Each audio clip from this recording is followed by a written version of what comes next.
Welcome to Storytime Haven. In today's story, The Rest Hollow Mystery by Rebecca N. Porter, we enter a world shrouded in suspense and intrigue. When Kenwick wakes up with no memory of an accident, his surroundings hold eerie clues that hint at a mystery yet to be unraveled. Join us as we follow him through an unsettling journey to uncover the truth behind the strange occurrences in Rest Hollow. Prepare for twists and turns as this gripping mystery unfolds. Chapter 1. Kenwick himself had no recollection of the accident, but he knew that there must have been one, for when he recovered consciousness, his clothes were full of burrs, his hat was badly crushed, and there was a violent throbbing in one of his legs. With both hands gripping the aching thigh in a futile effort to soothe its pain, he dragged himself into the clearing and looked about. It was one of those narrow wooded mountain ravines that in the west are classed as canyons. Back of him rose a succession of sage-covered slopes, bleak, wintry, hostile. In front was a precipitous cliff studded with dwarf madrone trees and the twisted manzanita. Overhead, the bare, distorted sycamore boughs lashed themselves together and moaned a dreary monotone to the accompaniment of a keen November wind. No sign of autumn lingered on the landscape, and the shed leaves formed a mouldy carpet underfoot. The canon was redolent with the odor of damp timber and decaying vegetation. Kenwick buttoned his heavy overcoat about him and limped painfully toward the cliff, keeping as nearly as possible a straight line from his starting point. Although his surroundings were totally unfamiliar, his mind was clear. But he had that curious sensation of a man who has slept all night in a strange bed, and in the first moment of wakening is unable to adjust himself to his environment. While he groped his way through the tangled underbrush, his memory struggled to clear a passage back to the present. At the foot of the cliff he stopped short, staring in horror at a spot a few paces ahead of him.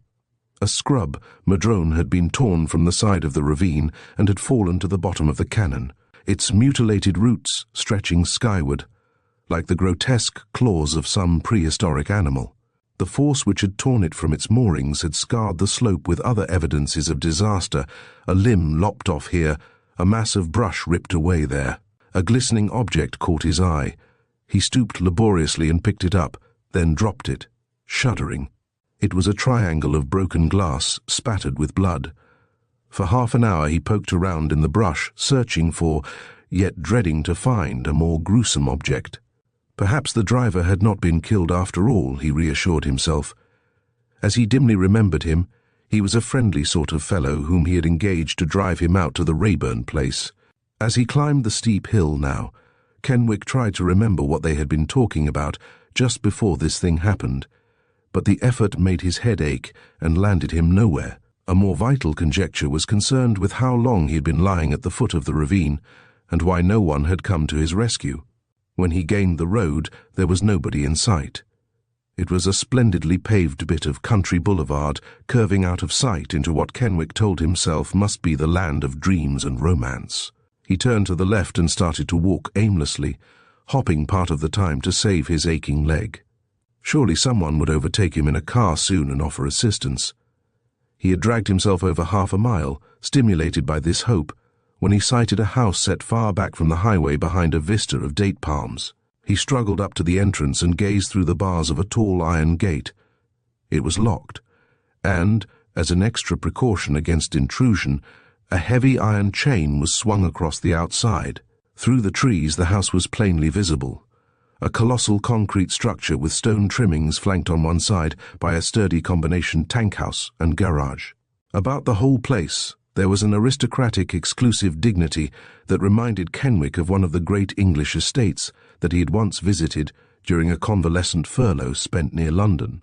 It was more like a castle than a private residence, with its high stone wall covered by dank, clinging vines. The very trees that bordered the driveway had an air of aloofness, as though they had severed all relationship with the rest of nature's family. It was inconceivable, Kenwick told himself, that guests had ever been entertained, unbidden in that mansion. And yet it was here that he must apply for help. Strength had deserted him, courage had deserted him, even self-respect was fast slipping away. Desperation alone remained, desperation lashed almost to fury by the agony in his throbbing leg. He or his companion must have been drunk, hideously drunk, to have met with such a mischance. And yet where could they have purchased a drink? He himself hated liquor, and he had no recollection of having been persuaded into illicit conviviality. As he searched for an opening in the stone wall, he took hasty stock of himself. The fur-collared overcoat would give him a certain social status in the eyes of this householder. His hat, though bearing the mark of riotous adventure, was obviously the hat of a gentleman. His shoes subscribed liberally to this classification, and his dark broadcloth suit was conclusive. He felt in his pocket. There was neither watch nor money, but he could mention Rayburn's name. The wealthy New Yorker who was to have been his host undoubtedly stood high in this community. His search along the wall brought him at last to a broken ledge of rock which might serve as a stepping stone. He drew in his breath sharply, dreading the pain of the stupendous effort that he was about to make. Then he placed his sound foot on the ledge and dragged himself over the enclosure. If the place had looked inhospitable from the outside, it was even more formidable viewed from within. Only that portion of the acreage which immediately surrounded the house was under cultivation. On either side of this, a wide expanse of eucalyptus forest sloped away from the road. They were half-grown saplings, and the blue-grey of their foliage blended with subtle harmony into the sombre winter landscape. "Lord, what a lonely spot," Kenwick muttered as he followed the driveway around to the side of the house. "Good God! Anything could happen in a place like this." The shallow stone steps echoed beneath his feet, and the doorbell, tinkling in some remote region, gave back a ghostly, deserted sound. 2 more trials with the electric button convinced Kenwick that the place was untenanted. He made a shade of his 2 hands and peered into the plate-glass window that gave on the front porch. What he saw was an elegantly appointed dining room furnished in old mahogany and dull blue hangings. There were carved candlesticks on the sideboard, and in the center of the bare dining table a cut-glass bowl full of English walnuts. The sombre, high-backed chairs ranged along the wall seemed to the man outside to be guarding the room like a body of solemn gendarmes. Slowly he turned, descended the shallow steps, and started around to the rear of the house. There must be some servant, he reasoned, some caretaker or gardener who could administer temporary relief and direct him to his destination. The ache in his leg was becoming unbearable. It was impossible for him to go on unaided, however reluctant this exclusive home might be to admit a stranger within its gates. It must conform to the laws of decency and bind up his wounds. On the side path, bordered with monster oleanders and dusty miller, he stopped. The door of the garage was open. It seemed safe to assume that the chauffeur or caretaker lived in the commodious quarters overhead. Hope glimmered at last through the night of black despair. Almost blind with pain now, Kenwick staggered toward that open door. In the dim light of late afternoon, he made out a small room filled with garden tools. Beyond, through an inside window, was revealed a handsome black limousine standing motionless in the gathering darkness. But the building was deserted. It was when he realized this that the dusk suddenly enveloped the man peering desperately in at the threshold. Through a bleak mist he saw the lawnmower, garden hose, and beetle-black car dance together in hideous nightmare. And then the roomful of garden tools rushed toward him. He felt the wheels of that sinister black car grinding into his neck, and he knew no more. Chapter 2. When Kenwick came to himself, he was lying on a cavernous divan with a gorgeous Indian blanket over him and a tabouret drawn close to his side. In a far corner of the room, a rose-shaded lamp was burning. It gave to the handsome drawing-room a rosy glow that seemed to envelop its every object in subtle mystery. For long minutes the sick man stared about the apartment without trying to move. Slowly the events of the last few hours came back to him, very cautiously, like a man who has just recovered his sight after prolonged blindness. He felt his way back along the path that he had just traveled. It brought him at last to the door of the garage, and the beetle-black limousine grinding over his neck. He reached out and touched the spindle-legged table at his side. On it were his collar, tie, and a long-stemmed glass, partly full of whiskey. Very slowly he drained the remaining contents. Then he sat upright and gently touched his injured leg. It felt hard and tight. Whoever had done the bandaging had made up in force what he had lacked in skill, but the numbness of a too-tight wrapping was an intense relief after his hour of agony. He limped across the long room to the entrance hall and stood at length in the doorway of the mahogany-furnished dining room, guarded by the row of gendarme chairs. This last evidence was conclusive. In some way he had gained admittance to the house with the barred gate. Evidently there had been someone close at hand when he fainted, someone who had authority to carry him through those impregnable doors. The thought gave him an uncanny feeling. But where was this gumshod combination of mystery and mercy? In the curious way that the senses convey such intelligence, he felt that the house was empty. "Well, if I've got to stay here alone all night," he said to himself, "I'm going to see what this place looks like." And so, using 2 light willow chairs as crutches, he started upon a slow tour of exploration. Through the swinging doors he passed into a butler's pantry and then into the kitchen. It was a large, cheerful room with laundry in the rear, but although there were no soiled dishes about, it had an undefinable air of untidiness and neglect. A crumpled dish towel was under the table.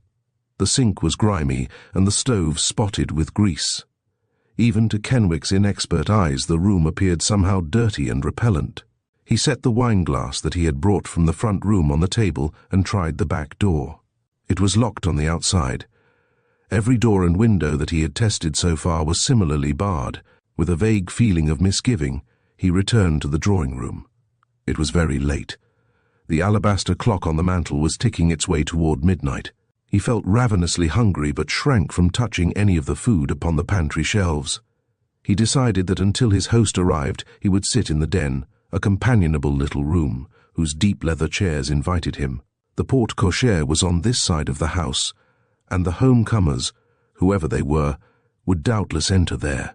No fire burned on the hearth, but the house was comfortably and evenly warm. It was apparent that the caretaker was an expert furnace man. Kenwick was about to sink into one of the big chairs opposite the huge antlers of a deer when suddenly an object caught his eye. He struggled over to the telephone and took down the receiver. For 5 minutes he stood there, holding it to his ear, listening for the familiar hum that assures telephonic health. But the thing was dead. As he hung it up, it struck Kenwick all at once that it might be disconnected. The idea brought him a sense of unaccountable resentment. "My lord," he muttered, "I might as well be in a jail." He sank into one of the Morris chairs and gazed out into the blackness of night. He could, he reflected, smash a window and make his escape that way. But why escape from comfort into bleakness, jail or no jail? He was lucky to have found such a haven. By morning somebody would have arrived, and he could be taken to Old Man Rayburn's. He was probably worrying about him at this very moment. "I didn't break into this place, though," Kenwick reassured himself. "Somebody in authority brought me in, so there's nothing criminal about staying on. And since there had to be an invader, better myself than some unscrupulous beggar who might make off with the family plate." The reading lamp upon the table was equipped with a dimmer. He drew the chain half its length, pulled the Indian blanket over him, and in spite of the dull ache in his leg, was soon wrapped in the dreamless slumber of utter exhaustion. When he awoke, it was broad daylight, and the dimly burning bulb of the reading lamp shone with a futile, bleary light. He extinguished it and drew up the window shades. Sleep had refreshed him, and he felt healthily hungry. The pain in his leg returned with almost overwhelming force when he attempted to walk, but a sharp-edged appetite impelled him to seek the pantry. He found the dining room wrapped in the same somber stillness that it had worn the night before, the bowl of walnuts showing dully in the center of the table. From the kitchen table where he had set it the night before, the empty wine-glass stared back at him. But there was something reassuring in its presence. It seemed to give mute evidence of the reality of this adventure. From the butler's pantry, Kenwick brought a can of coffee and half a loaf of bread. "Whatever my bill in this caravansary amounts to," he told himself as he measured out the coffee, "it's going to include breakfast. I've decided to sign up on the American plan." On his trip back to the pantry, he discovered upon the ledge inside the window half a dozen fresh eggs. They gave him a little shock of surprise, for he was certain that they had not been there before. The window was small and narrow, much too tiny to admit a human body, but whoever was detailed to take care of this place was apparently on the job. Kenwick resolved to be on the alert for the egg hunter.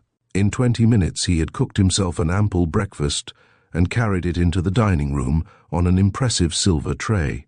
Memories of long-ago camping trips with his elder brother in the Adirondacks recurred to him as he ate. Everett was a master camper, but had always hated to cook. In order to even things, he had been willing to do much more than his share of the rougher work. Now, as Kenwick drank his coffee and ate the perfectly browned toast and fluffy eggs, he blessed those camping trips and the education which they had given him. And then his memory wandered from the wholesome sanity of those days to the first dreadful months of the war. From the chaos of that era, one night leaped out at him. It was the night that he had parted with Everett at the old Kenwick house, the house that had been the Kenwicks' for 60 years. Perhaps the stark simplicity of that scene, shorn of objective emotion by the presence of Everett's wife, was the very thing that enabled him now to extricate it from the tangle of days that preceded and followed it. Everett had laid his hand for just an instant upon the shoulder of the new uniform. "I'm all you've got to see you off, boy," he had said. "But if Mother and Dad could see you now, they'd be proud and happy." And then had followed a sentence or two of promise, of affection, of admonition, murmured in a hasty undertone, intended to escape the ears of the statuesque creature who was his brother's wife. Kenwick had wondered afterward whether they had escaped her, whether anything vital ever escaped Isabel Kenwick. And yet his farewell to her had been a flawless scene. She was always the central figure in some flawless scene. His brother's whole life seemed to him to be enacted upon a perfectly appointed stage. There had been just the proper proportion of regret and pride in Isabel's voice as she bade him goodbye, just the right waving to him from the steps and calling after him that whenever he returned, his old room would be waiting with everything just as he left it. And then he had come back and not found his room the same at all. Everything about the house seemed changed. His room was a guest room now, and he had been relegated to a place on the 3rd floor with dormer windows. He hated dormer windows. When his mother had been head of the home, the 3rd floor had been used only for the servants, but under Isabel's regime it had been converted into extra guest rooms, and there seemed to be a never-ending succession of guests. So it had been no hardship to acquiesce in Everett's suggestion that he come out to California and recuperate from the war strain in old man Rayburn's hospitable Montmur home. It was a splendid idea, for Everett well knew that the West was more like home to him now than New York. Montmur itself was unfamiliar, but only a few hours up coast there was San Francisco. And in San Francisco was, he felt in his pocket, but the slender flat object around which his fingers had closed during moments of desolation and peril in the trenches was not there. The realization that it had been pitched into the underbrush along with his money and watch stabbed him with a new pain. Her picture out there in that canon where any casual explorer might chance upon it. Why, it was desecration. He pushed aside the tray and went over to the long mirror in the door of the hall closet. In all his 25 years he had never given his physical appearance such intensive consideration. Vanity had never been one of his failings, and his fastidious taste in dress was more instinctive than consciously cultivated. Now the keen dark eyes travelled slowly from the brown hair brushed back from his forehead to the thin lips and firm square chin. His eyes were the wide-apart eyes of the student, but it was the nose that gave his face distinction. Thin, sensitive, perfectly moulded, it betrayed an eager, intense nature, never quite at peace with itself. The hands with which he tried now to comb his disordered hair into decorum were the long-fingered, hollow-palmed hands of those who are blessed and cursed with a creative, introspective temperament. They were hands impatient of detail, eager to grasp at the garment of great achievement, resentful of the slower process of accomplishment. He had drawn himself to his full 6 feet. Army training had given him an extra inch, and of this one physical asset he was proud. Decent appearing, he mused, checking off the credit side of his ledger in businesslike tones. Fairly prosperous, sane, and law-abiding. I wonder if I'll be able to convince my host of any of those things. He decided suddenly to explore the upper part of the house. It would cost terrific physical effort, but a fury of restlessness possessed him. On the broad landing, the stairway divided and took opposite ways. He turned to the left and a few minutes later found himself standing in the open doorway of what appeared to be an upstairs sitting room. It was obviously a man's apartment. The smell of stale cigar smoke was in the air, and on the table a pipe and ashtray. It was the sight of the latter that brought Kenwick's fine eyes together in a deep furrowed frown. From the cold ashes he drew out a half-smoked cigar. For a long moment he stood turning it in his hand. It couldn't have been in that tray for more than a few hours. In the room beyond, separated from the sitting room by portiere, was a massive walnut bed, chiffonier, and shaving stand. A blue-tiled bathroom completed the suite. The windows of all three were closed and locked. He went back to the hall, past another bedroom with door ajar, and descended the stairs to the landing. Here he paused to rest, gazing speculatively at the closed portals in the opposite wing. The modern American home, he decided. He has one part of the house and she has the other. His face twitched with the pain of his pilgrimage. It was going to be a crucial experience getting downstairs. While he stood there, almost despairing of the feat of covering the distance back to the den, there came to his ears a sound that turned him cold. He forgot his pain and clung to the supporting post, motionless as a statue. The sound came again. He knew this time that it was not the hallucination of overstrung nerves. Dragging himself up by the banister, he knocked on the first door of the right wing. There was no response. He knocked again, then boldly turned the knob. The door was locked, but through the deathly stillness there came, after a moment's pause, the sound that he had heard before. It was the sound of a woman's stifled sobbing. Chapter 3. Kenwick stood outside the closed door, a curious numbness stealing over him. Was it possible, he asked himself, that there had been someone in this house during the last 12 hours? Was it possible that this person was a woman? A solitary woman? It was unmistakably a woman's voice, and there was no sound of comforting or upbraiding or other evidence of companionship. As he knocked again at the door, he wondered which one of them was the more startled by the presence of the other. The sobbing had abruptly ceased. There was dead silence. Had he been of a superstitious temperament, he might have suspected that his knock had somehow released from bondage an unhappy ghost who, wailing over a dead tragedy, had vanished, leaving this spectral house as desolate as he had found it. But Kenwick had no patience whatever with the occult. For him life was too all-absorbing and vivid an enterprise to tolerate the pastel existence of ghosts. Through the stillness his voice cut its way like a torchlight cleaving a path through a blind alley. "What's the matter?" As he hurled this question through the panel, he reflected that being a woman she would probably reply, "Nothing," but there was no response. Kenwick persisted, "Can I do anything for you?"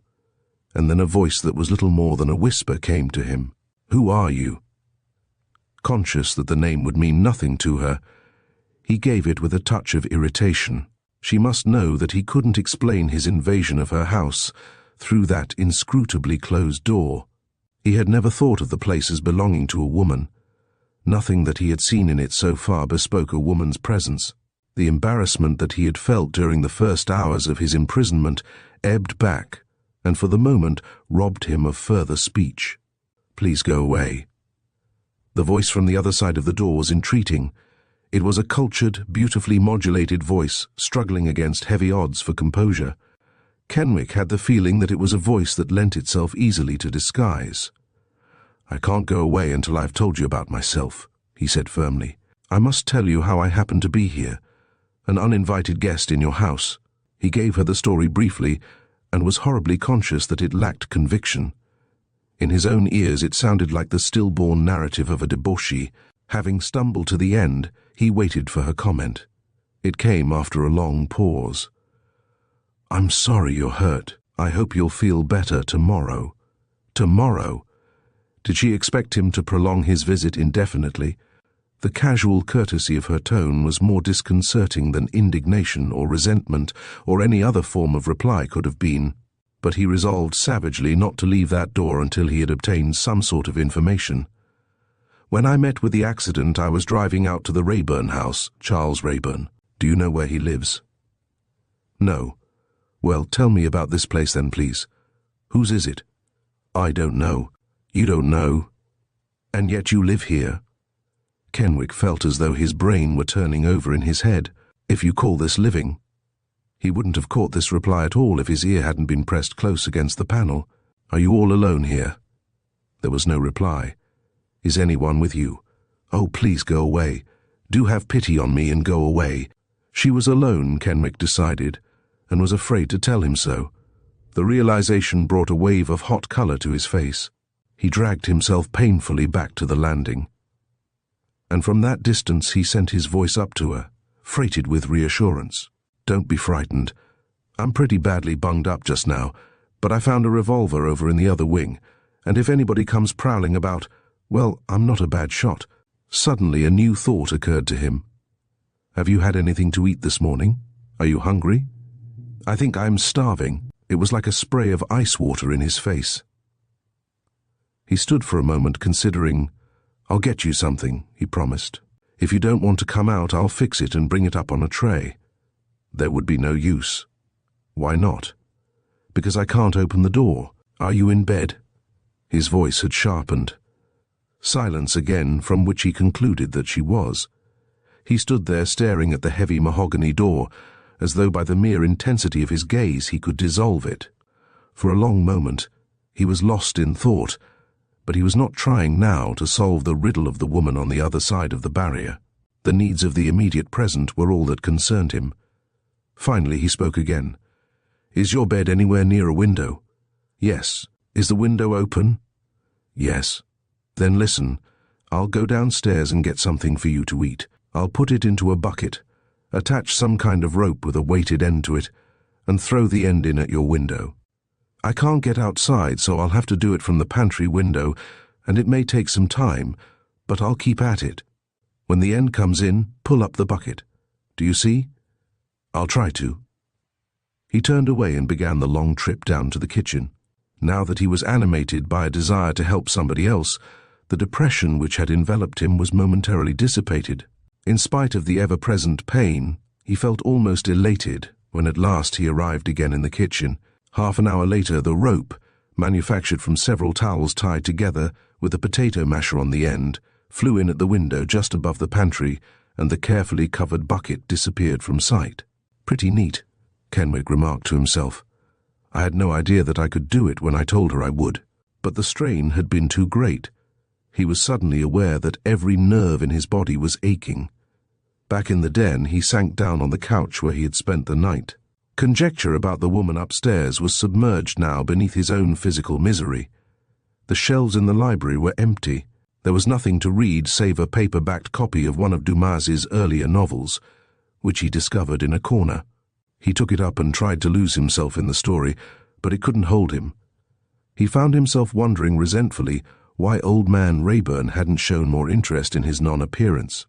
He was furiously impatient and utterly helpless, and he told himself that these two cannot live long together without wrecking the reason. Never before in his life had he been in a position where he couldn't do something to alter obdurate circumstance. To do anything would be better than to do nothing. The thought came to him all at once that this was what women, overwhelming numbers of women, must have endured during the terrible years of the war just past. There must have been whole armies of them, furiously eager to shoulder guns and march away to the trenches with the men they loved. And instead, they had to submit to being caged up in houses, and blindfolded to all vision of the outer world, perform day after day the dreary treadmill duties of routine existence. For the first time he found himself wondering why more of them hadn't gone insane under the pressure. He was certain that he himself would lose his mental balance if the blindfold wasn't soon removed from his mental vision. Suddenly he sat up and tossed aside his book. There was the sound of a footstep on the gravel walk at the other side of the house. Pushing a chair before him, he followed the sound out to the dining room. Through the window he saw a tall, ungainly-looking boy walking toward the tank house garage. He was carrying a long pole and a pair of pruning shears.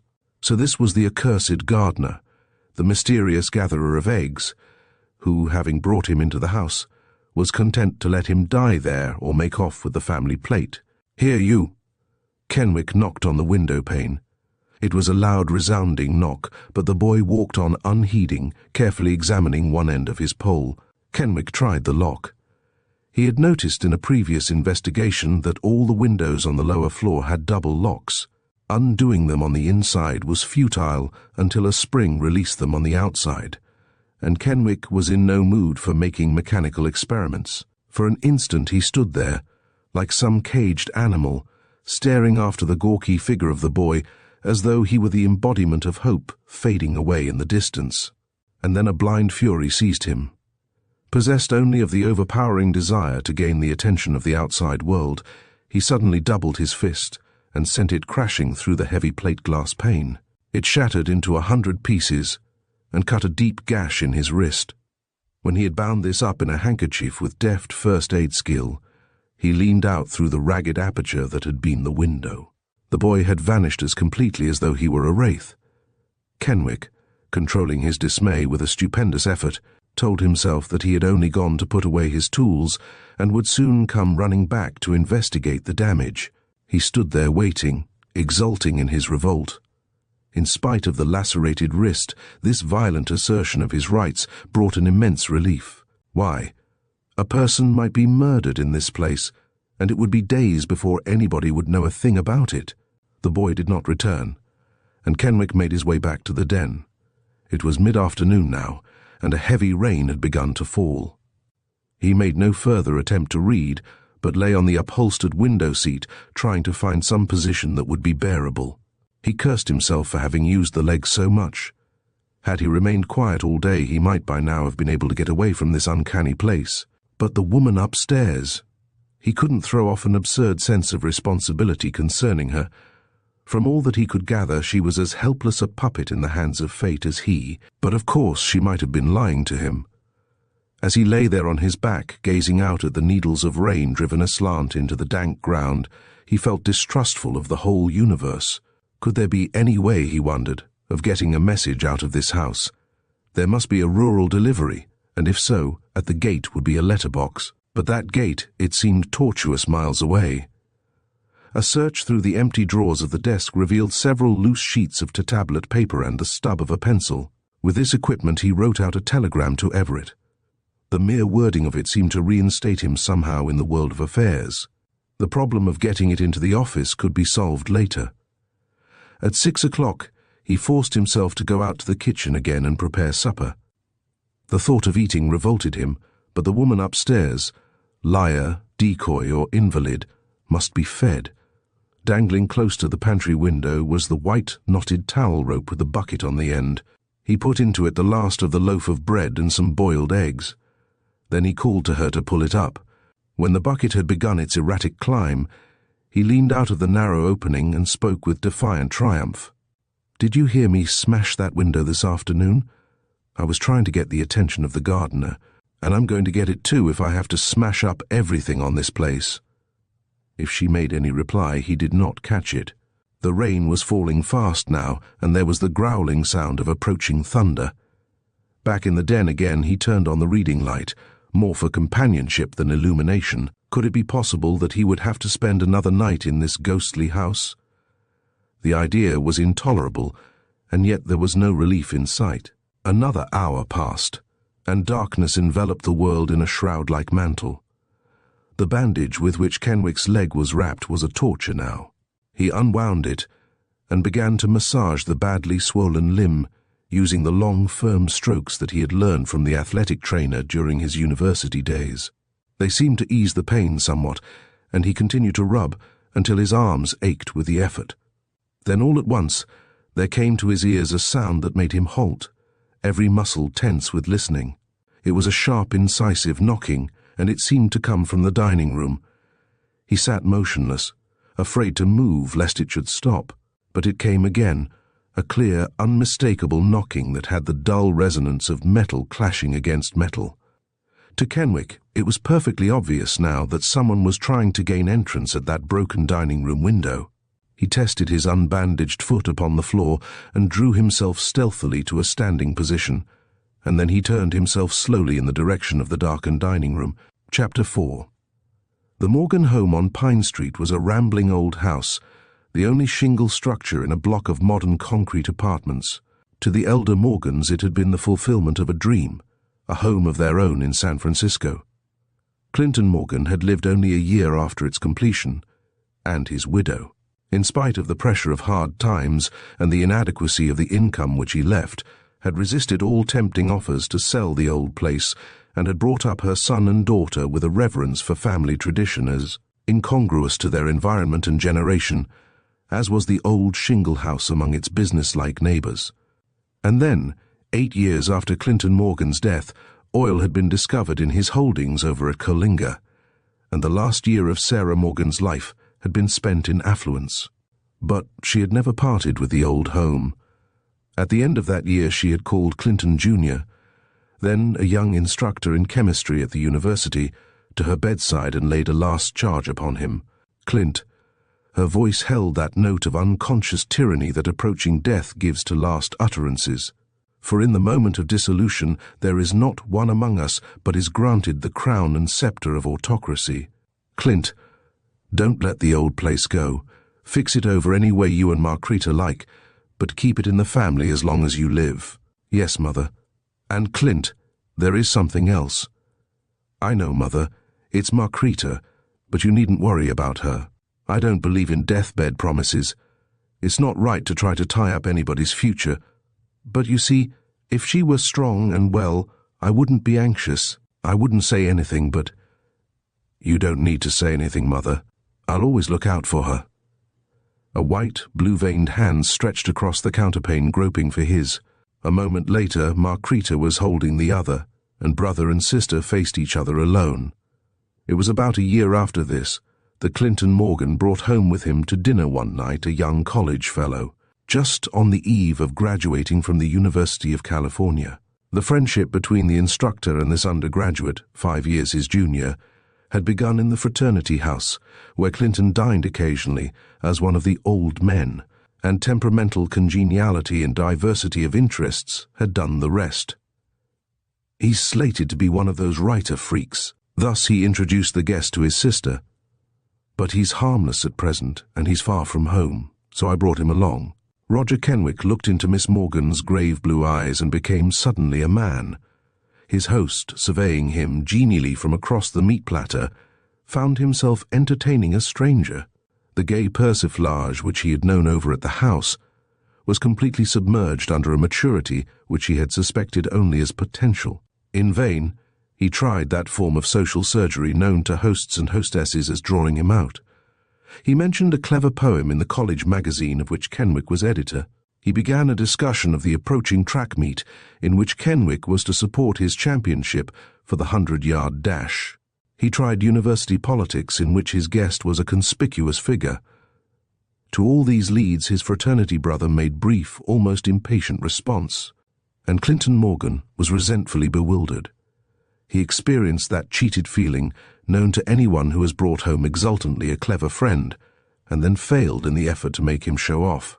But he couldn't complain that Kenwick was tongue-tied. He was talking earnestly, but it was about future, not past achievement.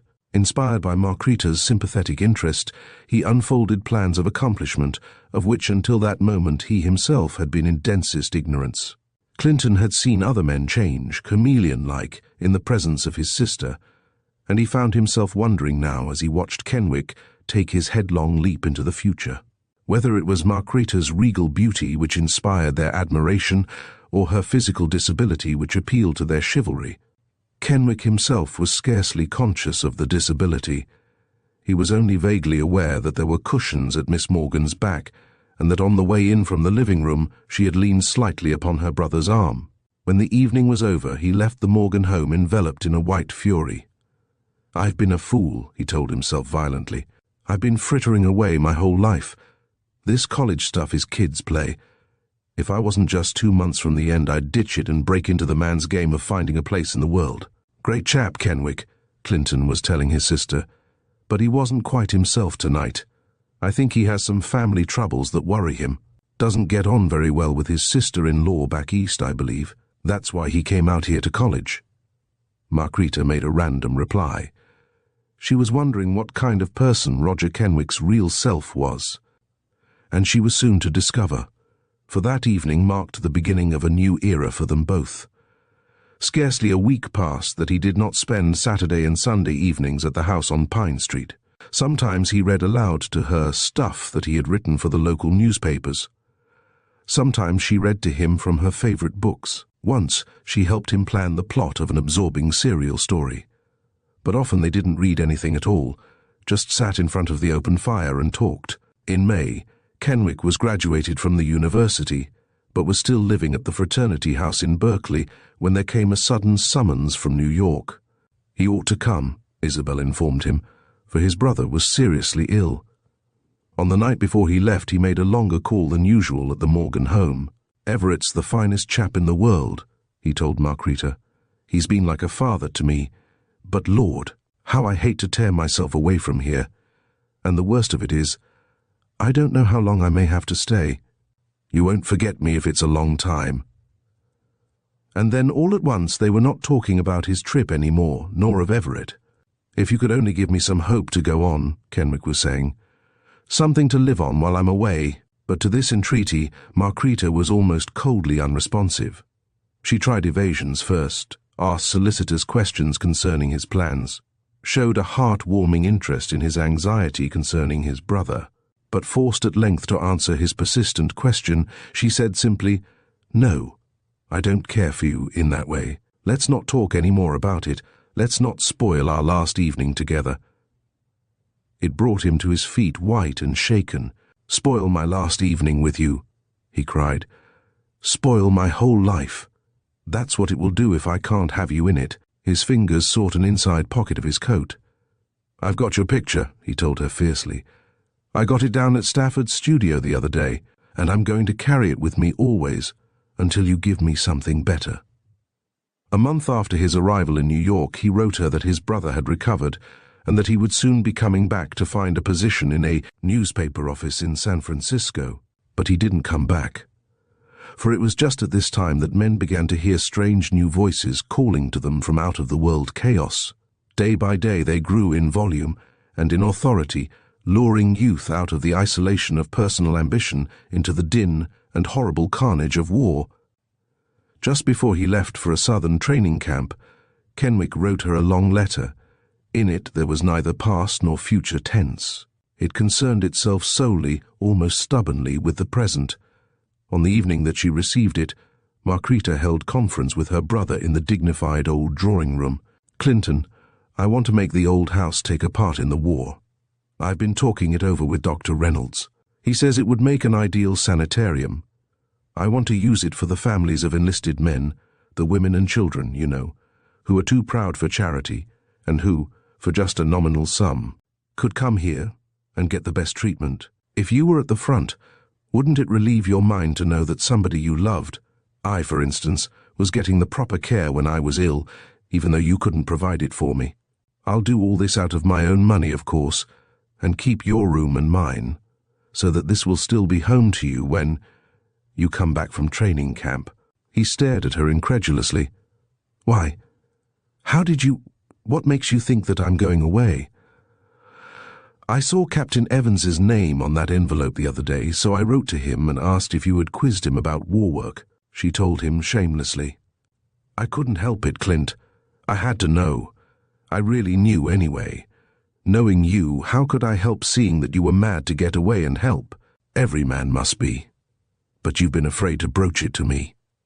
In his first moment of wild relief, he didn't dare trust himself to speak. When he at last ventured a response, he plunged, manlike, into the least vital of the two topics. "But you don't quite realize what it would mean, Crete, tearing the whole house up that way.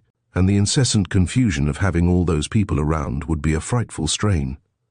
With that spine of yours apt to go back on you at any time, it isn't as if you were a well woman." The instant the words were out, he regretted them. He saw his sister wince, but her voice was steady and eager with entreaty. "That's just it, dear. It isn't as if I were well and could do any work myself. But I can do this. I know what sick people need to make them comfortable. Oh, let me do it, Clinton." He reached over and patted her shoulder. "I don't want to stand in the way of anything that would give you any happiness. But if it should be too much for you, and I so far away from you, even if it should be, you would come to see some day that I was right to do it. I have a right to take that chance.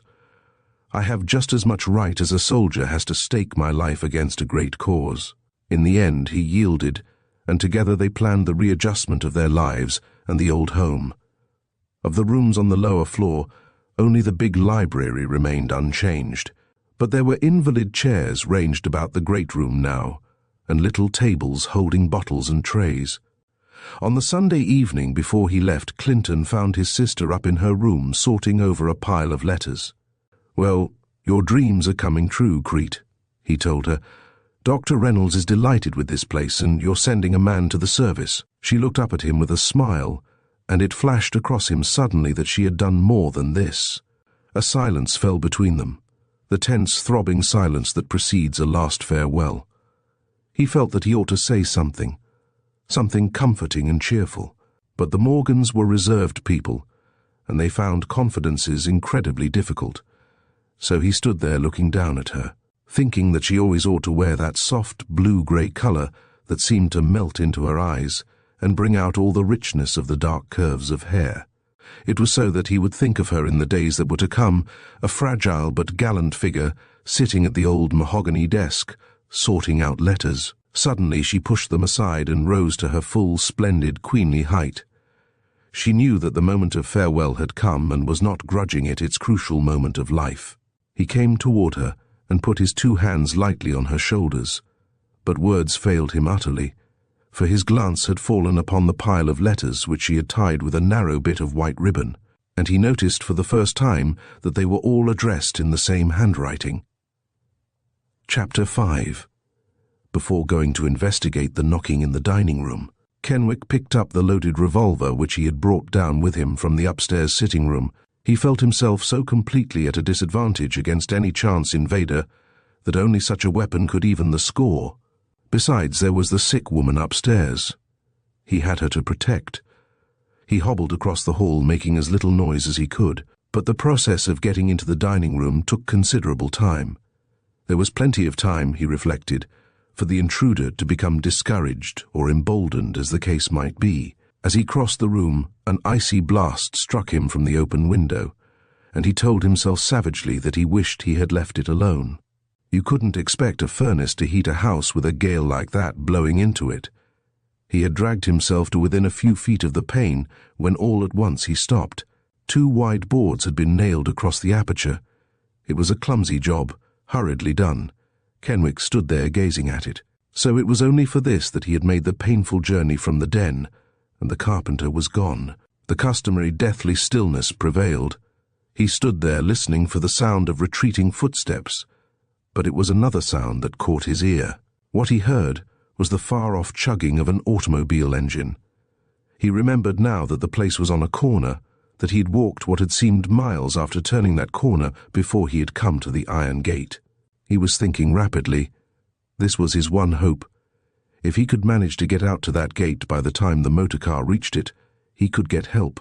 How ill the woman upstairs might be he could not guess, but they were both terribly in need of aid. At any cost he must get out to the road. He laid the revolver upon a grim high-backed chair and threw his whole 6 feet of strength against one of the wide boards. It gave under the pressure with a long tearing noise, and hung outward dangling from its secure end. Kenwick took up the revolver again, worked himself out through the ample opening, and landed cautiously upon the gravel walk beneath the window. Clutching at the branch of a giant oleander bush, he called up to the patient upstairs, "I'm going out to the gate. I don't know what will happen to me before I get back, and I don't care. But I'm going to get help or die trying." There was no response. He wondered, as he started along through the blackness, whether the woman could be asleep. How could anyone sleep in this ghastly place? Some people didn't seem to have any nerves. But she might be dead. The thought brought him to an abrupt halt.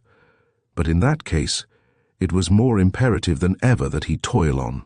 The rain had stopped now, and the lawn under his feet was soggy and water-beaten, like a carpet that has been left out in a storm. He thanked fortune that it was not slippery, but gave beneath his staggering tread with a resilience that aided progress. It was impossible for him to proceed at anything faster than what seemed a snail's pace. The machine must have passed the gate by this time, but there would be others. If he ever reached that distant goal, he would stand there and wait. Across the circle of lawn, around the arc of drive, he made his laborious way with clenched teeth. And so at last he came to where the tall gate loomed black and forbidding through the darkness. The heavy chain still swung its sinister scallop before it, seeming more like a prison precaution now than a warning against invasion. As he looked at the stone fence, stretching away from it on both sides, and recalled the agony with which he had scaled it, courage fled.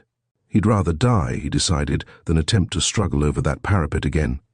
So he stood, supporting himself by one of the iron rods of the gate, listening for the sound of an engine. It came at last, growing louder as the car turned the corner a quarter of a mile away. It was evidently travelling slowly in low gear. The reason was soon apparent. Its engine was missing fire. On through the darkness it came, its lights blazing a path for its faltering progress. There was a noise of violently shifted gears, and then the heavy, greasy odour of a flooded carburetor. Behind the lights there slid into view, almost opposite the tall gate, a high-powered roadster. A man wearing huge glasses that gleamed through the dark, like the eyes of some superhuman being, sprang out and wrenched open the engine hood. For a moment Kenwick watched him, dreading to speak lest the stranger vanish and leave him solitary as the gardener had done. And then abruptly he sent his voice hurtling through the night. At sound of it he recoiled. Only those who have suffered in solitude the agony of a nameless terror know the ghastly havoc that it can work upon the human voice. Kenwick's held now a harsh, ugly tone that had in it something like a threat. The man at the engine wheeled about and levelled his huge eyes at the spot from whence the summons came. "What the devil?" he began, and then explanations tumbled through the barred gate in an incoherent torrent. They left the motorist with a confused impression of an automobile tragedy, a bedridden woman, a feeble-minded gardener, and a haunted house. In sheer perplexity, he began drawing off his heavy gantlet gloves as though to prepare for action. "Take it slower," he advised. "I don't get you." And then he noticed that the man on the other side of the gate was hatless and without an overcoat. "My lord," he cried anxiously, "you'll freeze out here, man." "Then for God's sake come in here and help me," Kenwick entreated. "I don't know whose place this is, but it ought to be investigated. There's a woman in here who's ill, and somebody has locked her into her room. I'm not able to do a thing for her or for myself. Do you know what house this is?" The stranger shook his head. "No, I'm just out here on a visit." Kenwick groaned.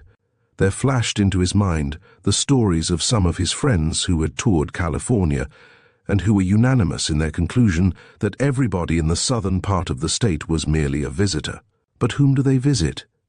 Everett Kenwick had once inquired, and nobody could supply him with an answer. "Then you don't know where the Rayburn house is?" the man inside the gate asked hopelessly. The motorist shook his head again. "I'll tell you what, though," he suggested. "You get back into the house out of this cold, and I'll send somebody back here. I'm having engine trouble, and I've got to get into town." Kenwick was fumbling with numb fingers in the pocket of his coat. He stretched an oblong of white paper through the bars of the gate. "If you're going in town, take this," he pleaded. "It's a message I want to send to my brother in New York. Kenwick is the name, and the address is on the outside." The stranger stopped on his way to the gate, and a curious expression crossed his face. And just at that moment, Kenwick caught the sound of another voice speaking from inside the car. He couldn't catch the words, for the coughing of the engine beat against his ears. The man in the goggles climbed to the seat, and the next minute the machine was moving jerkily away. Cold desolation seized Kenwick, but he felt certain that the stranger would return. There was nothing mysterious nor uncanny about him, but how long would he have to wait there on the drenched gravel before help could get back to him? It wouldn't do to catch cold in that leg and add a fever to his other troubles. He must get back into the house. Out there on the bleak road he thought longingly of its warm comfort. Everything that he had done since he came into it seemed now to have been the wrong thing. A horrible sense of incompetency, the first that he had ever known in all his vivid, effective life, surged over him, and added to this was a curious sense of having lost something. Was it Marquita Morgan's picture that he missed? He told himself that it was, but he was only half satisfied with this assurance. Arguing the matter with himself, he had covered half the distance around the driveway when suddenly a sharp reverberation rang through the air. It was the report of a gun. Almost immediately this was followed by a woman's scream. Kenwick stood still, balancing himself unsteadily upon his well foot. The sound had come from the direction of the house. Did it herald a tragedy, or was it merely a signal?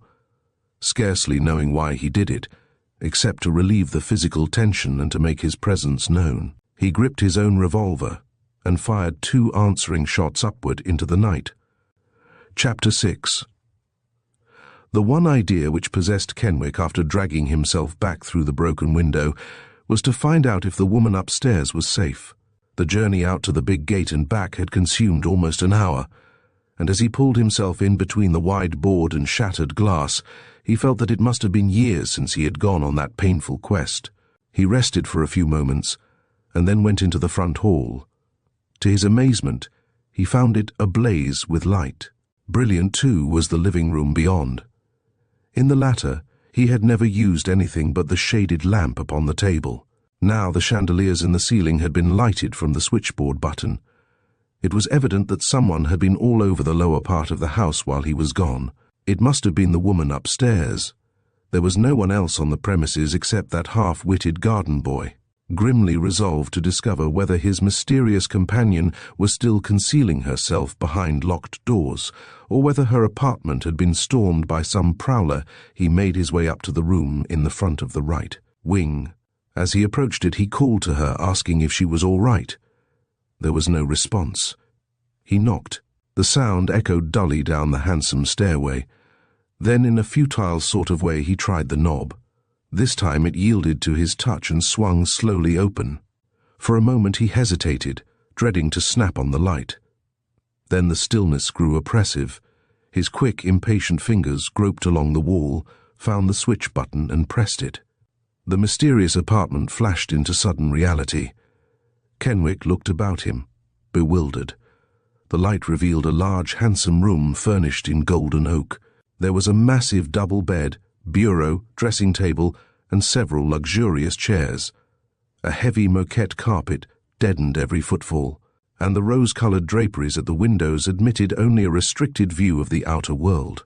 But it was the condition of the room, not its furnishings, that puzzled the man upon the threshold. Dust covered every polished surface. The hearth was swept clean. There had been no fire on it for months, perhaps years. On the bed was a mattress, but no coverings. The mirrors on bureau and dressing table showed a thin veil of dust. There were no toilet articles, no personal belongings of any kind. The room was evidently a woman's, but there was no hint of a woman's presence, except that in the air hung a faint perfume of heliotrope.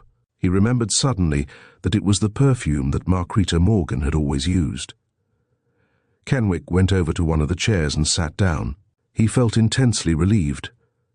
If the woman had gone away, she would certainly send someone back to the house, for she knew that he was alone and injured. But how had she gone? Was there another entrance to these somber grounds?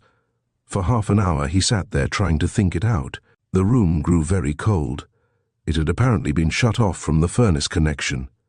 He arose at last, stiffly, and went back downstairs, switching off the lights. In the living room and hall he turned them off too, for they gave to the solemn rooms a garish, incongruous splendor. He went into the den and took his old place on the upholstered window seat. It may have been 20 minutes later that he heard the sound of wheels crunching the gravel of the driveway. He listened intently. No, this time he was not mistaken. Some vehicle was approaching the house. The stranger in goggles had been true to his promise and had sent back help, or perhaps returned himself. At last this hideous bondage was to end. He limped into the living room and, without turning on the light, peered out. There was no one in sight and no sound of voices, but at the foot of the front steps stood a long black car. It recalled to him in a flash the beetle-black limousine that he had seen in the tank house garage. Impelled by his entry into the room upstairs to try the front door, he turned the knob. It was unlocked. Whoever had come in or gone out had been in too much of a hurry to fasten it this time. And then, standing there at that half-open door, Kenwick suddenly lost his headlong impatience. For the realization came to him at last that his experiences of the last 24 hours were no casual adventure. This was a game, perhaps even a trap. He had inadvertently stepped into a carefully laid plot. That it had been obviously prepared for somebody else did not alter the seriousness of his present position. Whoever was engineering the thing had assumed that he would do and say certain things. And now, he reminded himself angrily, he had probably done and said them all. Certainly his every move had been direct, impetuous, glaringly obvious. He would have to change his course unless he wanted to die in this accursed house. This game, whatever it was, couldn't be won by throwing all the cards face up on the table and demanding a reckoning. The other players wore masks. If he was to have any chance against them, he must adopt their tactics. He assured himself of all this while he limped down the shallow porch steps. He hadn't the faintest notion of what he was going to do next, but decided to trust to impulse. He had reached the lowest step when all at once he recoiled. Almost with his hand upon the beetle-black limousine, he discovered that it was not a limousine at all. It was a hearse. At that same moment he heard, coming from the near distance, the voice of someone speaking with unaccustomed restraint. It was a raucous voice talking in a harsh whisper. And then there was a sound of footsteps approaching. Without an instant's hesitation, Kenwick opened the door of the hearse, pulled himself inside, and drew it shut, unlatched behind him. There was no definite plan in his mind except to escape, and the woman had apparently fled, so he felt no further responsibility for her. The steps came nearer. In another minute someone might jerk open the door and discover him, and he remembered uneasily that now he was not armed. He had left the revolver on the table in the den. The footsteps stopped close to his head, and a man's voice called to somebody at a distance. "My orders was to come out here. That's all I know about it. But I'm not going to get myself tied up in any mess like this. It's up to the coroner first. It just means that I'll have to make another trip out here tomorrow." Kenwick heard him clamber to the high seat, and heard him jam his foot against the starter, heard its throbbing response. And then he started away on his long, weird drive through the black night. He had expected his conveyance to be almost as close and stifling as a tomb, but was relieved to find that sufficient air came in through the crack of the door to make the trip endurable. The only provident thing that he had done during the whole adventure, he decided, was to put on his overcoat and hat before leaving the den. One journey bareheaded into the November night had been sufficient to warn him against a repetition of such rashness. He was dressed now as he had been when he first took stock of himself outside the tall iron gate. The road was smooth asphalt all of the way, and the passenger, stretched at full length on the hard floor of the hearse, felt more comfortable than he had all that ghastly day. During the ride he tried to formulate some definite course of action, for now that the solitary desolation of the last 24 hours was ended, he was able to detach himself from its events and to view the whole experience as a spectator. His vivid imagination pictured the somber house in a dozen different lights, but he discarded them one by one, and his interest centered about the identity of the woman upstairs and the single shot which had pierced the stillness of a few hours before.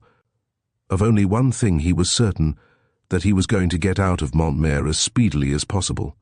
It was all very well to conjecture that the house might be the disreputable retreat of some Eastern capitalist, or a rendezvous for radicals, but he preferred to solve the riddle from a distance. He had no intention of being called as a witness in an ugly exposé. It would be easy enough to write to Old Man Rayburn and explain that it hadn't been possible for him to stop off on his way to San Francisco. He fervently hoped that he would never see Montmere again. Without ever having really seen it, he had come to loathe it. He had ridden for 20 minutes or more when he felt the vehicle slow down. It made a sharp turn and came to a stop. Kenwick wondered if the driver would open the doors, and he lay there waiting, staring into the dark, impassive in the hands of fate. He heard the man climb down from his seat, and then the sound of his footsteps growing fainter in the distance. 10 minutes later, Kenwick cautiously pushed open the flimsy doors and worked himself out of his hiding place. He was in an alley, enclosed on 3 sides by the backs of buildings. Half hopping, half crawling, he reached the dimly lighted street. It was almost midnight now, and the little town was deserted. At the corner he found a drugstore. It looked warm, companionable, inviting. Drawing his fur-collared overcoat about his ears, he hobbled to the door and pushed it open. Inside, 2 men were leaning against a glass showcase talking with the clerk. At Kenwick's entrance, the conversation stopped abruptly like the dialogue of movie actors when the camera clicks the scene's end. The intruder, clutching at one of the showcases for support, forced a comradely smile. "If I can't put one over here," he told himself, "I don't deserve to be called a fiction writer." But before he had time to speak, one of the men came forward with a startled questioning. "You look all in, man, white as a sheet. Sit down here. What's the idea?" "Pretty close call," Kenwick told him. "A fellow in a car bowled me over as I was crossing the street. He went right on, but I doubt if I'll be able to for a while." "Well, what do you know about that?" the drug clerk challenged as he helped his visitor into a chair behind the prescription desk. "Say, this is getting to be one of the worst towns on the coast for auto accidents. Didn't get his number, I suppose?" "No, and I'm just a stranger passing through here. I don't know many people." Hard luck. It was evident that the trio were disappointed in the meagerness of his story. One of them stooped and was probing the swollen leg with skillful fingers. Kenwick winced. "You've got a bad sprain there, all right," the doctor told him. "It's swollen a good deal, too, for being so recent. Have you walked far?" "Yes, rather." Kenwick watched in silence while the physician bound up the injured member in a stout bandage. In spite of his best efforts, one sharp moan escaped him. "Your nerves are badly shaken, I can see that," the doctor decided. "Fix him up a little bromide, Gregson." Kenwick took the glass, furious to note that it trembled in his hand. The druggist attempted to joke him back to normal poise. "A little more of a jolt, and you'd have had to pass him up to Gifford, Doc. Gifford here," he went on by way of introduction, "is shipping a body north tonight on the 12:30. Being 2 of you, he might have got the railroad to give your folks a special rate if you're going his way." The patient evinced mild interest. "San Francisco?" he inquired. The undertaker nodded. "That's the train I hope to make," Kenwick sighed. "But my money seems to have been jolted out of me and—" He went carefully through his pockets as he spoke, and then Gifford came over and stood beside him. "If you don't mind," he began, "I'd like to know your name." Kenwick's reply was glibly reassuring. "Kenneth Rogers." "Oh, you that young Rogers that's been visiting for a few days at the Paddington place, Utopia?" It was the doctor who asked this question. Kenwick nodded warily. The physician extended his hand. "I'm Markham. Had an engagement to play golf with you out at the country club this afternoon. Awfully sorry you couldn't make it, but I got the message all right from your sister that you were having trouble with your car out near Hillside Inn and you couldn't get away." As Kenwick wrung his hand with easy cordiality, there flashed before his mental vision the picture of the wayfarer in goggles. Could a malign fate have trapped him into taking the name of that visitor to Montmere, or any visitor who might someday arise and challenge him? He had got to get out of this place before the net that the gods were weaving about him should bind him hand and foot. "Say, listen."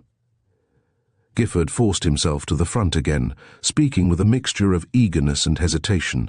"If you're going up to the city tonight, I wonder if... You see, it's like this. I've got a big Masonic funeral on here for Thursday morning. It'll be a hell of a rush for me to get back in time if I have to make this trip. But I promised a little woman that I'd see personally to this shipment, send a responsible party or go myself. I haven't got a soul to send, but if you—" Kenwick shook his head. "I won't be able to leave now until tomorrow. I'll have to wait and get some money." Gifford waved aside the objection. "Your expenses will be paid, of course, as mine would have been. I'll advance you the funds. And you don't have to do a thing, you know. Wellman's man will meet the train at the other end. Wait and see the casket in his hands and then you're through." He watched the other man eagerly. For a moment Kenwick didn't trust himself to meet his gaze. He hoped that he was not betraying in his face the jubilant conviction that his guardian angel had suddenly returned from a vacation and had renewed an interest in him. In order not to appear too eagerly acquiescent, he asked casually, "Who is the fellow? Or who was he?" "Man by the name of Mostan. He wasn't known around here. His wife had to come down from the city to identify him." He glanced at his watch. "There's just about time to make the train now. I've got my car outside. It's luck. You're stumbling in here like this. Sheer luck." "Luck is too mild a word for it," Kenwick assured himself as he crawled into his Pullman a few moments later. "It's Providence, old boy. That's what it is." The bromide had begun to do its work, and his leg, properly bandaged, gave him no pain. Almost hilarious over the knowledge that daylight would find him among familiar surroundings again, he fell into the delicious slumber that follows sudden surcease of mental strain. When he awoke, the train was speeding through the oak-dotted region of San Mateo. He had refused to accept any expense money from Gifford except enough for his breakfast, and after a cup of coffee in the diner, he sat gazing out of the window, not caring to open conversation with any of his fellow travelers, completely absorbed in the business of readjusting himself to this environment that he had loved, and from which the war had so abruptly uprooted him. It was glorious to be back again, to catch up the loose threads of the old life, and in spite of the stark bareness of winter, the landscape had never seemed so appealing. The wide level stretches of pasture, cut by ribbons of asphalt, the prosperous little towns which the Coast Company's fast train ignored on its thunderous dash northward, the children walking to school, the pruners waving their shears to him as he sped by, all these breathed a healthy, normal living that made the neurotic adventures of the past day seem remote and unreal. Under the long shed of the 3rd and Townsend depot, he lingered only until he had carried out Gifford's instructions. Then he went on down the open corridor to the waiting rooms. Outside, the voices of taxi drivers and hotel buzzmen made the radiant winter morning hideous with their cries. The waiting room was warm and bright. There was no better place, Kenwick reflected, to map out his program. The air was a tonic, crisp and tipped with frost. It was too cold to be without an overcoat, and yet, if Everett did not make punctual reply to the message that he was about to send, he might have to part with it for a time. He found a seat in a corner where he would be out of the draft of incessantly opening doors. For in spite of his good night's sleep, he felt weak and a little giddy. Resolving to dismiss the past from his mind and concern himself solely with the present was good logic, but difficult of accomplishment. First, and dominating all his thought, was Margreta Morgan. The thought of her brought him a dull pain. So many letters he had written her since his return to New York, and not one of them had she ever answered. Once, in vague alarm, he had even written to Clinton, but there had been no reply, and then pride had held him silent. So he couldn't go to the house on Pine Street now. He wouldn't go, he decided fiercely, until he had a decent position and had re-established himself in civilian life. Over at the newsstand, a girl was fitting picture postcards into a rack. Kenwick walked over to her, and with a part of the change left from his meagre breakfast bought a morning paper. While she picked it off the pile, he stood twirling the circular rack absently with one hand. The Cliff House, Golden Gate Park, and prominent business blocks whirled past his eyes, but he was not conscious of them. He took his newspaper and turned away. Halfway to the door, he opened it and glanced at the sensational menu spread out for his delectation upon the front page. All at once, something inside his brain seemed to crumple up. The Cliff House, Golden Gate Park, and tall office buildings sped around him in a circle, like a merry-go-round gone mad. Somehow, he found his way back to the corner seat and sank into it. And there he sat like a stone man, staring at, but no longer seeing, the front page of his newspaper. Chapter 7. 2 hours after Roger Kenwick had taken his gruesome departure from the House of the Iron Gate, a mud-spattered car turned in at the side entrance to the grounds which he had quitted. The man behind the wheel drove recklessly, careening between the double row of eucalyptus trees like some low-flying bird of prey seeking its carrion. At the shallow front steps, he brought the car to an abrupt halt, as though he had found the thing for which he sought. Tugging at his heavy gloves, he sprang up the steps, 2 at a time. "Lord, what a handsome place this is," he muttered. "What a place for dinners and dancing. And love." He pressed the electric button and heard its buzz pierce the stillness of the house. It's a crime. He was walking up and down before the closed door, flapping his gloves against his chest. It's a crime for a man to live in a place like this alone. He pressed the button again, keeping his finger upon it this time, until he felt certain that its persistent summons must tear at the nerves of whoever was within. But still there was no response. Then he tried the knob, turned it, and went inside. The house was in complete darkness. He felt his way along the front hall until his fingers found the switch button. At the hat rack he divested himself of his heavy coat, hat, and gloves. The face which the diamond-shaped mirror reflected was dark with disapproval and gathering anger. Door unlocked at 1 o'clock at night. Might as well leave a child in charge of things. Walking with noisy, impatient tread, he ascended the stairs, taking the left flight on the landing and snapping on the light in the upper hall. The doors were all closed. He turned the knob of the first one and went in. The sitting room was in perfect order. He crossed it and entered the alcove beyond. It too was in order, with fresh linen upon the bed. Having made a tour of the suite, he came back and stood beside the center table in the sitting room. A half-burned cigar caught his eye, and he drew it out of the ashtray and turned it speculatively between his fingers. Then, still holding it, he visited the other rooms in the left wing. They were all orderly, silent, deserted. Somewhere in his progress from one to another, he dropped the cigar stump and did not notice it. Moving like a man in a dream, he found himself at last over in the right wing, standing outside a heavy mahogany door. His movements were no longer speculative. They were nervous and jerky, as though propelled by a disabled engine. He did not at first try to open this door, but called in a low, uncertain voice that seemed to dread a reply. "Marstan, are you here?" When there was no response, he tried the door in a futile sort of way, as though he were expecting resistance. When it yielded to his touch, and he stood upon the threshold, the desolation of the room seemed to leap out at him. He felt no desire to switch on the light here, but stood motionless in the open doorway, transfixed, not by a sight but by an odor. "Heliotrope," he muttered at last, and brought the panel shut with a jerk. "Some woman has been in that room." For long moments he stood there in the lighted upper hall. In his face, bewilderment struggled with alarm. At last he made his way downstairs to the living room and on to the den. Here he stared long at the half-drawn shades and the crumpled cushions of the window seat. Something was gone out of that room, something that was a vivid, vital part of it. He couldn't quite determine what it was. Over in the dining room he examined the bowl of English walnuts with several empty shells mixed in among them, and the nutcrackers lying askew upon the centerpiece. All at once he dropped these with a crash that made an ugly scar upon the polished tabletop. His eyes had fallen upon the wide board nailed across the shattered window. He went over and investigated it carefully, his quick eyes taking in every detail of the crude carpentry.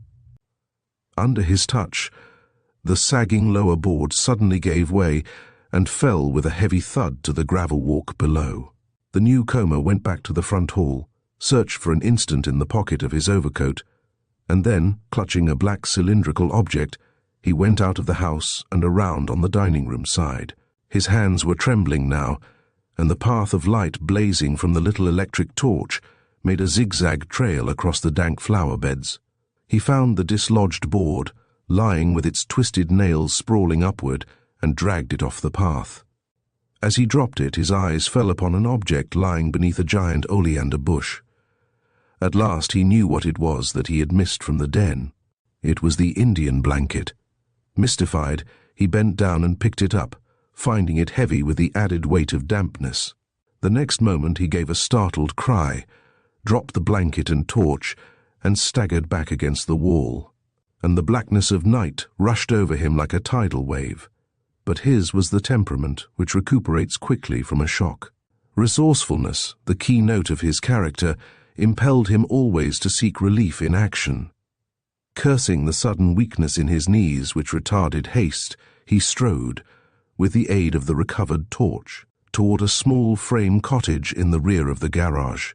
Here he rapped sharply upon the closed door, then pushed it open. This room too was empty. Pointing the torch, like the unblinking eye of a cyclops, into every corner of the apartment, he made certain of this. Then he drew a solitary chair close to the door and sat down, the torch across his knees. More slowly now his glance travelled around the room. The blankets upon the bed were in a dishevelled heap. There were some soiled dishes upon the table, a cup half full of cold tea, and under the small stove a pot of sticky-looking rice.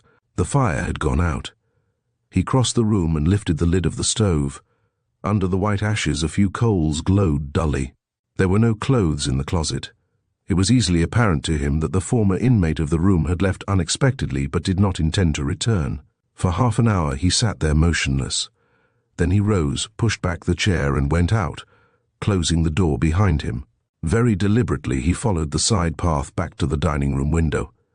This time he retained the light, pressing one end of it firmly with his thumb. The soggy Indian blanket he folded back, and, stooping close to the ground, examined intently the dead cold face which it had sheltered. It was the face of a man, young but haggard. The cheeks were sunken, and through the skin of his clenched hands the knuckles showed white and knotted. His hair was in wild disorder, but it seemed more the disorder of long neglect than of violent death. The helpless, shrunken figure presented a pitiful contrast to that of the man who knelt beside it. His was a large, well-proportioned frame that suggested not corpulence but physical power. His hands were powerful but not thick. His whole bearing was self-assured, almost haughty. But it was the eyes, not the carriage, that gave the impression of arrogance. They were the clearest amber colour with a mere dot of black pupil. Here and there tiny specks were visible, showing like dark grains of sand in a sea of brown. A woman had once called them tiger eyes, and he had been pleased. A child had once described them as freckled eyes, and he had been annoyed. As he knelt there now, searching the face of the dead man, his eyes, under their drooping lids, narrowed to the merest slits. When at last he rose and drew the blanket back over the still form, he moved with the brisk effectiveness of one animated by definite purpose. First, he drove the mud-spattered roadster into the garage and left it there beside the beetle-black limousine. Then he let himself into the deserted house again, went up to the second bedroom in the left wing, and began sorting over some miscellaneous objects from one of the chiffonier drawers. "Ghastly," he muttered once. "Ghastly. I'll have to take something to brace me up." Back in the dining room he took one of the long-stemmed glasses from the sideboard and poured himself a drink from a bottle in the cupboard, underneath. But first he scrutinized its contents under the light. "Why didn't you take it all?"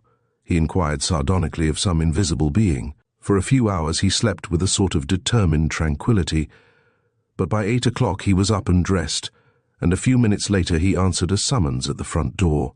Swinging it open, he admitted a short sandy man with the ruddy complexion of the Norseman. "I'm Anderson, the coroner," this visitor announced. "Yes, I was expecting you. Come in." The other man swung the portal wider. "Dr. Anderson, is it?" The visitor nodded and stepped into the hall that was still dim in the cold light of the winter morning. He unwound a black silk muffler from about his throat. "Devilish cold," he commented. "Devilish cold for a place that advertises summer all the year round." His host smiled with sympathetic appreciation. "California publicity," he commented, "is far and away ahead of anything that we have in the unimaginative East. My furnace man left me yesterday, and I haven't got around to making the fires myself yet. But let me give you something to warm you up, Doctor." While he filled one of the small glasses on the buffet, his guest eyed him stolidly. "Still got some on hand, have you?" he said with a heavy attempt at the amenities. "Well, this wouldn't be a bad place for moonshining out here. Guess you could put almost anything over without fearing a visit from the authorities." There was a moment of silence. "You've got a beautiful place, though," he went on at last. "But Rest Hollow, what a name for it. Rest, Lord. Anything might happen out here, and I guess most everything has.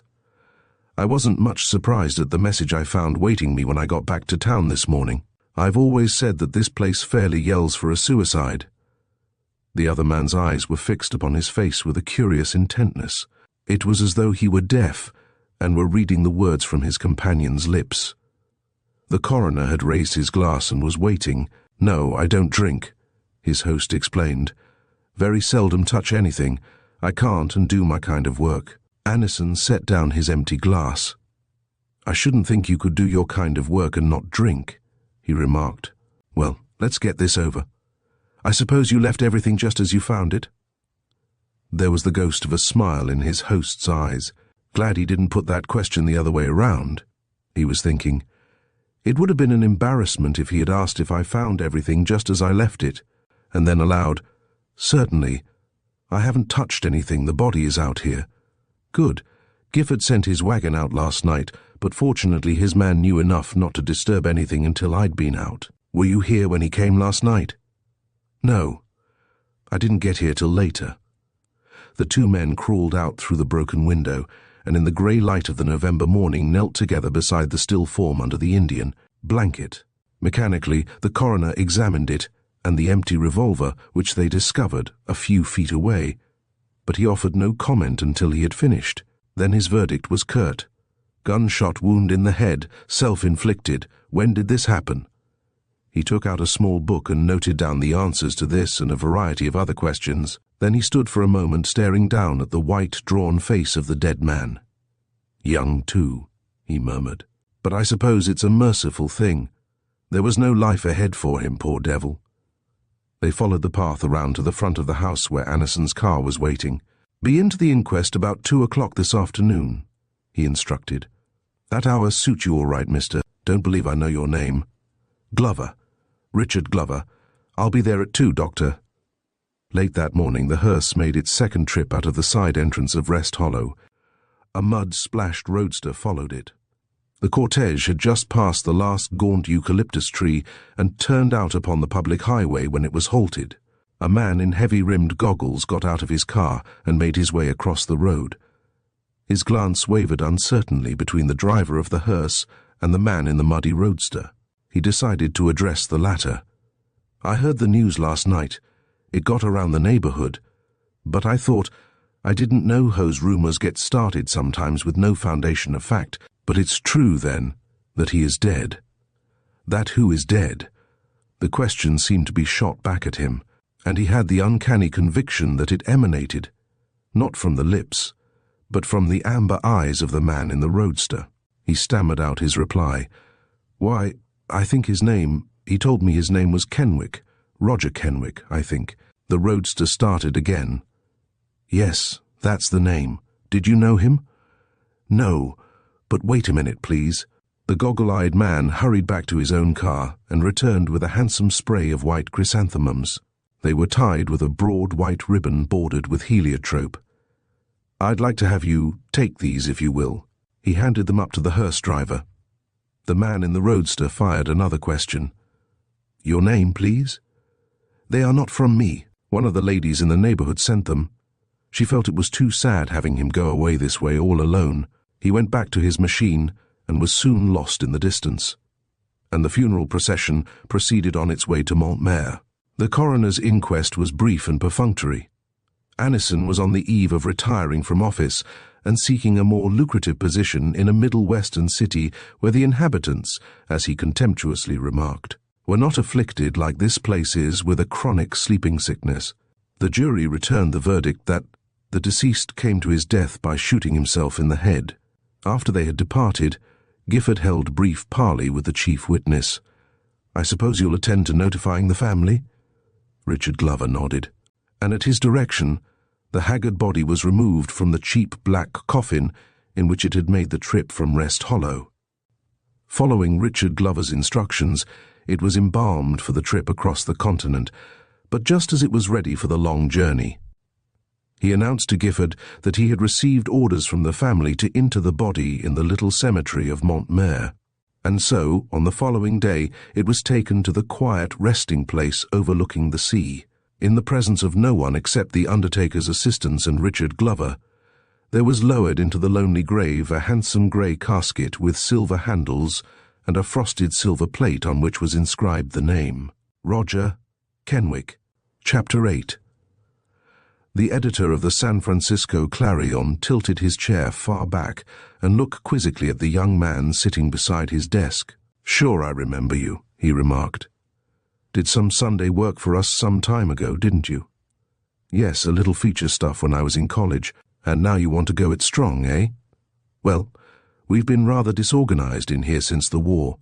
There's been a constant stream of reporters coming and going, but things are settling down a little now, and we're not taking on anybody who doesn't want to stick. Planning to be in the city right along, are you?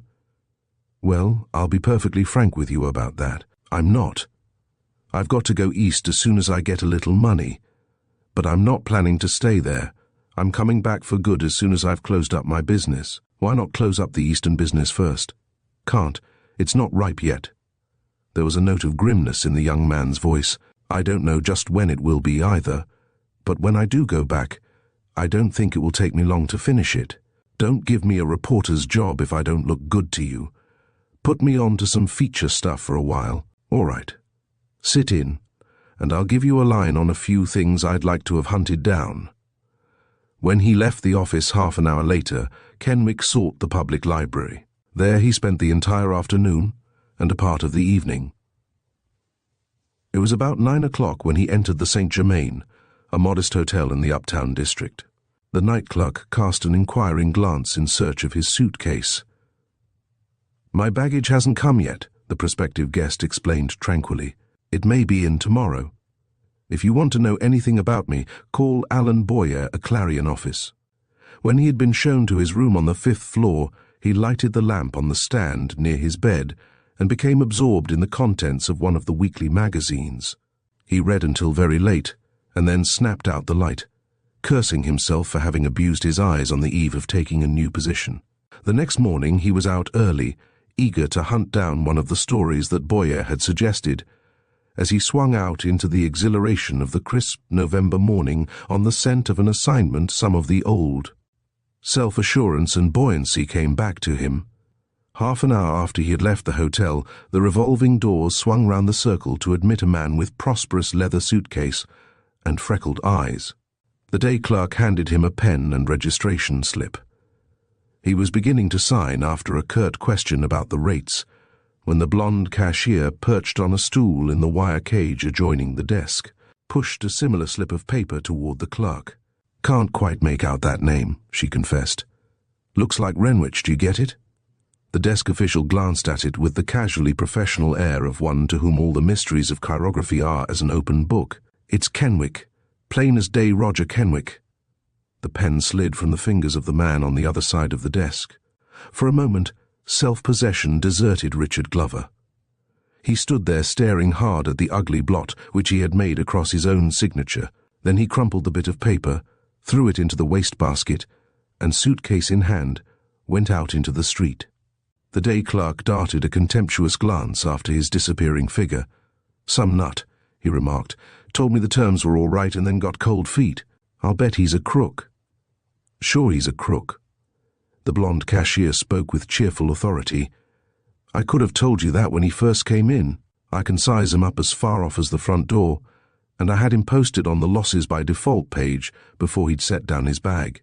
The day clerk regarded her musingly. He had a bag, though, and that's more than this Kenwick fellow showed. But Brown thought he was all right and let him have 526. Did you notice him this morning? Tall, dark fellow, young but with hair a little grey around the temples. Ye-a, high brow. Looks like he was here for his health. Probably broke down in some government job. No, he's a newspaper man.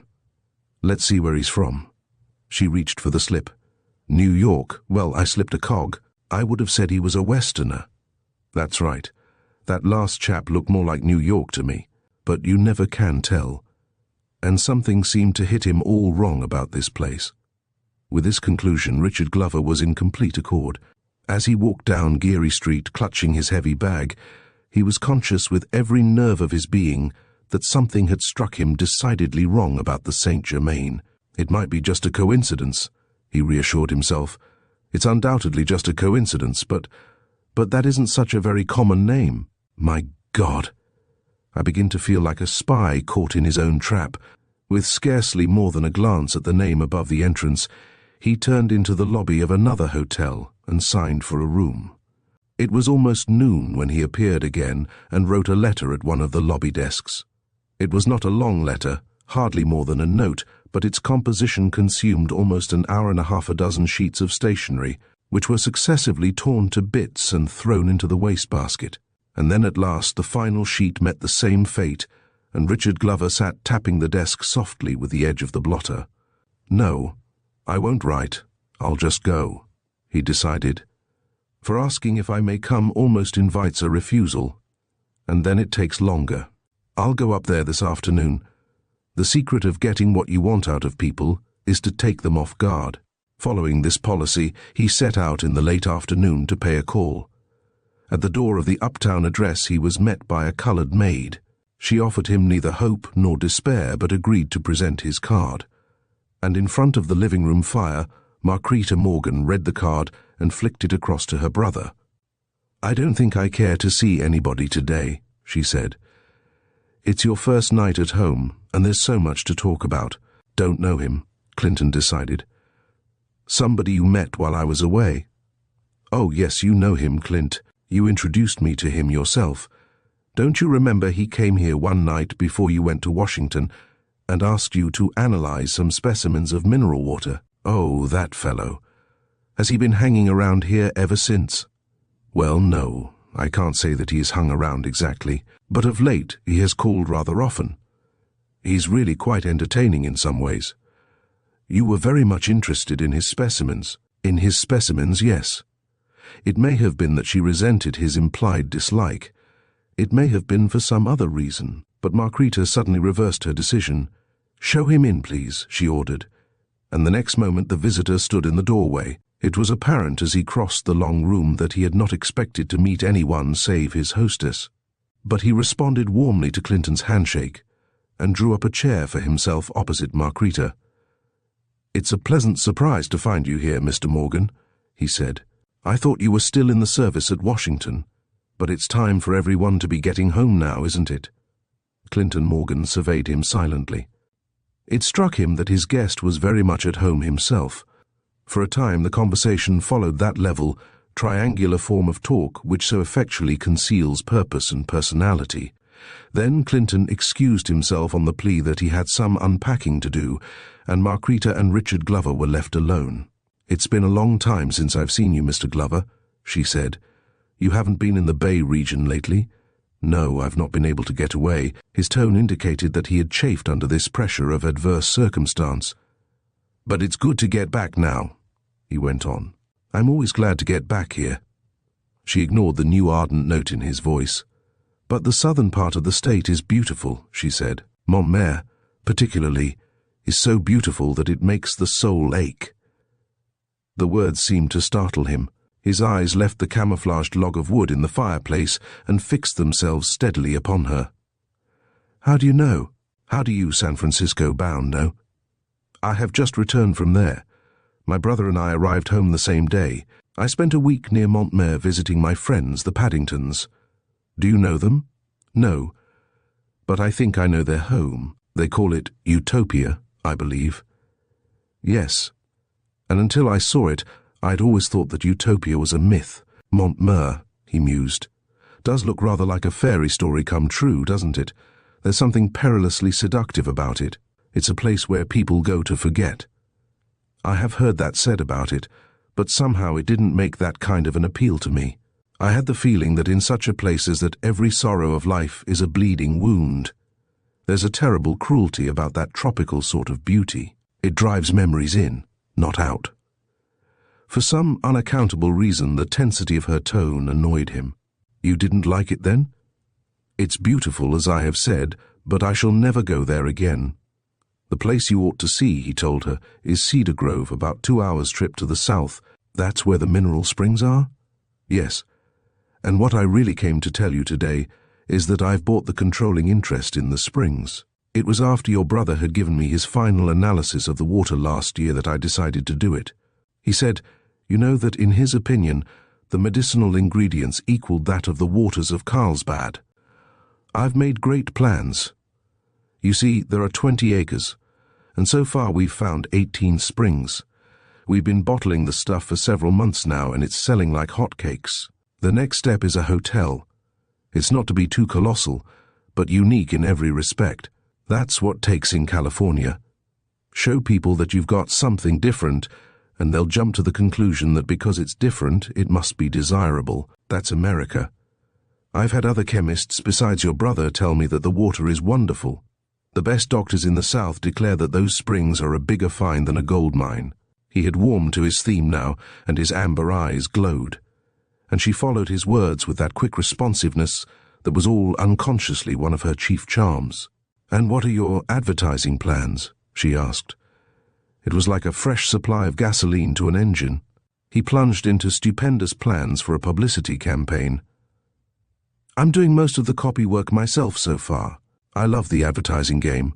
I love telling people what they want and making them want it. I'm calling it the Carlsbad of America. That will get the health seekers, and health seekers will pay any price." For half an hour he talked, going into every detail of his plan. And then all at once he stopped abruptly, as though he had grown suddenly weary of Carlsbad. She sat gazing into the fire, waiting in sympathetic silence for him to resume the subject. But he didn't resume it. When he spoke again, his tone had changed as well as his theme. For the first time the conversation became keenly personal. He talked about himself with a humility that was quite new and, to his listener, somewhat startling. "I don't think it can be a complete surprise to you," he said, "to know how much I need you, how much I depend upon your sympathy and understanding. You must have guessed something of my feeling. You are too intuitive not to have guessed." Her frank blue-grey eyes were fixed upon him with an expression that baffled him, yet gave him hope. "No, it is not quite unexpected," she admitted. "But I didn't realize that it had gone quite so far. It seems to have all happened rather suddenly. We haven't known each other very long, not nearly long enough for anything like this. No, but I've been looking for you all my life. That ought to count for something." "For something, yes, but not for so much as that." "Love isn't a matter of time," he told her. "No, but it's a matter of exploration. It's a matter of finding each other. And in the half a dozen times that you have called here, Mr. Glover, we haven't talked about the finding kind of things. No, we don't know each other. We don't know each other half well enough to consider anything like this, but we can get to know each other better. Is there any reason why we should not do that?" She pondered this for a moment. "Well, for one thing, there is distance. There is no longer distance," he pleaded eagerly. "For I have severed my connections with Montmere." "Oh!" He couldn't tell whether the exclamation emanated from pleasure or merely surprise. "You severed your connections there because of this new Carlsbad plan." "Partly because of that, but chiefly because a secretaryship to a rich man doesn't get one anywhere." "I suppose not." Still, he couldn't decide whether her interest now was genuine or only courteous. But she would give him no further encouragement than to allow him to call occasionally. And with this permission he went away well content. 10 minutes after he heard the front door close, Clinton, in a dressing gown and slippers, appeared on the threshold of his sister's room. "Gone, at last?" he queried. "What's Glover doing up here anyway? I thought he was securely anchored with a millionaire hermit down south." She spoke without turning from the dressing table, where she was shaking her long dark hair down over an amethyst-colored negligée. "You don't like him, do you?" "No, I can't say that I do." "Why not?" Before the directness of the question he felt suddenly shamefaced, as a man always does who condemns one of his own sex before a woman on insufficient evidence. "Oh, he's all right, of course. I have no reason really for disliking the fellow, except, well, he seems to like you too much. And he's not your style. What did he want tonight?" "He wanted to tell me about a new scheme he has, a really wonderful enterprise, Clint, for turning that mineral water place into a health resort. He's taken over most of the stock and he talked glowingly about it." "He does talk well, I'll admit that. But who is going to capitalize this venture?" His sister smiled. "Well, Clinton, I could hardly ask him that, you know." "No, I suppose not. And if you had, I imagine that he would hardly have liked to answer it. Anyhow, he's cheered you up, and I ought to be grateful to him for that. It was a mistake for you to take that trip to Montmere, Crete. It was too much for you." She made no response to this, and her brother, noting the delicately flushed face and languid movements, told himself reproachfully that the mistake was in going away and leaving her to struggle alone with the hospital venture. He sat down on a cedar chest beside the window. "Let's retint the whole lower floor, Crete," he suggested, seizing upon the first change of topic that offered itself. Now that this place is to be a home again, and not a sanitarium, let's retint and get the public institution smell out of it. She laid down the ivory brush and turned to him, but her gaze was abstracted, and when she spoke in a musing voice, her words showed that she had not been listening. Clinton, have you ever figured out just how much of the Coalinga oil stock belongs to me? He had been sitting with one knee hugged between his arms. Now he released it and brought himself upright upon the cedar chest. Why, no, I haven't. I don't think it makes much difference while we're living together, sharing everything this way. She got up from the dressing table and walked over to the far window, drawing the deep lace collar of the amethyst negligee up about her ears as though to screen herself from his view.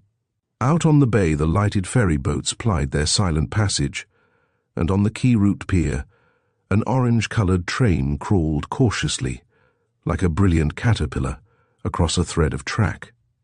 Marquita, gazing out into the clear, soft dusk, sent a question backward over her shoulder. Would it be very much trouble to go over our properties some time and make a division?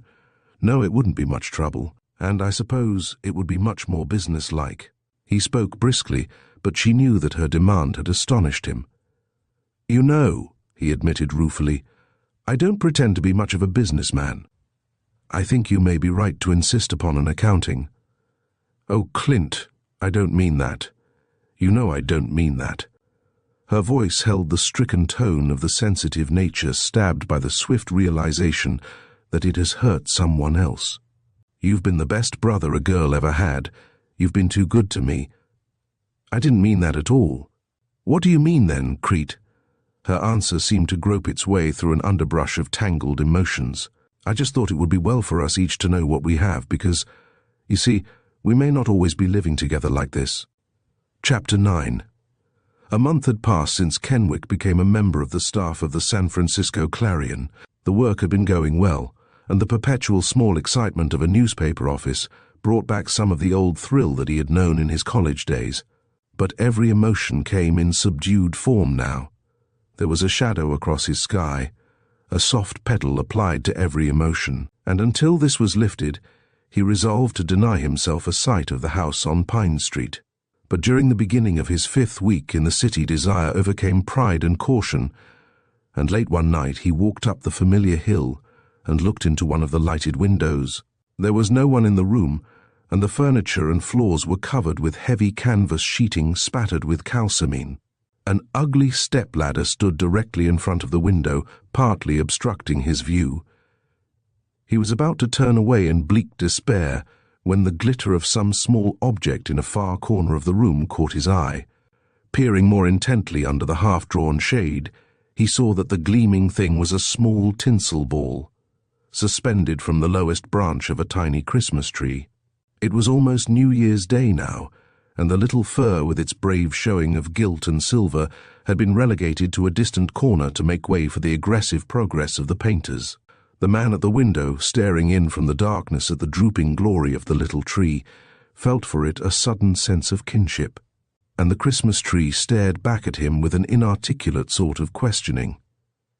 There was to Kenwick a terrible sort of patience in its attitude, torn away from its normal environment, transplanted suddenly and without warning into surroundings giddily artificial, and bereft of the roots with which to explore them.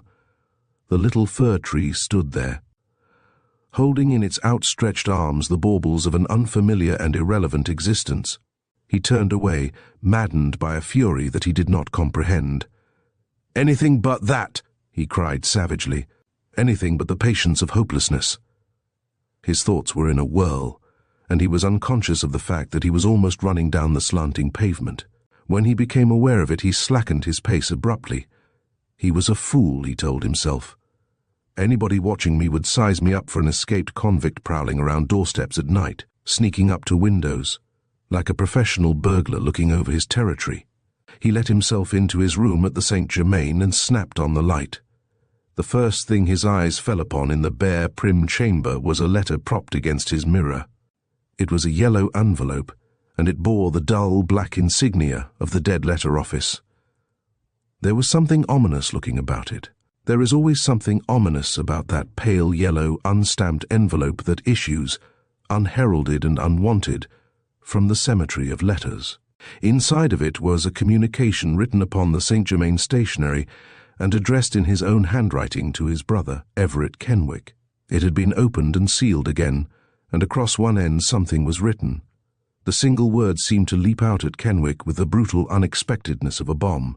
He dropped the envelope as though it had stung him and stood gazing down at it. It stared malignantly back at him, burning a fiery path to his brain.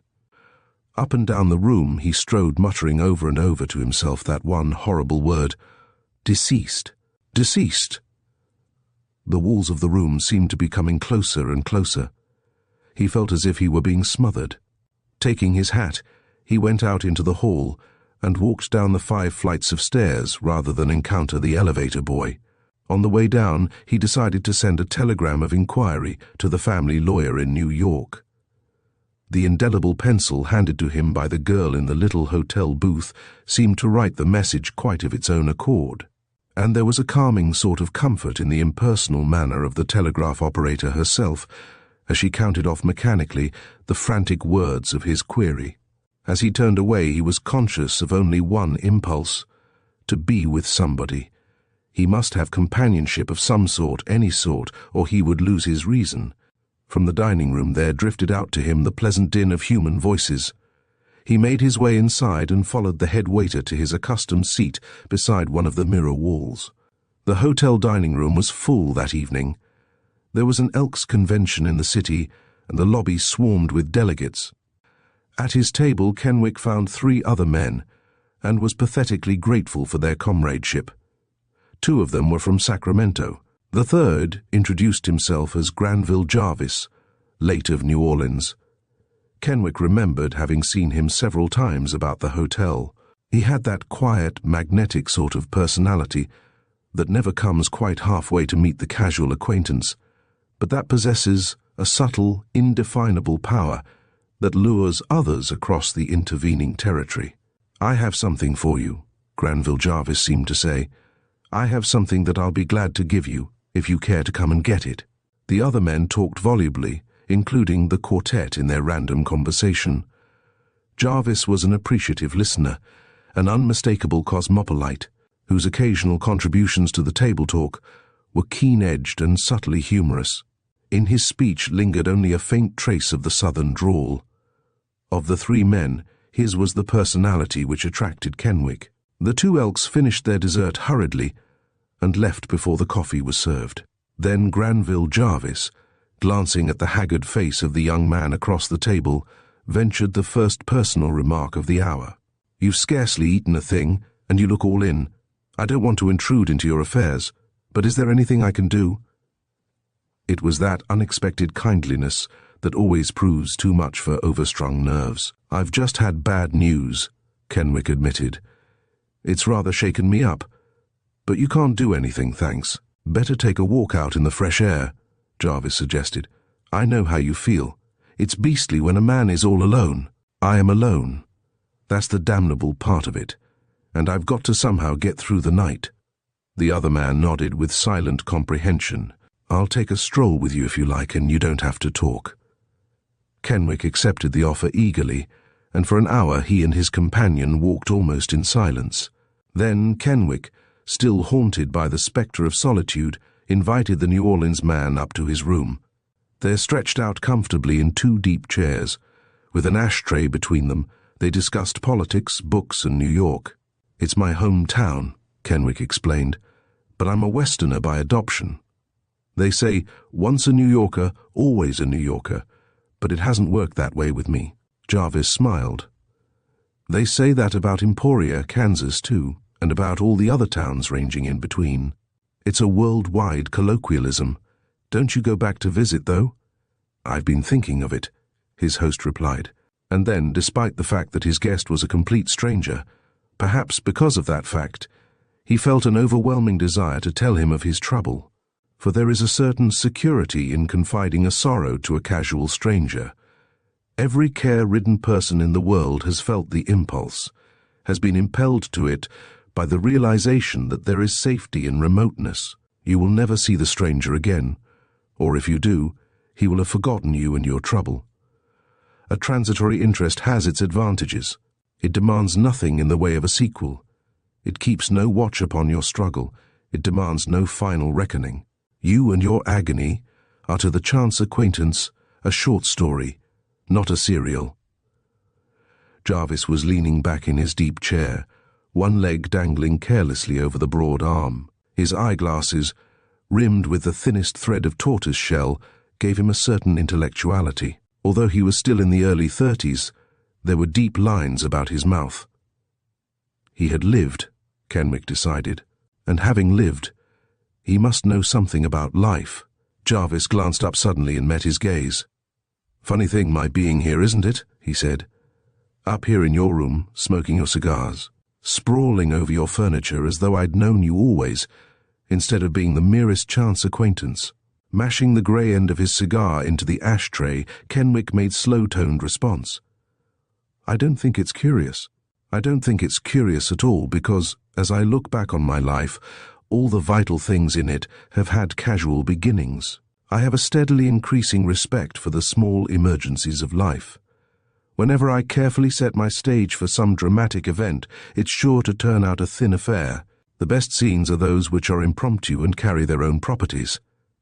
That's flattering to a chance acquaintance, but a hard knock at your friends." "I'm all for chance acquaintances," Kenwick responded. "Friends have an uncomfortable habit of failing to show up at the moment of crisis. Just when you're terribly in need of them, they fall sick or get absorbed in building a new house or go to Argentina. And then, before you have time to grow cynical, along comes somebody that you just bow to on the street, and he sees you are in trouble and offers a lift. The people who really owe you something never pay. They pass the buck to the chance acquaintance, and 9 times out of 10 he makes good. Makes things more interesting that way. After all, life isn't merely a system of bookkeeping." Kenwick prided himself upon the fact that he had kept the bitterness out of his voice, but when Jarvis spoke, this illusion was shattered. "Tough luck, Mr. Kenwick. As I said before, I don't want to horn in, but I'd be glad to score another point for the C.A. if it would be of any help to you, and there's nobody else about." Kenwick put down his cigar. "To tell the truth, there's nobody about at all. It happens that during the past year every friend I had has gone, figuratively speaking, to Argentina. Some of them used to be particularly good at helping me out with my yarns. I'm a fiction writer, you know, and I'm under contract to finish a mystery story for one of the magazines. I'm stuck, and it's bothering me a lot. Can't move the thing a peg. I know that the man who talks about his own stories is as much of a pest as the man who tells his dreams, but if—" Jarvis had settled down into his chair, with a sigh of luxurious content. "Shoot," he commanded. "It's great stuff being talked to when I'm not expected to make any replies. What's the name of it?" "It hasn't any name just yet, but I'll let you be godfather at the christening. This is just a scenario of the situation, with all the color and atmosphere left out." He reached over and snapped off the chandelier light, leaving only the soft glow from the little brass lamp upon the table. "The story," he began when he had resumed his seat, "hinges upon the fortunes of 2 brothers, or rather the fortunes of one and the misfortunes of the other. The parents die when the elder of the 2 is 30, and the younger almost 19. The older brother has married, and at the death of his mother comes back with his wife to live at the old home. But the sister-in-law and younger brother are not congenial, and the boy, who has ambitions for a professional training, decides to go away from home to a distant university. There is very little opposition to the plan, for the sister-in-law is in favor of it, and the elder brother, who is guardian, of course, and a splendid fellow, consents on the condition that the boy spend his summer vacations at home. He hopes in this way to keep in touch with him and does. In the spring of his senior year, America enters the war, and the boy, now a man of 23, enlists and in the autumn gets across. He sees more than 6 months of action at the front without getting a scratch. But at the end of that time, his nerves go to pieces, and he is sent first to a convalescent hospital in England, and then home. There he finds the old place completely changed under his sister-in-law's regime, and he is so obviously unhappy about it that his brother suggests that he accept the invitation of an old family friend and spend the winter. with him in his California home. He complies with this plan, the more eagerly, because it gives him an excuse to get back to the environment which he has grown to love and the associates that he knew in his college days. Without adventure, he arrives at the little Southern California town and is met at the depot by his friend's chauffeur. But on the way out to the house, they meet with an automobile accident that shakes him up pretty badly, and so far as he can determine from circumstantial evidence, kills the driver. Stranded alone and injured in an unfamiliar village, he applies at the first house he comes to for aid. It chances to be one of those palatial country homes, so plentiful in that region, which seems to have been built for the exclusive use of caretakers. For although it is completely and elegantly furnished and bears every evidence of being tenanted, he stays there ill for more than 24 hours. Absolutely alone, except for the presence of a mysterious woman who is apparently locked into one of the bedrooms upstairs, and whom he never sees. On the second night, he makes a surreptitious escape from this uncanny prison, without ever having encountered its owner, and by a happy stroke of chance, makes his way up the coast to San Francisco. Here, he plans to establish himself permanently, look up some of his old associates, and get in touch with life again. But this scheme is thwarted in a most unexpected manner, for on the morning of his arrival, something happens that makes chaos of his plans and starts him upon a quest, not into the future but into the past. In the station depot, he stops long enough to purchase a newspaper, and Kenwick paused for an instant and glanced at his auditor. "Go on," Jarvis commanded with that impatient curtness that is the best assurance of interest. "He buys a newspaper," the narrator went on, "and from the date on it he learns that instead of having lost connection with the world for 2 days, he has been out of it for almost a year. There are 10 months of his life that he can't account for at all. At the library he reads up and discovers that the war is over. From the newspapers and magazines, he picks up the thread of world events and orients himself with regard to national and local affairs. But to connect his own past and present proves, as you may suspect, an almost hopeless task. He sends several telegrams to his own home, all of which are ignored. A letter to his brother brings, after long delay, the startling information that he is dead. The message bowls him over completely, and the more the thing preys upon his mind, the more certain he is that there has been foul play. He begins to be haunted by the conviction that he is being watched. The only safe course open to him seems to be to lead as normal and inconspicuous an existence as possible until he can hear from the family lawyer."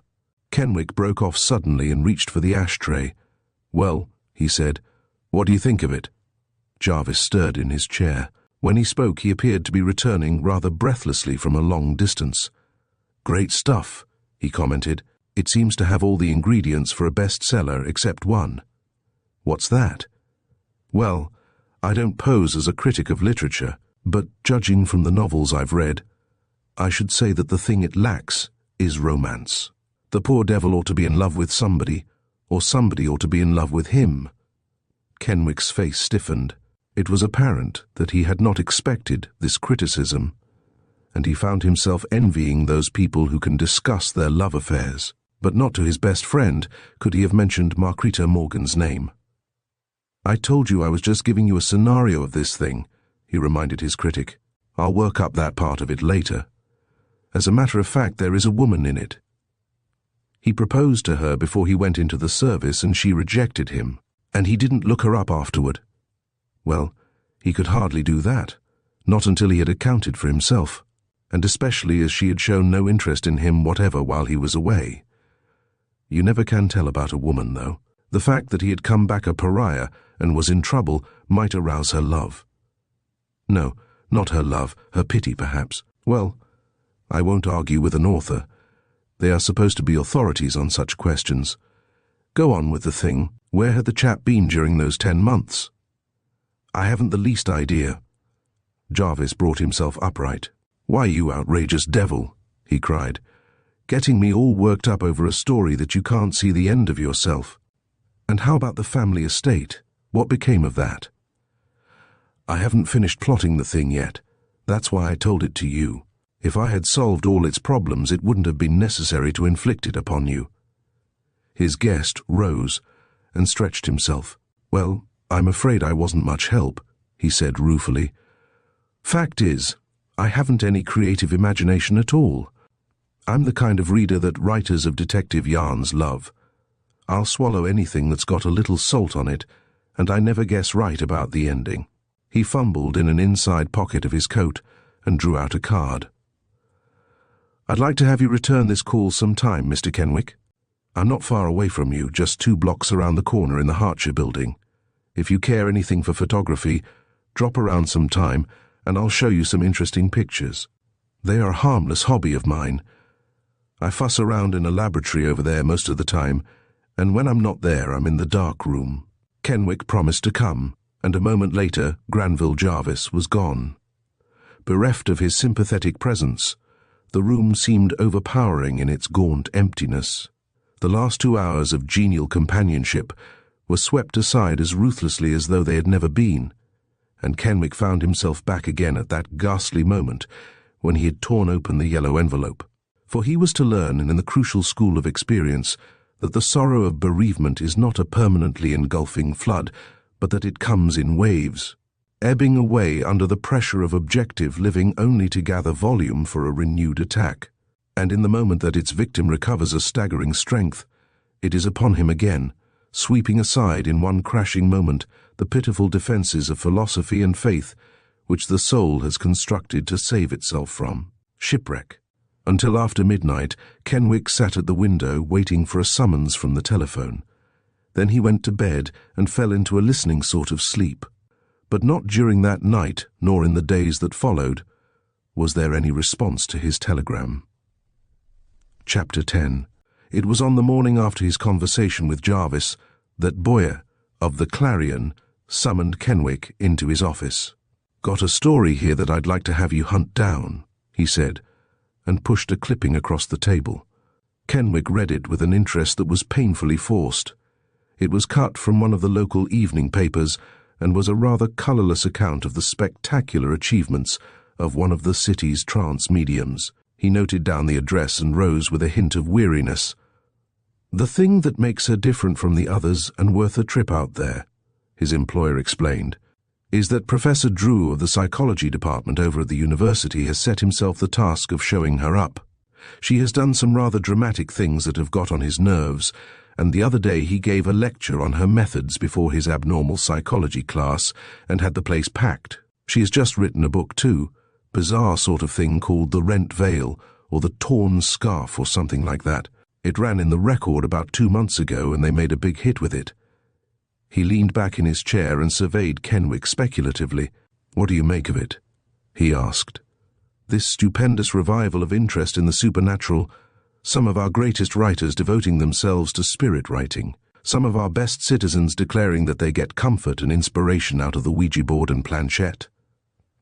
"I think," Kenwick answered slowly, "that it is one of the inevitable results of the war.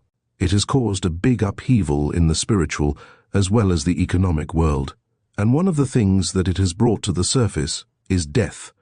Of course, death has always been with us, but unless it came right into our own lives, we have persistently ignored it, as we have ignored the industrial problems and immigration and a lot of other things. But during the last few years, death has been rampant. Everybody has had to look at it from a greater or less distance. For a while we'll have to go on looking at it, and human nature is so constituted that it has only 2 alternatives. It must either ignore things or try to account for them. I don't think this renaissance of the supernatural is anything unusual. Every great war must have been followed by a frenzied season of accounting for death." The other man glanced at him with eyes in which there was no longer impersonal speculation. "You've been touched by it too, Kenwick," he ventured. "Yes, my brother. I'm sorry." He stretched out a hand. "Well, to get back to this Madame Rosalie, get an interview with her, and also with Drew. We'll give 'em each a column on Sunday. We might be able to start a controversy that would be worthwhile." And so, half an hour later, Kenwick was ringing the doorbell at a shabby old house on Fillmore Street. As he stood there waiting, he was convinced that his only motive for the errand was a journalistic interest. But if there is any season of life when the sane, well-balanced man or woman may be tempted into the region of the occult, it is during that interval between the shock of bereavement and readjustment to an altered order of existence, when the soul quivers upon the brink of two worlds. The lapse of time between shock and readjustment varies with every temperament, but in that period of helpless groping, we all stand close to the psychic, the unexplainable, the supernatural. If Kenwick had expected to find Madame Rosalie's domain extraordinary in any particular, he was distinctly disappointed. It was one of those ugly old frame houses with protruding bay windows, which still weather competition with the concrete and stucco residences in every part of the city. In the front basement window was the hideous sign of a dry-cleaning establishment, and in the neighboring flat the windows were placarded with the promise to supply costumes for all occasions. In response to his summons, a petite dark woman in a loose flowing garnet robe opened the door and voiced the professional query, "You have an appointment?" When the visitor had admitted that his call was impromptu, she considered for a moment. "I have a client just now," she explained, "and you may not want to wait until his sitting is over." "I'll wait," Kenwick assured her. "How long does it take?" It was instantly apparent from Madame Rosalie's expression that this query was a violation of professional etiquette. As well inquire of a doctor how long it will take to perform a major operation. Ignoring his query, the medium opened the door wider and ushered her caller into the front room. It was a dim, commonplace apartment furnished with flowered cretonne-covered chairs, a defiant-looking piano, and gilt-framed pictures. "You will find some magazines here," she promised. "Just make yourself at home, please." It would be a difficult achievement, the reporter decided, as he settled himself in one of the rigid-looking chairs. And Madame Rosalie's tone, though courteous, had not been eager or placating. It was apparent that she had plenty of business. Her manner of greeting had been more like that of an experienced and self-possessed hostess taken unawares by a guest, than of an exponent of the supernatural. She was obviously an educated woman. Her voice alone betrayed that fact, and she moved with a grace that seemed somehow incongruous in those sordid surroundings. As he sat beside the bow windows gazing out into the fog, Kenwick smiled grimly. "I don't know Drew yet," he murmured, "but whoever he is, I'll bet she can give him a run for his money." Within 20 minutes he heard low voices at the far end of the hall, and then the sound of approaching footsteps. He rose and went to the door. Madame Rosalie and her client were emerging from a shadowy chamber whose door was draped with maroon-coloured portiere. The caller had reached the hat rack and was jerking himself into his overcoat when, all at once, he stopped with words of astonished greeting. "Why, hello, Kenwick!" He strode forward with extended hand, and Kenwick gripped it with an equal astonishment. It was one of the men whom he had known well at college. "Going it strong now that you are back in civilization again?" On his face was genuine pleasure, and the shamefaced expression that it would have worn if the newspaper reporter had suddenly encountered him tobogganing down one of San Francisco's hills on a child's coaster. When he was gone, the reporter followed his hostess into the room with the maroon-coloured curtains. It was as shabby as the waiting room, but more comfortable, and somehow expressive of a strong personality. Over a felt-covered table, strewn with cards and stubs of pencils and other aids to occult communication, was an electric bulb held in place by a loop of white cotton string. Madame Rosalie motioned him to a seat beside this table and sank into a deep chair on the opposite side. For a moment, neither of them spoke. Madame Rosalie's eyes rested upon her client with a scrutiny that was not inquisitive, but almost uncomfortably searching. They were dark eyes and brilliant with the unnatural shining that is often caused by chronic insomnia. At first glance he had thought that her hair was confined under a net. Now at close range he saw that it was cut short and waved alluringly over the lobes of her ears. She had been a beautiful woman once, he reflected, but life had given her brutal treatment. He picked up a crystal sphere that was lying upon the table. "Tell me what you see for me in that," he commanded. She turned it slowly under the light. Kenwick, watching her, felt a little cheated by the unspectacular quality of her technique. For all the thrill which she seemed likely to give him, he might as well be opening an interview with the census-taker. "You came," the medium said at last, still gazing into the depths of the crystal, "to consult me, not about the future but the past. He made no response. "You are in trouble," she went on in the same unhurried voice. "You are in great trouble, but you are not taking the right way out." "What is the right way out?" "You must have help." An expression of annoyance crossed his face. She would follow up that statement, of course, with the suggestion that he enlist for a prolonged course of readings. He was preparing a curt dismissal of this plan, when suddenly she set the crystal down upon the table and looked at him with compassionate eyes. "You must have help," she repeated, "but it must be the help of someone who is dear to you, or was dear to you. Can you evoke such a spirit?" "I don't know. I never can promise, but I'll try." She leaned back in the chair and closed her eyes. The man, looking at her from across the table, was startled at the change in her face. For hers was that type of face which is dominated by the eyes. Without their too brilliant light, it suffered a complete loss of personality. Words came at last through her slightly parted lips. "There is someone who wishes to speak to you. I think it is a woman." "A woman?" Kenwick was not conscious that his tone held a note of disappointment. "Who is she?" "I can't quite get the name. It's a difficult control, but she wants very much to talk to you. She says, it will be hard to forgive at first, but you must come back." "Back where?" the voice went on, unheeding. "She says that she was influenced by someone else, someone stronger. You must look for that man. You must never stop looking for him.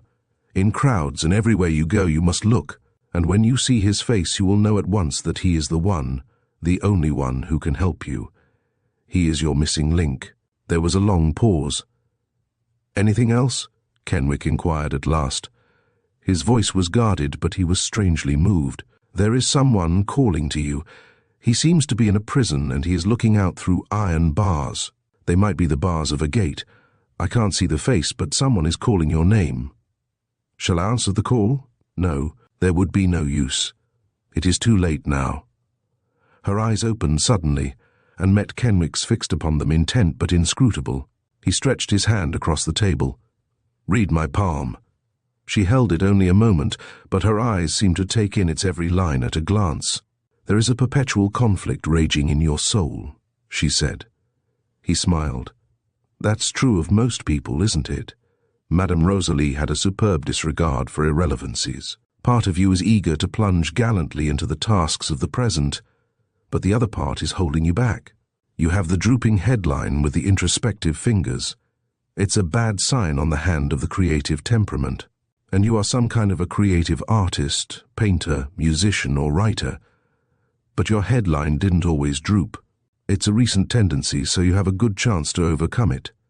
"How can I overcome it?" "In the first place, give up all idea of trying to reconcile yourself with the past. You can't possibly do it, and the effort may wreck you."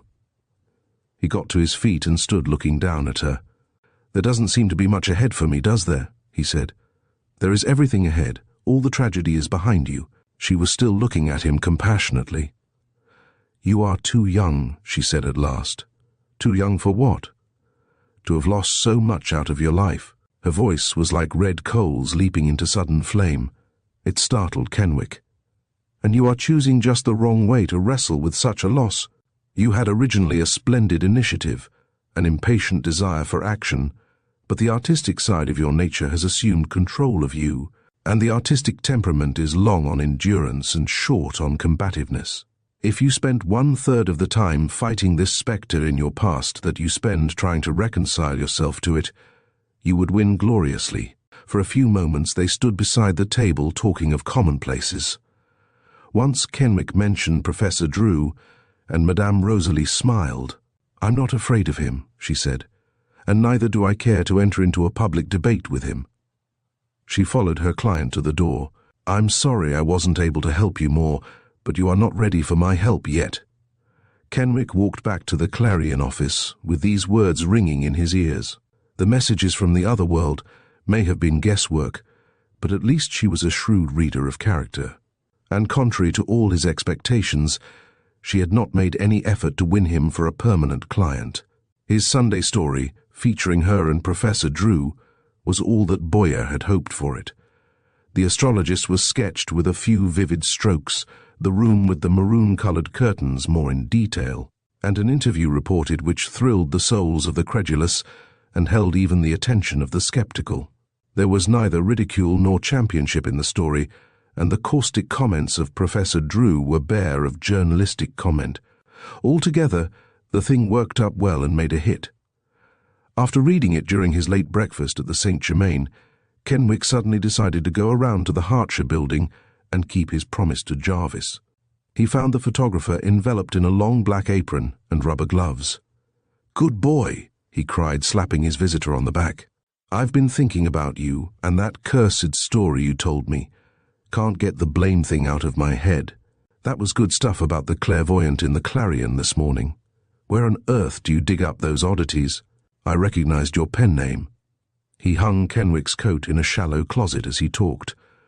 "You are in the nick of time to help me with an experiment, if you will," he went on. "I want to do some research work on the human eye, and I've got to have a subject. I've got a lot of cards here, featuring optical illusions and that sort of thing. Do you mind helping me for, say, half an hour? You see, the human eye and brain are the ideal apparatus for perfecting the camera, and I'm working on an invention." Kenwick complied with alacrity, glad of the opportunity to get his mind off of himself. For almost an hour, Jarvis worked under the black hood of the tripod while Kenwick reported on the images printed upon the cards. When the tests were finished and he rose to go, the photographer pushed aside his paraphernalia and wiped his forehead. "Hot as Hades under that thing," he cried.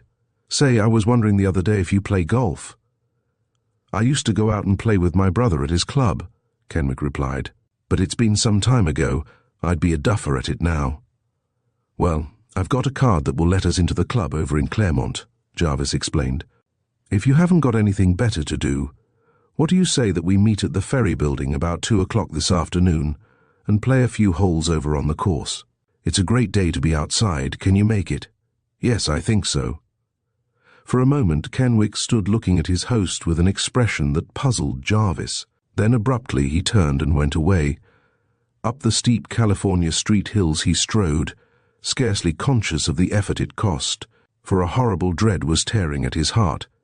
It was not a new sensation to him, and its very familiarity made it the more hideous.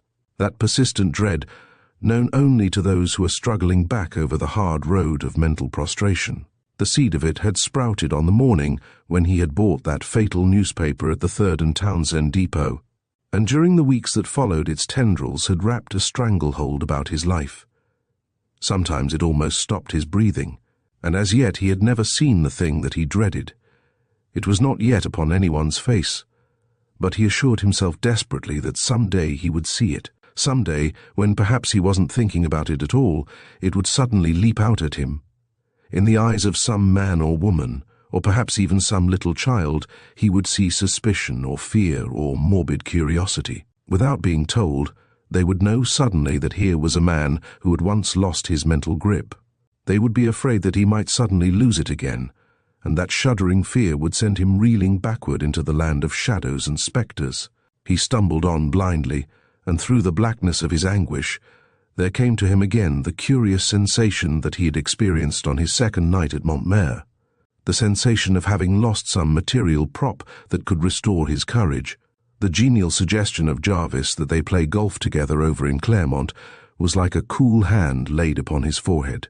To Jarvis he must seem sane and normal, capable at least of acquitting himself creditably in the sport of sane and normal men. He ate a hasty and solitary lunch, and at 2 o'clock met the photographer in front of the flower booth in the ferry building for an afternoon at the country club. Chapter. It was Sunday afternoon, and Markrita was expecting a caller. "How long do you think he'll stay?" Clinton demanded as they rose from their 2 o'clock dinner. "As long as I'll let him, I suppose." "Well, call a time limit, Crete." And then recalled suddenly to the realization that he must begin making the best of a situation that gave every evidence of forcing itself upon him for life, he added hastily. "What's the use of trying that new cure if you're going to pull against it all the time?" "Do you call this pulling against it?" "I do, decidedly. Every time that man comes here you're strung about an octave higher than normal." She looked at him, astonished. "Why, Clinton, I don't feel it myself. I'm not conscious that he affects me that way." "He does, though. We all know people who affect us that way. And it is not a question of attraction or aversion. Liking or disliking them doesn't alter the fact that they have the power to screw us up. Sometimes, of course, it's a beneficial stimulant, but you shouldn't be taking anything like that just now. Give Dr. Reynolds a chance. I will give him a chance, but today, well, I promised Mr. Glover that I'd listen to something that he has written. Help. Then he'll probably be here to supper. I didn't know he'd broken into the writing game. I didn't either until the other day, but I think it is some advertising for the new springs. He is very versatile. He does a number of things and does them well. Her brother glanced at her sharply without replying.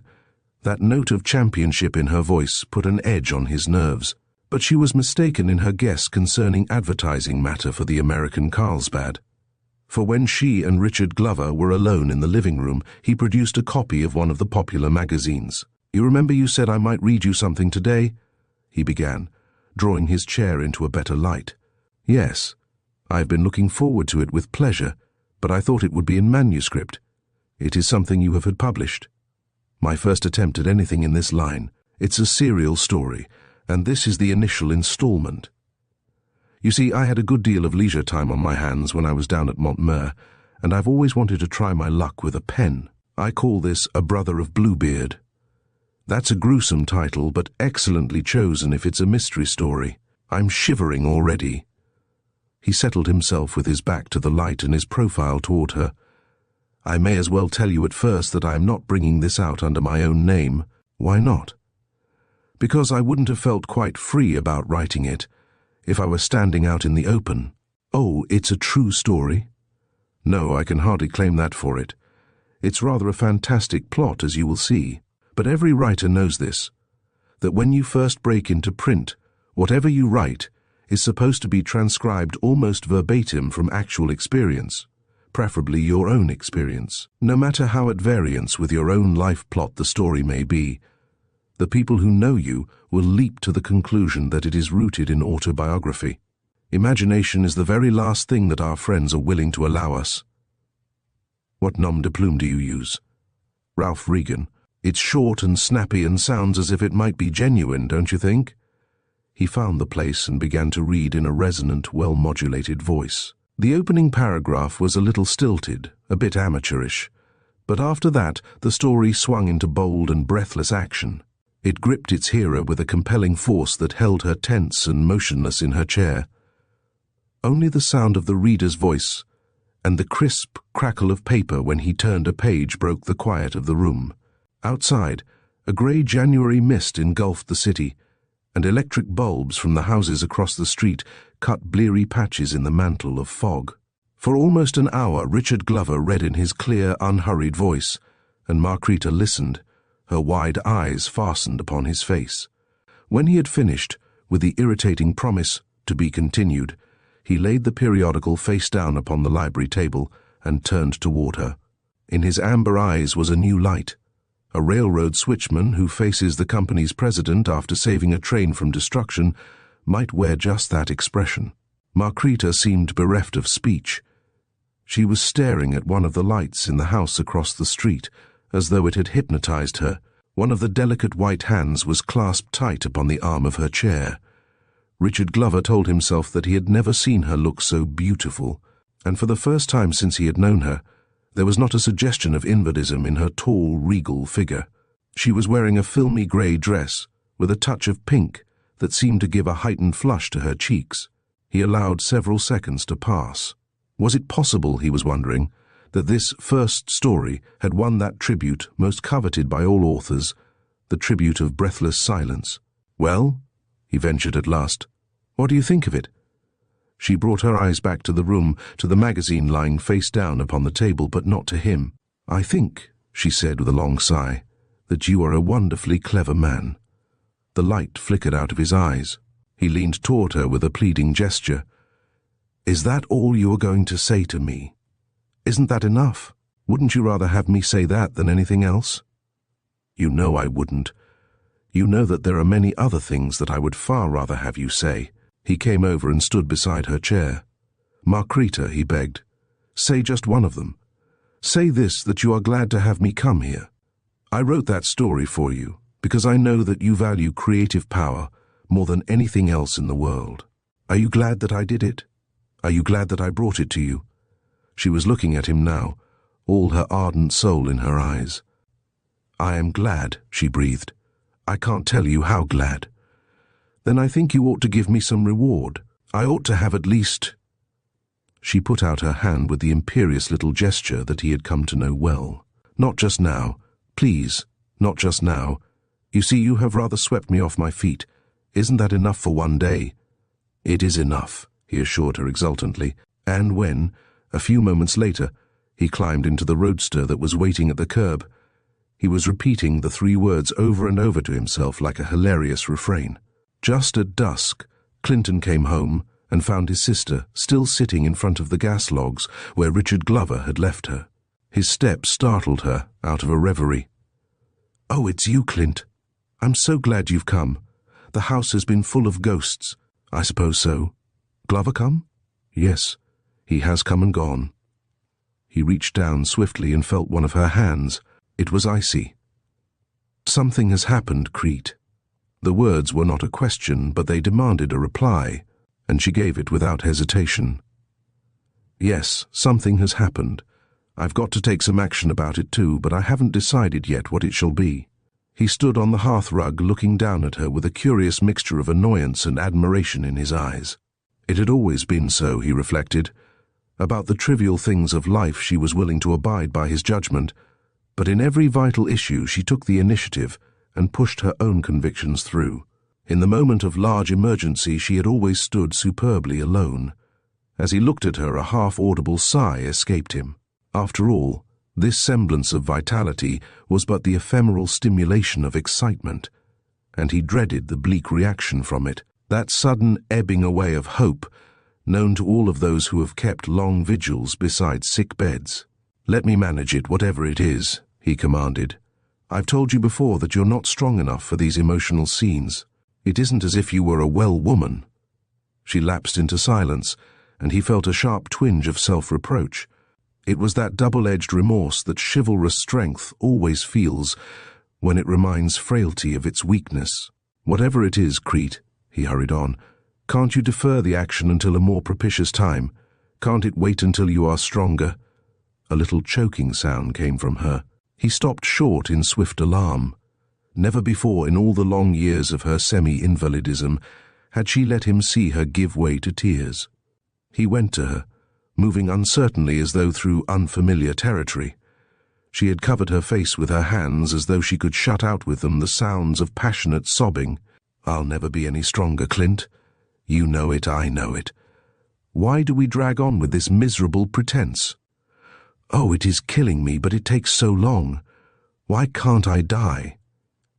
He recoiled before that cry, before the havoc that it revealed to him. Inwardly he cursed himself, and then he remembered Glover, as he might have remembered a gun which he had accidentally discharged, believing it to be unloaded.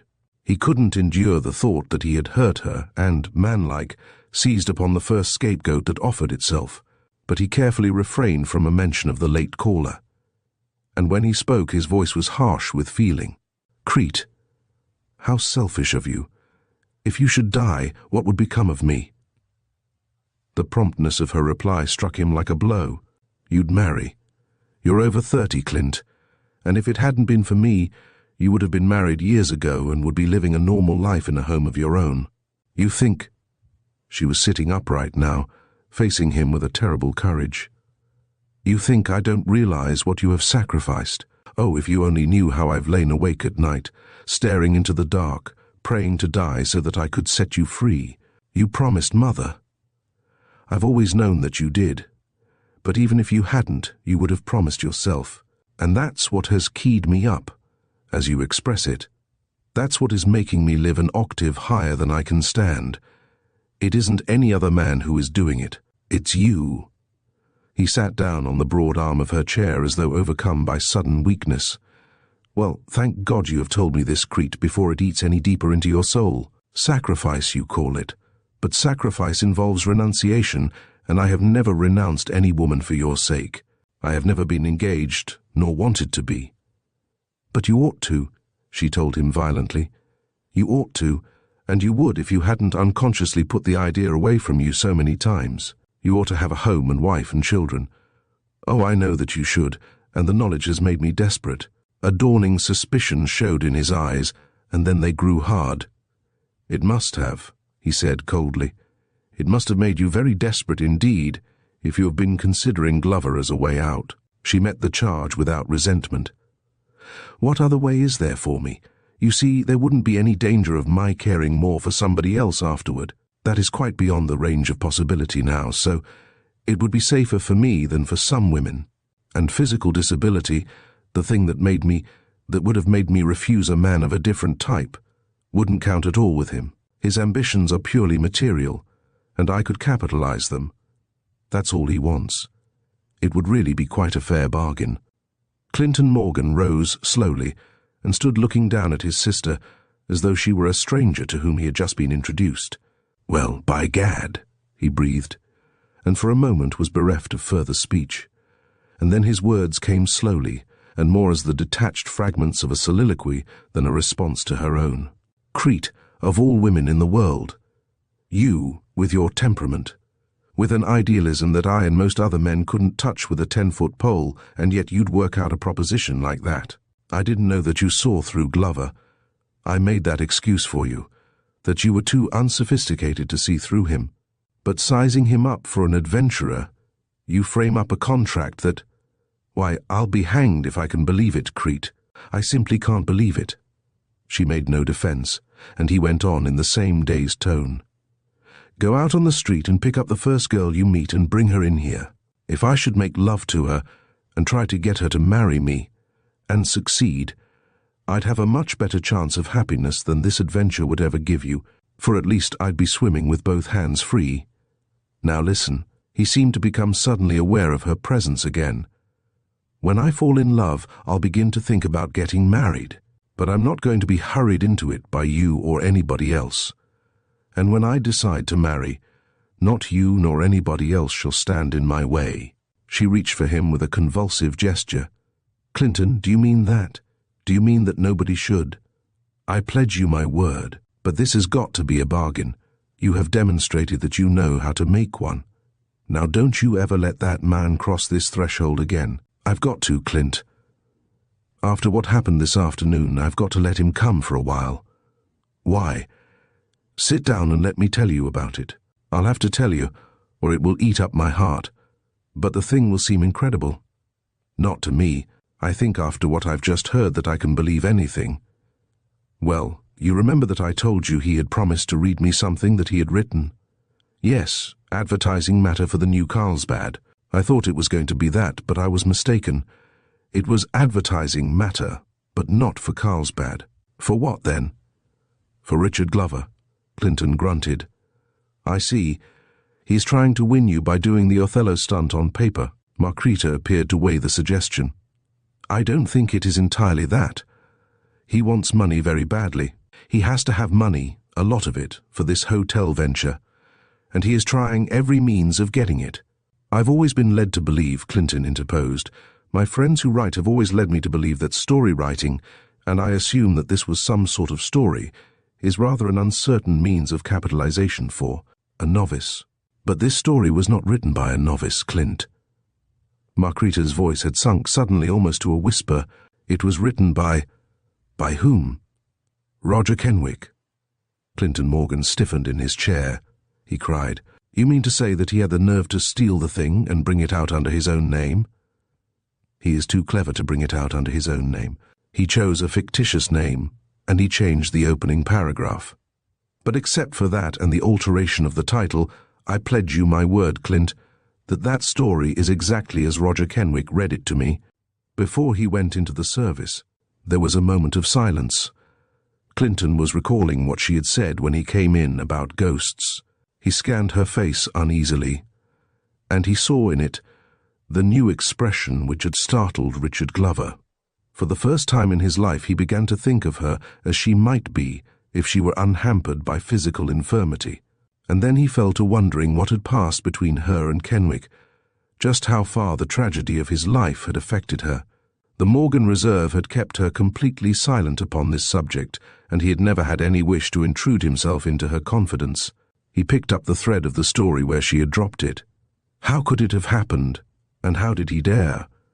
I can't even make a guess at how it happened, but so far as daring goes, well, as I said, he is desperate for money. And the thing, as looked at from his point of view, was not so very risky. Why should it be? He must have discovered in some way that the author was not a possible source of trouble, and who else could care about it? Never in his wildest dreams would anyone conjure up the possibility that I might know. He doesn't have the least idea, of course, that I ever knew the real author. What a nemesis! That he should have chosen me, of all the people in the world, for his audience. It's so impossible that he will never suspect it. But what happened after he had finished? What did you do? Nothing, except to compliment him on his cleverness and try to hide every emotion that I've ever had. It was hard. I think it's the hardest test I've ever had to meet. But it has given me something that I never have had before. Her voice grew husky with sudden embarrassment. Oh, Clint, you were right about him. I've known for quite a long time that you were right about him, but I couldn't admit it to myself, not with the course that I had decided to take.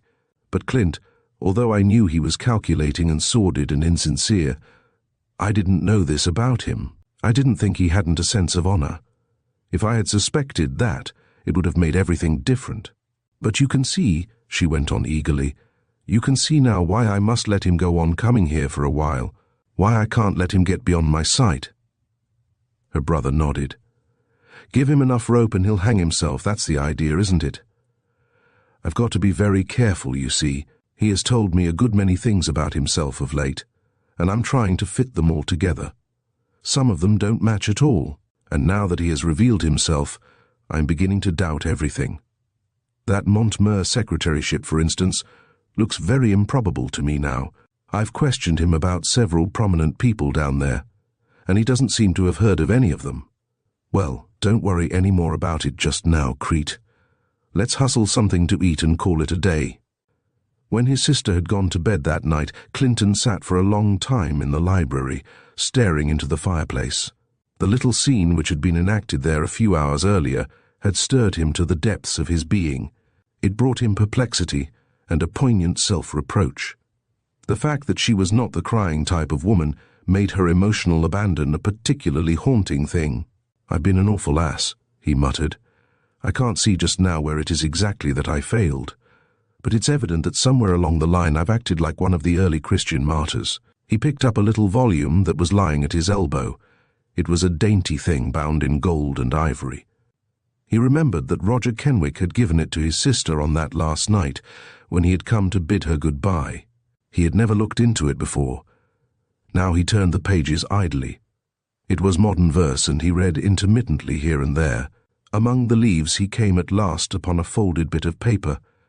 It was in Margreta's handwriting, evidently something that she had copied.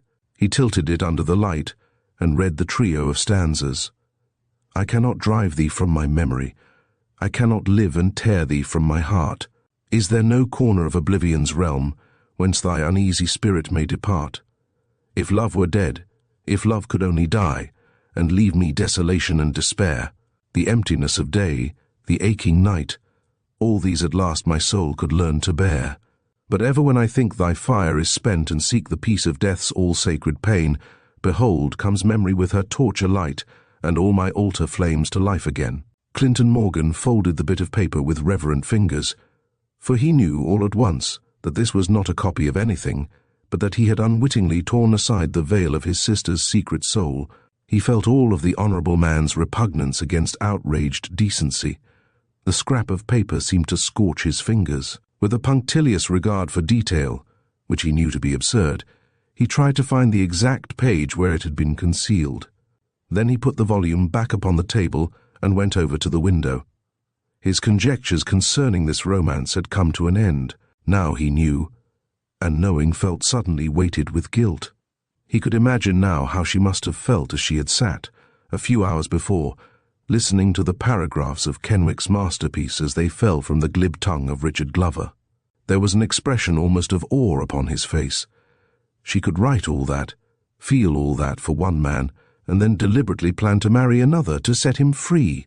The thing seemed preposterous, and yet he knew it to be true.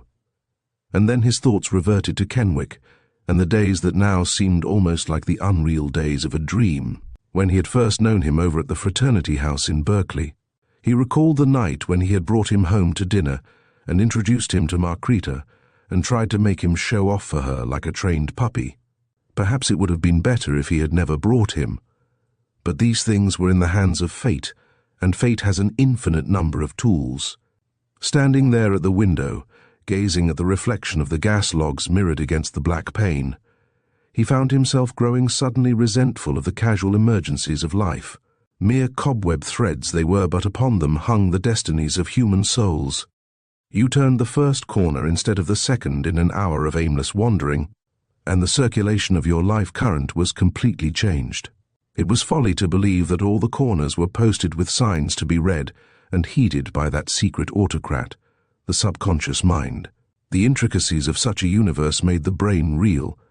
It was better to believe that we played the game blind, and that the stakes were to the courageous. He went back to the table and turned out the reading lamp, blotting out the sight of the white and gold book. "Lord, what a pity," he murmured. She would have been such an inspiration to him. It was the devil's own luck. Poor Kenwick, poor little Crete. Chapter 12. Madame Rosalie was setting her stage for a caller. It was evidently to be an important client, for cards, crystal, horoscope, Ouija board, and other handmaidens to divination were set forth upon the table in the dim back parlour. The priestess herself, in her garnet-coloured robe, moved about the room with the noiselessness of a shadow. Although it was barely dusk, she drew the shades and swung the electric bulb over the end of the table.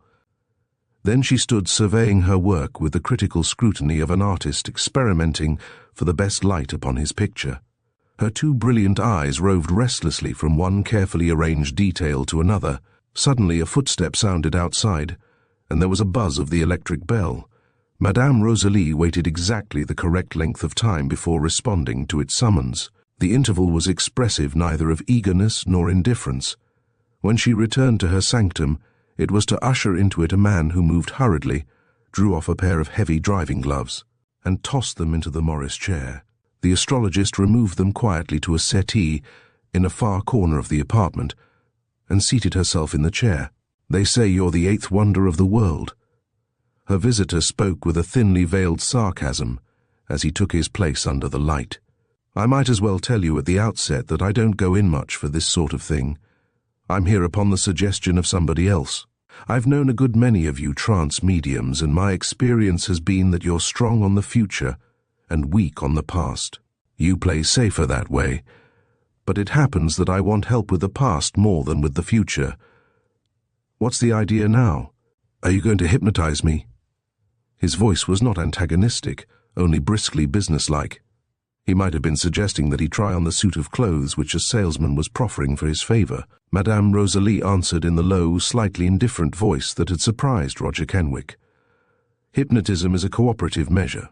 I couldn't hypnotize you unless you were willing and would help me." He laughed. "That's a good deal for you to admit. Most of you people claim to be able to do anything. Do you wish me to try to hypnotize you?" "No, I don't care about it especially. It takes a lot of time, doesn't it? Get busy on something that comes right down to brass tacks." She turned the crystal sphere slowly in her hand. "You are obsessed by a fear, and you have reason to be. There is a very serious problem confronting you, and you need help in solving it. I can't help you, but perhaps I can find someone else who can." She gathered up a bundle of cards. At first glance he had thought they were playing cards, but he saw now that the reverse sides were all blanks. "On each of these I'm going to write a word," she explained. "I'll hold it for an instant before your eyes. Read it, close your eyes, and then look at those maroon-colored curtains over there." Without comment he followed these instructions. 10 minutes passed while the client glanced at the cards and then at the curtains. Sometimes his gaze strayed back to the bit of pasteboard before the medium had another one ready. By the end of the hour she had cast his horoscope, read his palm, and performed other mystic rites. Then she settled back in the deep chair and announced herself ready to project the astral body. A few moments passed in absolute silence. The medium appeared to fall into a light slumber, and the man on the other side of the table was prepared to see her face contorted by the writhing pains of the trance victim, but it remained calm, almost death-like. His shrewd eyes were sizing her up as she slept. He seemed almost to forget that he had come for spiritual counsel, and his gaze was calculating, speculative, as though he were considering her possibilities as an ally. Suddenly a voice came from the depths of the chair. It made him jump. It was not the voice of Madame Rosalie, but one that seemed vaguely familiar. "Marston is dead." The words died away in a kind of moan. After an interval of silence came the message. "He says to tell you that you have found the criminal, and now is the time to act." She seemed to sink deeper into oblivion. The client waited a full minute. Then he leaned over and whispered through the stillness 2 words rest hollow. The medium's head rolled from side to side on the cushions of the chair, like that of a surgical patient who is trying to escape the ether sponge. "Gone," she muttered. "All gone." He swept aside the cards and Ouija board and leaned closer, his hands almost touching hers. The amused skepticism had died out of his amber eyes, and the question that he asked came in a tense whisper. "Where is Ralph Regan?" A frown drew the woman's heavy black brows together. "Gone," she murmured again. "Gone." It was not possible for him to determine from her tone whether she was answering his last question or merely repeating her response to Rest Hollow. He tried again, and after a moment the reply came slowly through stiff lips. "The way leads over a curving road. Follow that road to a place with a high stone fence where the gates stand always open. There you will find him." He settled back in his chair, his eyes resting, fascinated, upon the graven face. "Marston is here." She spoke in her own voice now, and there was in it a note of infinite weariness. "He has something to say to you." The man smiled grimly. "I should think he would. Tell him to go ahead, I'm listening." "He says you must give up the first plan." She frowned in the effort of transmission. "And the second plan, and try the third. He says there is a woman working in the plan too. She has just begun to work in it. You must get her aid, or she might—" He leaned forward eagerly. "Yes? She might what? I don't quite get it. It's a difficult control. But he seems to be afraid of that woman. He wants very much to warn you against—" She shivered slightly and opened her eyes. The man had left his seat and was standing close to her side. "I hope you got what you want," she said wearily. "I don't know when I've had a sitting that has cost so much." He crossed to the settee and picked up his gloves. "It must get on your nerves. Suppose we go out somewhere and have a little bite of supper. I know a place down on DuPont, no style about it, but they give you a great little meal. What do you say?" She glanced at the nickel clock upon the mantel. "It's almost 7, she demurred, "and I expect another client at 7:30. No more sittings tonight," he decreed. There was an almost insolent authority in his tone. "Time to call a halt. It's dinner time in heaven, and spirits must live. You're coming out with me. Get on your street togs, little witch." Without further protest she obeyed while her escort waited in the shabby entrance hall. At the curb he helped her into the roadster, and 5 minutes later they were seated at a small bare table in one of the popular bohemian restaurants of the downtown district. "No martinis anymore," he sighed, as he helped her out of her cheap coat with its imitation fur collar. "Life isn't what it used to be, is it?" His own hat and expensive-looking overcoat he hung upon the peg in a diamond-shaped mirror bearing the soap-written injunction, "Try our tamales, but they serve a placid little near beer in this place that helps some. Bring 2, waiter." When the attendant returned with the glasses, he tossed off the contents of his at a gulp, but the woman sipped hers with the leisurely enjoyment of the epicure. Then she set it down and stabbed with her fork at the dish of green olives in the center of the table. The soup came, a rich bean chowder, which she ate almost in silence, while her companion commented casually upon the service and furnishings of the café. They had a rear table near the swinging doors that led into the kitchen. It was not more or less conspicuous than any of the others. The atmosphere of unconventionality which pervaded the place seemed to envelop all its habitués in a sort of mystic veil that was in itself a guarantee of privacy. At the table nearest them, a girl was talking earnestly to a man who sat with his arm about her. Madame Rosalie, raising her eyes from her soup plate, encountered the bold, appraising stare of her escort. She returned it impersonally, and with the flicker of a smile, taking in the freckled eyes and the large, thin hands. And when she smiled, her face regained something of a former beauty. The man leaned toward her with a consciously confiding manner. "You call yourself Madame Rosalie," he said, "but isn't it really Mademoiselle?" Her smile deepened, but she gave him no answer. In the delicate, lacy waist and white skirt which she had donned, she looked years younger. There was a ruby pendant at her throat, but she wore no other jewel. The garish light of the café, shining upon her straight black hair, gave it a luster that was like the dull gleam of jet. "Not Mademoiselle?" he queried again, and his smile was like the password between two brother lodge members. And then Madame Rosalie lost some of her inscrutable reserve. "Not," she corrected, "but it's a good name. As good as any other for my trade, don't you think?" He turned one of the clumsy glass salt shakers between his fingers. "The name is all right," he admitted. "But why do you do that sort of thing? You admit yourself that it's hard on your nerves. Why do you do it when you could do other things?" The waiter reappeared and littered the table with an army of small oval platters. Odors of highly seasoned macaroni and ragout steamed from them. Madame Rosalie dipped daintily into the nearest dish, but in spite of her restraint, it would have been apparent to a close observer that her enjoyment of the meal was the keen avidity of one who has been long denied. When the waiter was out of hearing, she caught up the last words sharply. "What do you mean by other things?" For the first time her voice was eager, as though seeking counsel. He shrugged.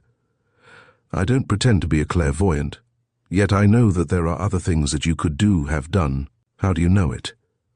"Well, in the first place, if you had been a medium for very long, a clever medium that you undoubtedly are, you would have made more money at it." "I have made money at it." "Not as much as you should have made.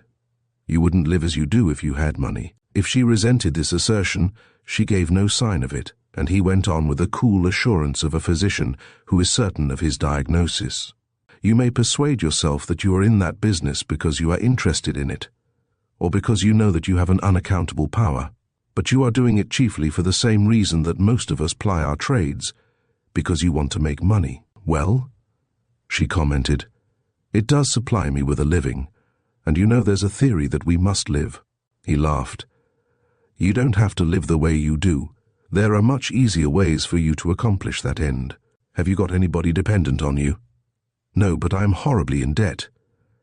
The admission seemed to slip from her without her permission, and when the words were out, a little frown puckered her forehead.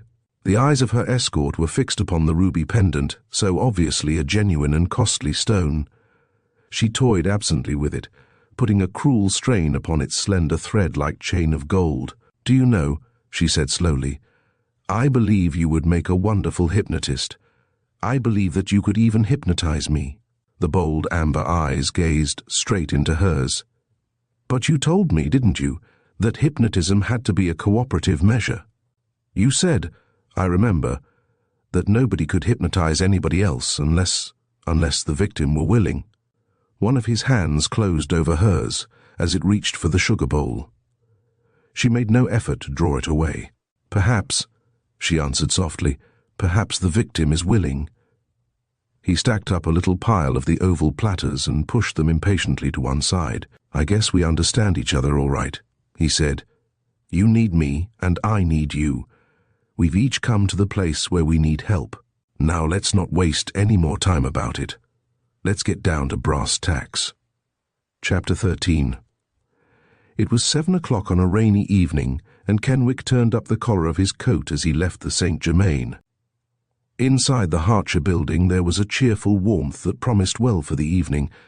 He ignored the elevator and walked up the 3 flights of stairs to the floor where the photographer had his rooms. On the way, he tried to persuade himself that he was not doing this in order to gain time. But there was a good hour intervening between now and time to start for the theatre. And at the end of that hour, he reflected, Jarvis might not care to keep the engagement. As he toiled upward, Kenwick considered every possible detail of the scene that was before him, and then wearily discarded them all. Why do I do it? He challenged himself as he reached the last landing. How do I dare to do it? My God, I can't afford to do it. I've got to have one friend left. But as he had once told Jarvis, those scenes of life whose settings are scrupulously ordered usually lack dramatic climax. At the end of what he was pleased to characterize as his confession, the photographer surveyed him with sympathetic but unastonished eyes. I'd begun to think that there might be something personal in it, he commented. I could see that there was something lying heavy on your chest. It's a devilish mess, isn't it? The other man was looking at him with a disconcerting sharpness. But the thing for which he probed was not in Granville Jarvis's eyes. I seem to be such a helpless sort of brute, his host went on, and pushed a box of cigars across the table, as though in an unconscious effort to make up with tobacco what he lacked in counsel. I never can think of the right thing to do just on the spur of the minute. Inspiration has an uncomfortable habit of failing to keep her engagements with me. I didn't expect any advice, Kenwick told him, but it's a relief to tell you and get it off my mind, to tell you and yet not have you think that I ought to be locked up. Somebody ought to be locked up, Jarvis remarked grimly. And it's your job to find that person. Why don't you go east? I'm going east. I've decided to go next week. It would be hard to make you understand why I haven't done it before, but, well, this sort of an illness does a terrible thing to a man's soul, Jarvis. It paralyzes his initiative.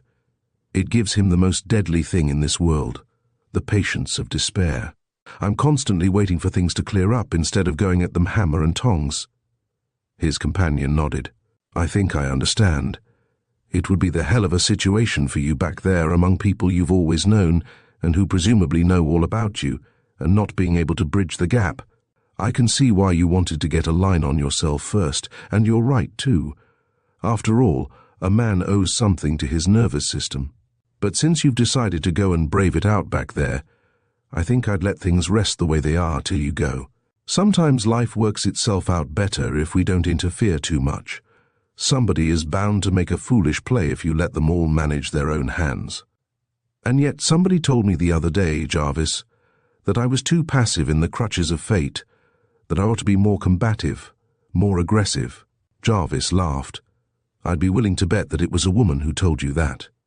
Yes, a woman did tell me. It was that trance medium. I might have guessed it. By the way, I went to see her myself the other day. Your story got me interested. She ought to have paid you a liberal commission for that yarn, but I suppose she doesn't even know you wrote it. She struck me as being a mighty clever little woman. Well, it's after 8 o'clock. Let's go. They found their seats in the first row of the balcony. The house was brilliantly lighted and filling up rapidly, but although Jarvis had urged his companion to forget for a time the tangle in which he was enmeshed, it was he who returned to the theme while they sat waiting for the curtain to rise. The trouble is, there's a missing link in the chain somewhere. I don't mean an event, but a person.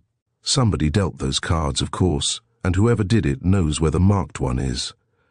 The New York trip may be a wild goose chase after all. Did you ever think of hiring a detective to help you out? Yes, I've thought of it a lot.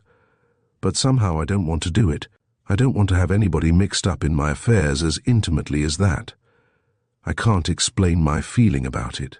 But there is so much noise about this sort of thing if it once rises to the surface. And if there's any graft connected with my name, I'd like to keep the scandal private.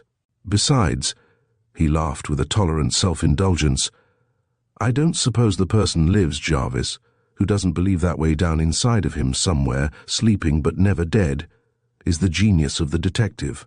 I've made a sort of a covenant with myself that I and no other shall run this thing to cover, and do it without kicking up a noise. Jarvis was staring speculatively at the footlights. It's one of the most curious cases I ever knew. I'll tell you what, Kenwick, you're the original wise man from our town. Remember him? And when he found his eyes were out, with all his might and main, he jumped into the bramble bush and scratched them back again. A dangerous experiment, I always thought, Kenwick remarked. So is dynamite, but sometimes we have to use it, and nothing else will take its place. Are you advising me to put a bomb under somebody on the chance that it might be the man who shuffled the deck? No, I'm advising you to do the bramble bush stunt. Don't jump forward, jump back. What do you mean? Why, the more I think of it, the more I believe that the solution of this mystery is to be found in the place where it began. But where did it begin? So far as your knowledge of it extends, it began in the canon or ravine or whatever place it was that you had the accident. If I'm not mistaken, Kenwick, that place is your bramble bush. The curtain rose upon the first act, and there was no opportunity for further conversation.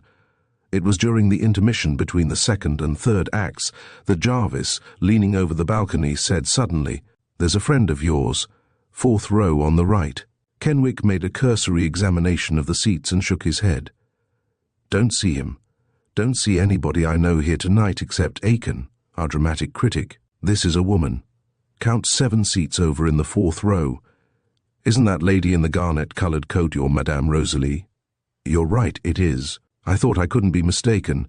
There's a certain air of distinction about that woman in spite of—" Jarvis stopped, for he saw that his companion was not listening. For a moment, Kenwick sat there staring down at the 4th row like a man in a dream.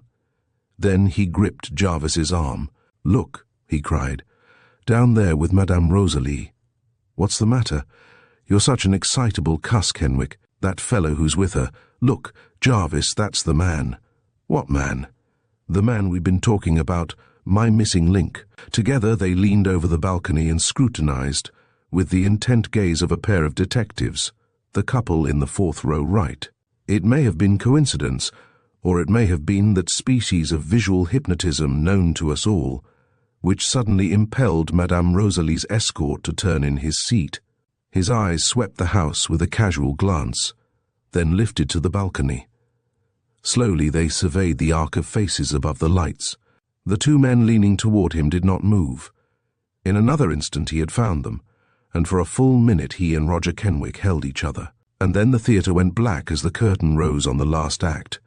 Just before it was over, Kenwick bade his companion a hurried farewell. "I'm going down and introduce myself to that fellow. I know I've seen him before somewhere, and he may be able to give me my clue. You don't mind if I break away? I want to catch him before he is lost in the crowd." But this hope was thwarted, for hurrying down the aisle in that moment before the rush of exit, while the audience was finding its wraps, he found 2 seats in the 4th row empty. Slowly he walked back to the Saint Germain, his thoughts in a tumult. Why should they have wanted to leave before the end of as good a performance as that? Something must have happened. Could it be that they had wanted to escape him? At such long range, it hadn't been possible for him to determine whether or not there was a flash of recognition in the other man's eyes, but his mysterious disappearance was haunting. On the following morning, before going to the Clarion office, he took a car out to Fillmore Street. At Madame Rosalie's shabby home, a man in shirt-sleeves opened the door. "Oh, she don't live here anymore," he explained to the caller. "She moved a week ago. I'm getting the place ready for a new tenant." "Do you know where she went?" The man grinned. "Them mediums don't generally leave no forwarding address. Their motto is, keep moving. I will say, though, that the Rosalie woman was a perfect lady and paid her rent regular in advance." Kenwick walked away, turning this latest development slowly in his mind, looking at it from every angle. At his office he worked mechanically, scarcely conscious of what he wrote.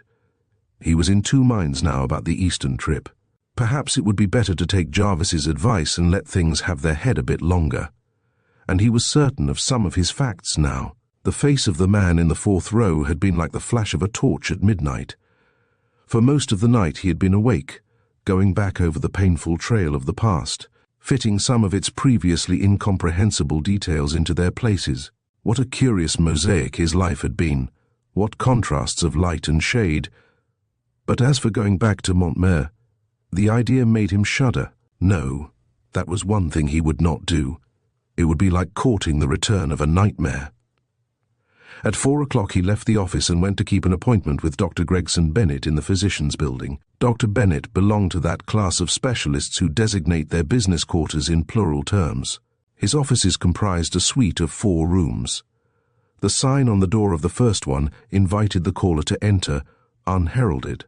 Complying with this injunction, Kenwick found himself in a well-lighted chamber containing a massive collection of light green upholstery and an assortment of foreign-looking pictures artfully selected to convey the impression that their owner was on chummy terms with the capitals of Europe.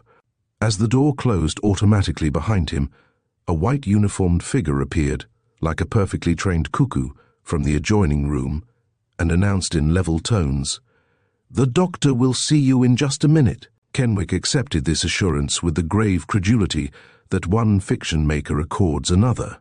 He glanced at the 5 other patients already awaiting their turns and picked up a magazine.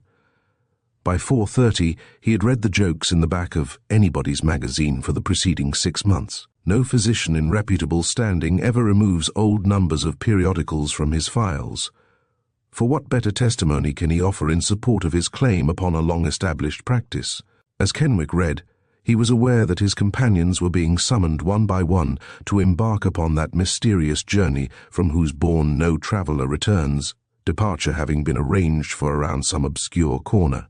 To prevent exchange between arriving and retreating patient of a look, stop, listen, signal.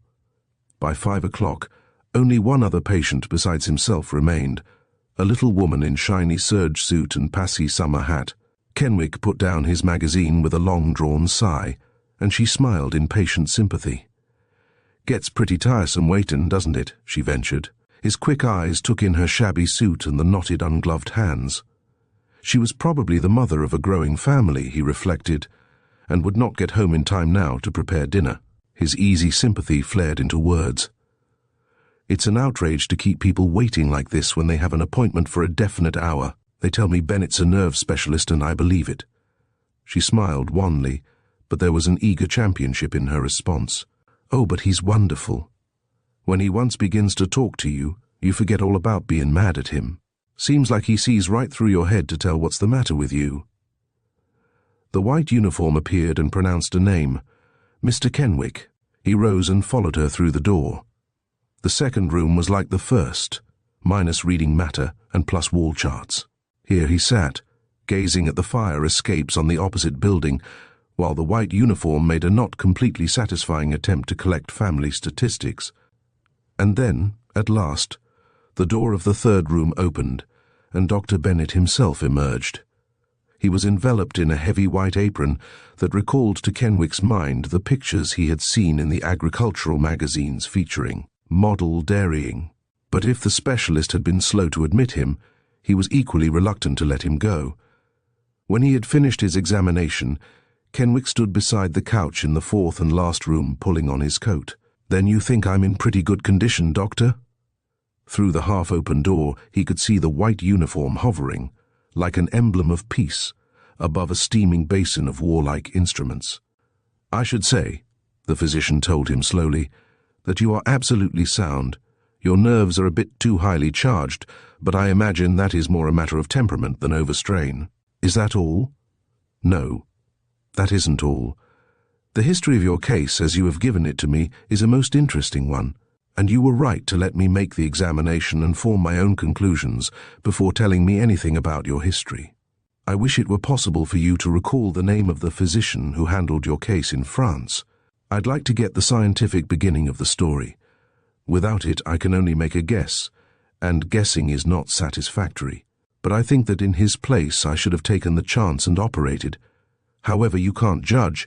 He may not have had the proper equipment. I wish you would come around next Saturday when the office is closed, and let me make some X-ray plates. I'd like to display them at the medical convention in April. And what do you advise me to do for my mental health?"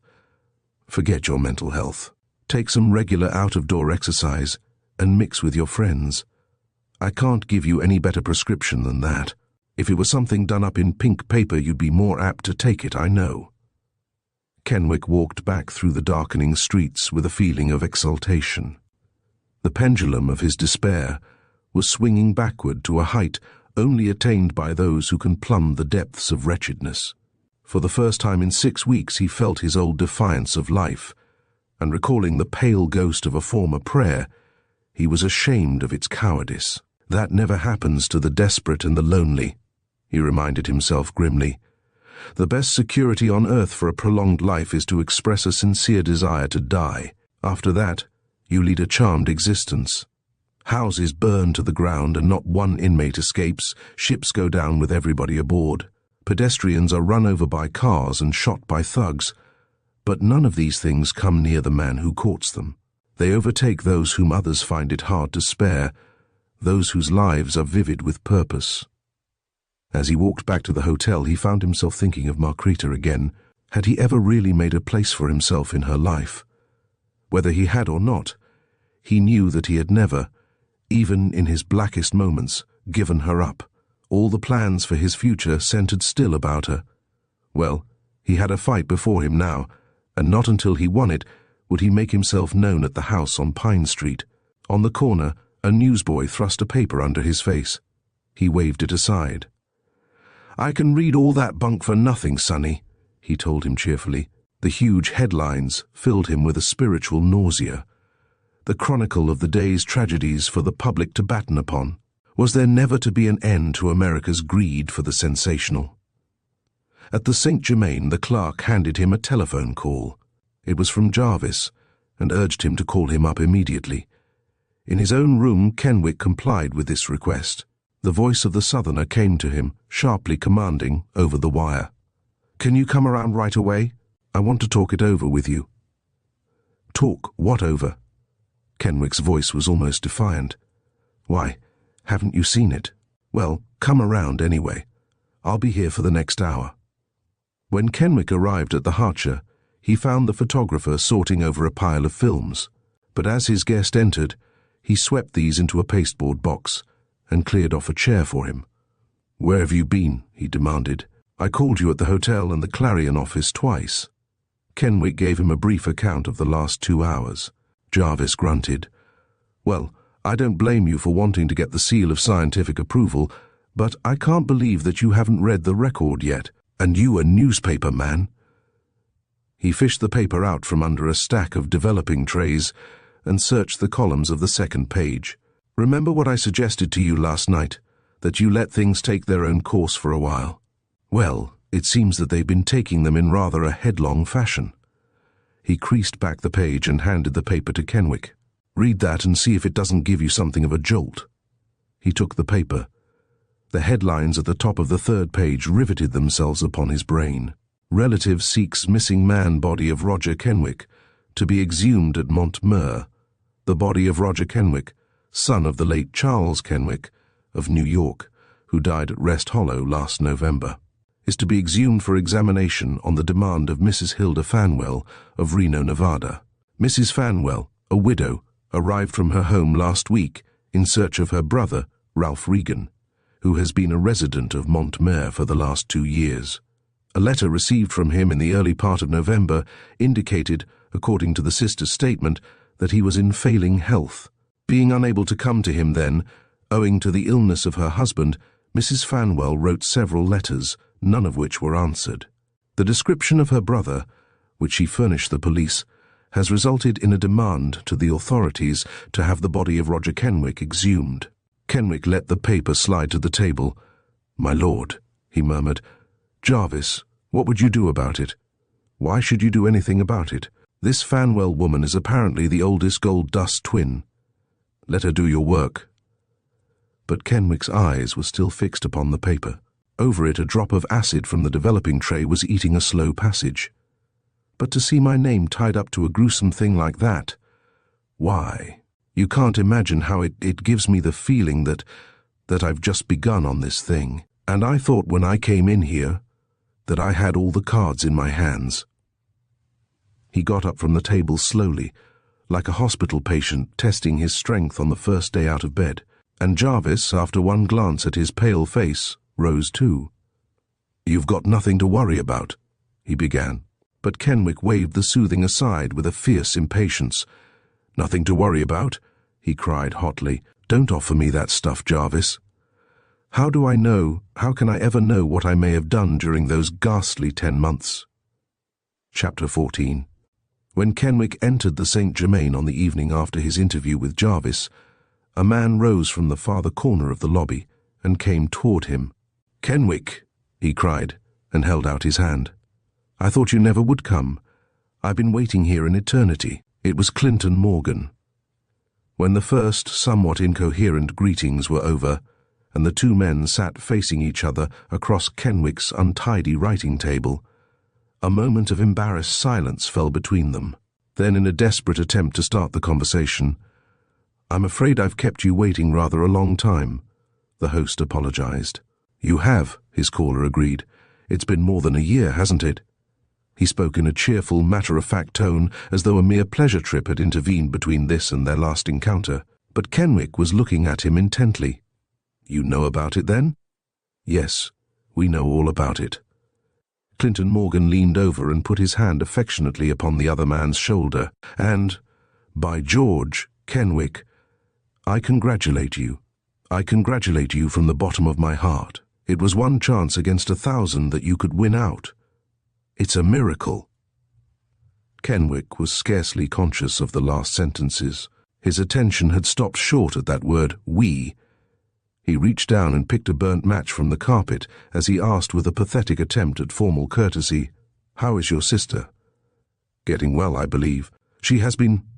Well, this case of yours is a most enthralling one, Kenwick. Anybody would be interested, but particularly anyone who has known you. We have been following it with great interest." Kenwick looked at him, incredulously. "How could you?" The caller shifted his position uneasily. "Well, that's rather a long story, and Margarita might prefer to tell you part of it herself. And that brings me to my errand. I came here to ask you up to the house. We've just got the old place fixed over and—" He glanced at his watch. "It's not 9 o'clock yet.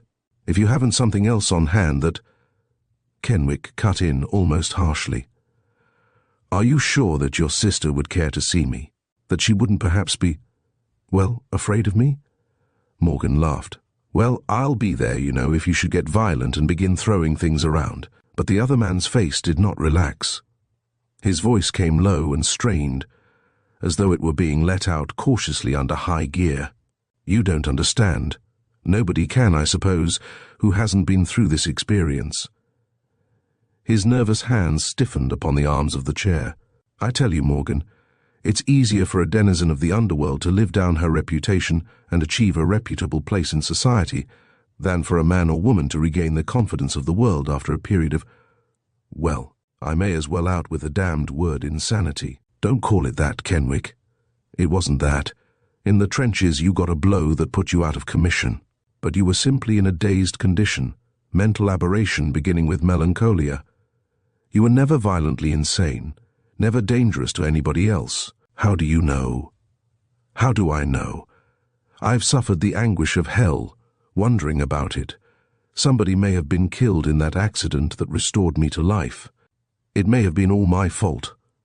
I don't know. I've spent the last month trying to find out in a quiet way. I suppose you think I'm a coward for not going at it more directly." He looked at his companion with a defiant appeal in his eyes. "But there were reasons why I didn't want to kick up a lot of notoriety about myself. For any harm that ever came to man or woman through me, I'm eager to pay. No court decision would have to make me do it. No court decision could keep me from doing it. But I wanted to save my name if I could. I wanted to save my name so that sometime it might be fit." "I know," Clinton Morgan interrupted hastily. The memory of that traitorous bit of paper which he had discovered in the gold and ivory book came back to him and brought a guilty flush to his cheeks. Whether he would or no, he seemed to hold in his own hands all the threads of this tragic romance. A line of Margarita's lyric drifted through his brain, "Whence thy uneasy spirit may depart." How well that word had been chosen to describe and conceal the living death which this man had suffered. "You see," Kenwick went on, "I'm the spiritual counterpart of the man without a country. I don't belong anywhere, and, more than that, I'm a charge on the public conscience. Everybody who knows about my period of incompetency belongs to an unofficial vigilance committee, whose duty it is to warn society against me." Clinton groped for a reply, but words would not come, and the fact that there was no bitterness in the other man's voice, but only the level monotony which is achieved by long suppression, made it infinitely pathetic. "If it suited your whim to do so," Kenwick continued, You might reverse the usual order of dining, begin with pie and end with soup, and the public would regard it either as a new cure for dyspepsia or an eccentricity of genius. But if I should try it, somebody would immediately suggest that I shouldn't be allowed at large. It's the irony of fate that I, who have always had a contempt for the trivial conventions of life, such a contempt that my sister-in-law never quite trusted me in polite society, should now be in a cowering bondage to them. I live all my days in a horror of doing something that might appear erratic, and I spend the nights going back over every inch of the road to see if I have. Why don't the adherents of the fire and brimstone theory picture hell as a place where we can never act on impulse, as a place which dooms us forever to a hideous self-consciousness? Clinton Morgan spoke with a sort of angry championship. You've had tough luck, my boy, the toughest kind of luck, but you've come out of it all right. By George, you can show the world now that you've come out on top. I haven't come out, that's just the trouble. I'll never be out of the woods until I've accounted for them. Did you read last night's paper, Morgan? Yes, that's one thing that brought me here. Let me tell you something, Kenwick. Until about a week ago, we thought you were dead. And we were relieved, for we felt that it was a happy release for you, your only way out. And then one day, not long ago, we got a clue. He still clung to the plural pronoun. We fell over a clue, you might say, which aroused our suspicions, and we followed it down. You followed it down, Kenwick cried. You cared enough about it for that? His friend's reply came through guarded lips. You have suffered horribly during these past months, he said. But you are not the only one who has suffered. Kenwick glanced at him sharply. Then he seemed to sense the delicacy of the other man's position. It's just this, Kenwick explained after a moment of silence. Since this thing fell on me, I instinctively divide all people into two classes, those who knew me before it happened, and those who have only known me since. With the second group, I'm always wondering if they are still unsuspecting. With the first, I'm wondering if they will ever be convinced. But go on with your story. What did you do about the clue? I'll tell you about that later. It's enough to say right now that Richard Glover... Glover! The word seemed to explode from Kenwick's lips. He leaped to his feet. That's the name, he cried. That's the name that I've been groping after for 2 days. Sometimes I almost had it, and then it would escape me. I had an idea fixed in my mind somehow that it began with a B. Why, I saw that fellow at the theatre the other night, Morgan. It was a most curious thing, for as soon as my eyes lighted on him, the vacuum in my mind was suddenly filled. I remember travelling across the continent with him. I remember my brother Everett introducing me to him one day at home before I came west this last time. That's all I do remember about him, but it sort of connects things in my brain. I wanted to talk to him the other night and see if he couldn't help me clear things up, but when I got down to his seat, he was gone. I don't know whether he had recognized me too or not. But even so, I can't account for his wanting to avoid me. I haven't got anything against him. I might have thought the whole thing was a hallucination, for I never quite trust my own senses now. But I had a reliable witness. Now what I want to know is, why should Glover be afraid to meet me? If you'll come up to the house, Morgan suggested again, we may be able to straighten out some of these things. When they arrived, a few minutes later, at the Pine Street home, Clinton lingered outside fussing with the engine of his car, and Roger Kenwick went alone to meet Marquita. He found her in the fire-lighted living room where he had parted from her, and she came to greet him with that slow grace that he knew so well, and that seemed now to stop the beating of his heart. But if either of them had expected the first moments of reunion to melt away the shadows that lay between them, they were disappointed, for the fires of memory burned deep, and the ghastly suffering with which the 2 years of separation had been freighted had left marks that were not to be obliterated by those words of carefully casual welcome. In spite of their efforts at commonplace dialogue, they spoke to each other in the subdued voices of those who converse in the presence of death. By tacit consent they avoided, during the first half-hour, all mention of the tragedy which had separated them. "We've just had the house done over," Marquita was saying as her brother entered. "During the war it was a sanitarium, and although it has all been retinted and there are new hangings everywhere, Clinton says it still smells of anesthetics. I tell him it's only his imagination. "Do you get any odor of ether?" "No," Kenwick answered. He found talking horribly difficult.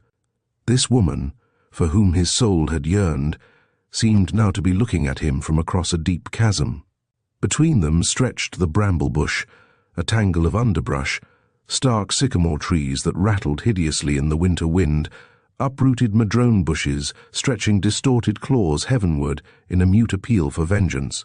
And insistently now the question beat against his brain: had he ever succeeded in crossing that ravine? Would he ever really succeed in crossing it?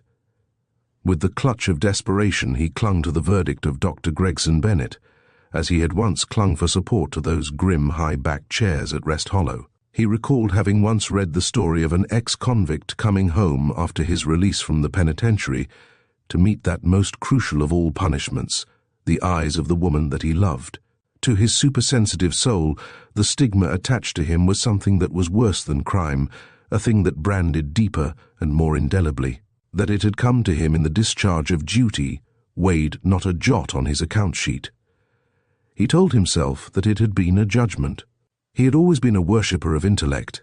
It had seemed to him the one enduring possession, and now it had proved itself even more ephemeral than physical health. As his eyes rested upon her, unconscious of their own sadness, he knew all at once that Markrita understood and was trying to make it easy for him. "The only way to make this easy for me," he heard himself saying suddenly, "is to drag it out into the light. As long as the past lies shrouded between us, we will never be able to forget it." It was 11 o'clock when Kenwick went down the steps of the Morgan home. He refused Clinton's invitation to ride back in the car, for he wanted to walk on and on forever in the glorious starlight. There were no stars. A grey fog had rolled in from the bay and spread itself like a huge blotter across the heavens, but he was unaware of it. Even the street lights, shining dimly as through frosted glass, seemed to shed across his path a supernatural radiance. For although no word of love had passed between him and Markrita Morgan, he had come away from that visit with a wild happiness surging in his heart. There had been no effort to re-establish life upon its old basis. Markrita, with what seemed to him an almost superhuman tact, had divined the ghastly futility of such an endeavor, and instead she had conveyed to him, by some indescribable method of her own, the assurance that she would welcome, with unquestioning faith, the opening of a new and happier era, as he had sat there in the comfort of that living room, where on a night, not long ago, he had caught a glint of a departed glory, desire, and something finer had struggled for supremacy in his soul. But courageous self-analysis had driven home to him the realization that he had Markrita Morgan at a cruel disadvantage. Whether he would or no, he had come back to her clothed in the appealing garments of tragedy. He was a pensioner on her sympathy, and in her eagerness to restore to him his lost heritage, she had unconsciously disarmed herself. The temptation to cherish and set a jealous guard upon such an advantage has overpowered men and women innumerable. Kenwick sensed the treacherous sweetness of it flooding his heart like the seductive fragrance of some rare perfume. And then in a sudden fury he tore himself free of it. "By God, I haven't got as deep in as that," he muttered, and was unconscious that he said the words aloud. "I haven't sunk so deep that I'd pull myself up that way." He buttoned his overcoat about him, conscious for the first time of the chill breeze. Not yet, he reminded himself sharply. Not yet did he have the right to conquer. As he took the intersecting street to cut the steep downhill slope to the hotel, he heard the echo of footsteps behind him. He quickened his gait, impatient of any distracting element, and was instantly aware that the other footsteps had quickened theirs. For half a block he walked at a round pace. Then he stopped short and waited for the other pedestrian to overtake him. A thick-set man in a black overcoat passed him, slowed down to a creeping walk, and under the feeble light of the corner street lamp came to a halt. Kenwick glanced at him sharply, but the man was a stranger to him. He passed on unaccosted, but as he was stepping from the curb, the stranger loomed up suddenly behind him. "Stop!" he commanded. Kenwick turned. A heavy hand was laid upon his arm. He stood waiting, under the gleam of the bleary light, detained more by curiosity than by the grip upon his arm. From the burly figure came a burly voice. "You are Roger Kenwick."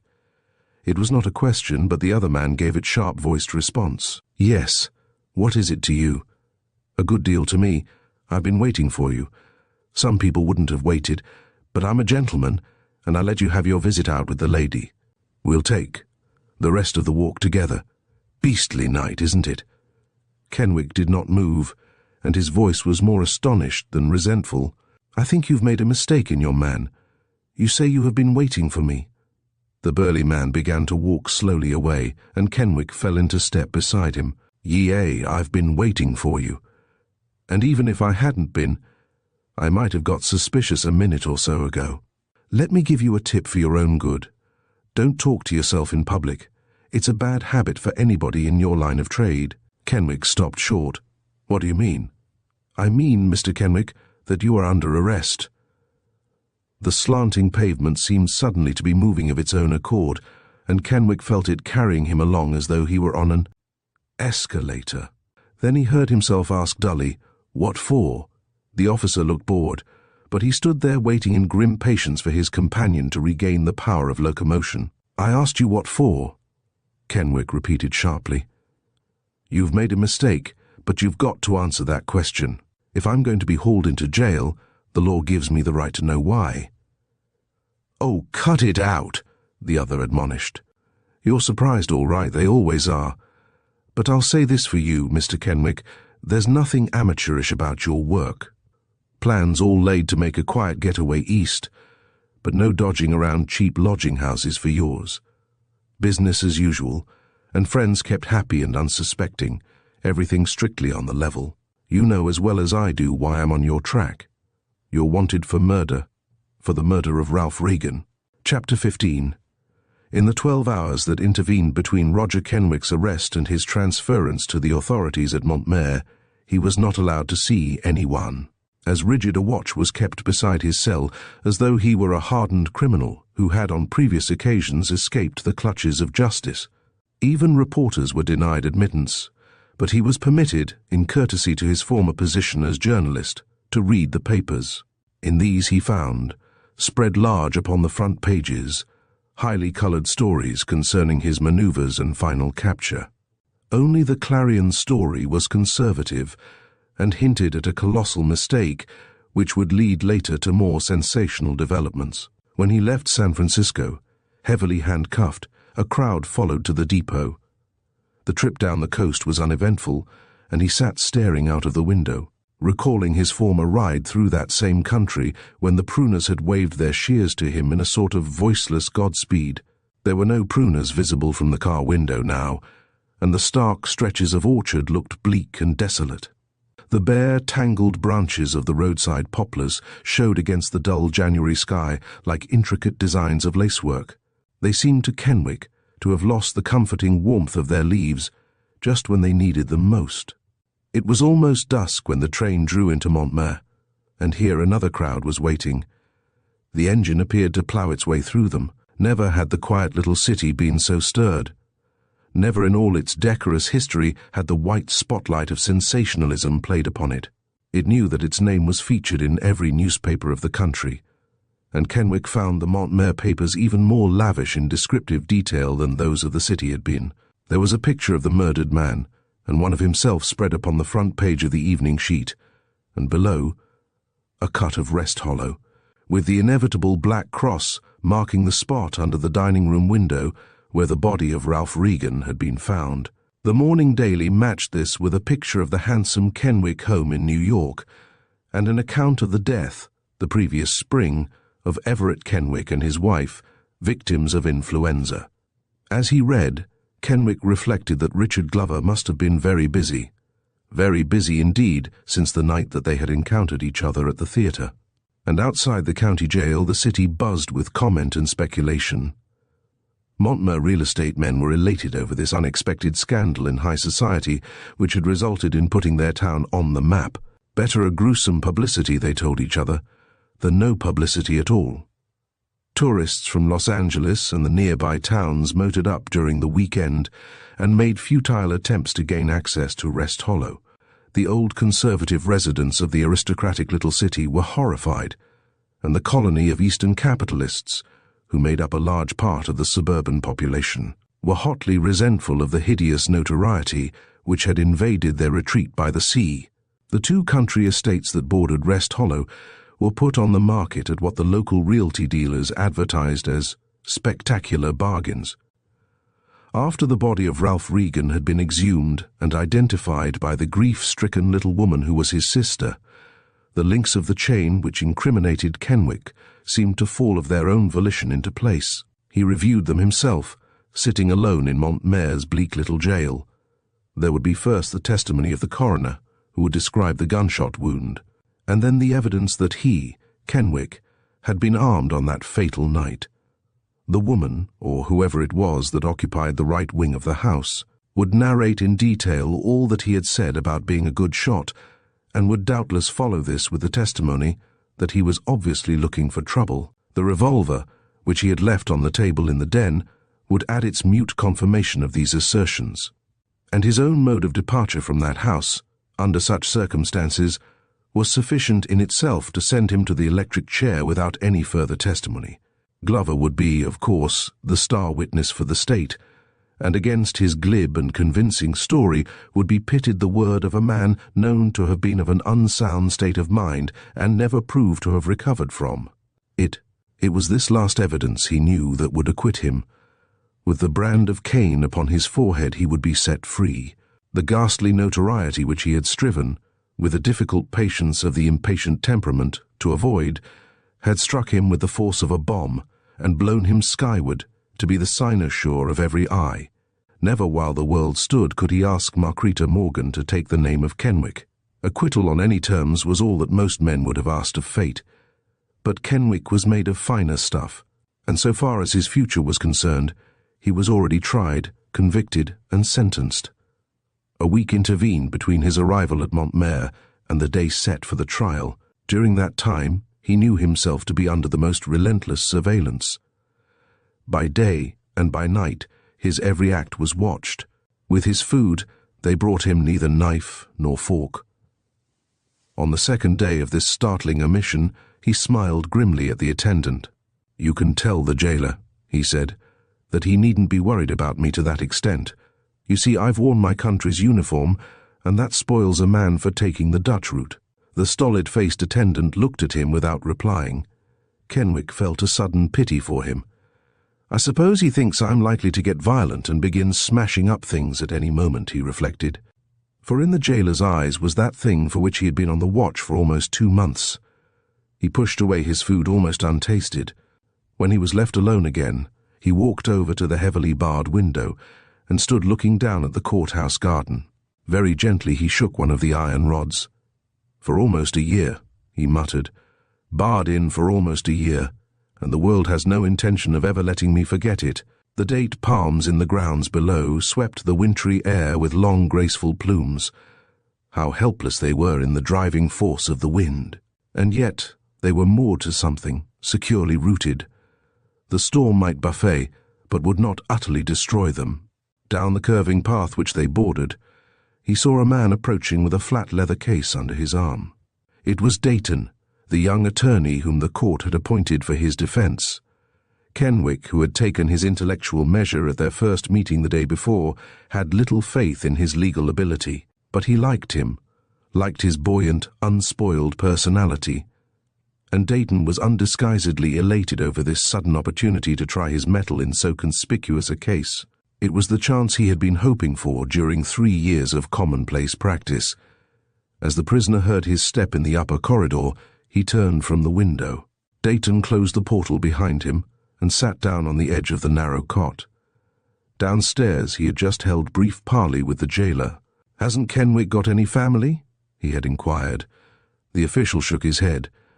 "As I understand it, he didn't have anybody but a brother, and he died last spring," the papers said. "No friends either." "Friends? Well, he wouldn't be likely to have any, would he, a fella that's been crazy?" "It's cursed luck," Dayton had told him. He was still young enough to feel resentful of life's contemptuous injustices. And he's only 25, got his whole life before him. He's got to have his chance. He's got to have a fighting chance. As he looked at his client now, he was careful to keep anything like compassion out of his eyes. He removed a cracked pitcher full of purple asters from its perilous position at the head of the bed, and swept his glance over the crude table littered with envelopes in cream and pastel shades. "Correspondence still growing?" he inquired genially. Kenwick stacked the vari-coloured missives into a pile. Most of them had been accompanied by flowers, and all were signed by society women of Montmeur. A few bore the more guarded signature of a friend or a sympathizer, with initials underneath. They condoled, they admonished, they even made cautious love. "Can you fathom it, Dayton?" the prisoner asked, weighing the correspondence in one hand as though the answer to the riddle lay in avoirdupois. "These women think I'm guilty of murder. They all seem to think I'm guilty as hell, and yet they send me flowers and love letters." He turned his back contemptuously upon the purple asters. "It comes over me every once in a while, Dayton, that I'm not the only person in this world who has had moments of mental aberration." The other man reached over, took up the stack of envelopes, and examined them with curious interest. Here and there he recognized a coat of arms or a monogram. "Going to answer any of them?" he queried. "Answer them." "Well, most of them seem to expect a reply. You see, you really can't blame them very much either. These women are fed up on life. They come out here every winter seeking a new sensation." "And I am a new sensation, am I?" "You bet you are. Why, man, you're nothing short of a godsend. And most of these people," he swept a hand over the coterie represented on the table, "are from New York themselves. They're not writing to a stranger exactly. They know who your family is or was. They know all about you." Kenwick's lips stiffened. "Well, they certainly have that advantage over me. I don't mean to imply, of course, that they've been investigating your personal history," Dayton hastened to explain, "but Kenwick is not an inconspicuous name in the East. And then you've been in the service, and—" "I'm glad you mentioned that," the prisoner cut in. "It reminds me of something I want to say to you. When you get up to talk in court, don't you make any plea for me on the grounds that I've been in the service. That's one thing I won't stand for. The man who was in the army is a different man from the alleged murderer of Ralph Regan. I'm not going to have his record smeared with this horrible thing." Dayton dropped the letters to the table as though they had bitten him. "Why, Mr. Kenwick, you've got a right to the consideration that would naturally—" "If I've got a right to it, I've got a right to waive it. This country is flooded with men who expect to beat their way all through life on the plea that they've been in the service. And there's nothing so despicable on God's earth as that. I use my uniform to fight in, not to hide in. Get me?" Dayton was obviously crestfallen. He got up from the hard cot and stood looking at his client gravely. Kenwick gathered up the pile of envelopes. "Take this junk out of here when you go, please. And don't let them send in any more flowers. They can save those for the funeral. But I'm not dead yet." "You may be very soon, though, if you don't listen to sense," his advisor remarked bluntly.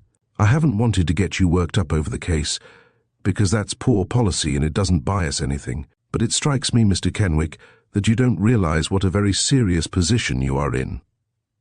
The ghost of a smile appeared upon the prisoner's face. It was a terrible little smile, and he was not even conscious of its existence. He was only conscious that every nerve in his body ached with weariness, and that he felt faint from want of food. Two pictures were stamping themselves alternately upon his brain: the dim, sinister interior of Rest Hollow, and the fire-lighted room on Pine Street. One of these incessantly erased and superseded the other, and he knew that there could be no division of their supremacy. Only one of them might survive. Day and night the memory of them racked his jaded brain.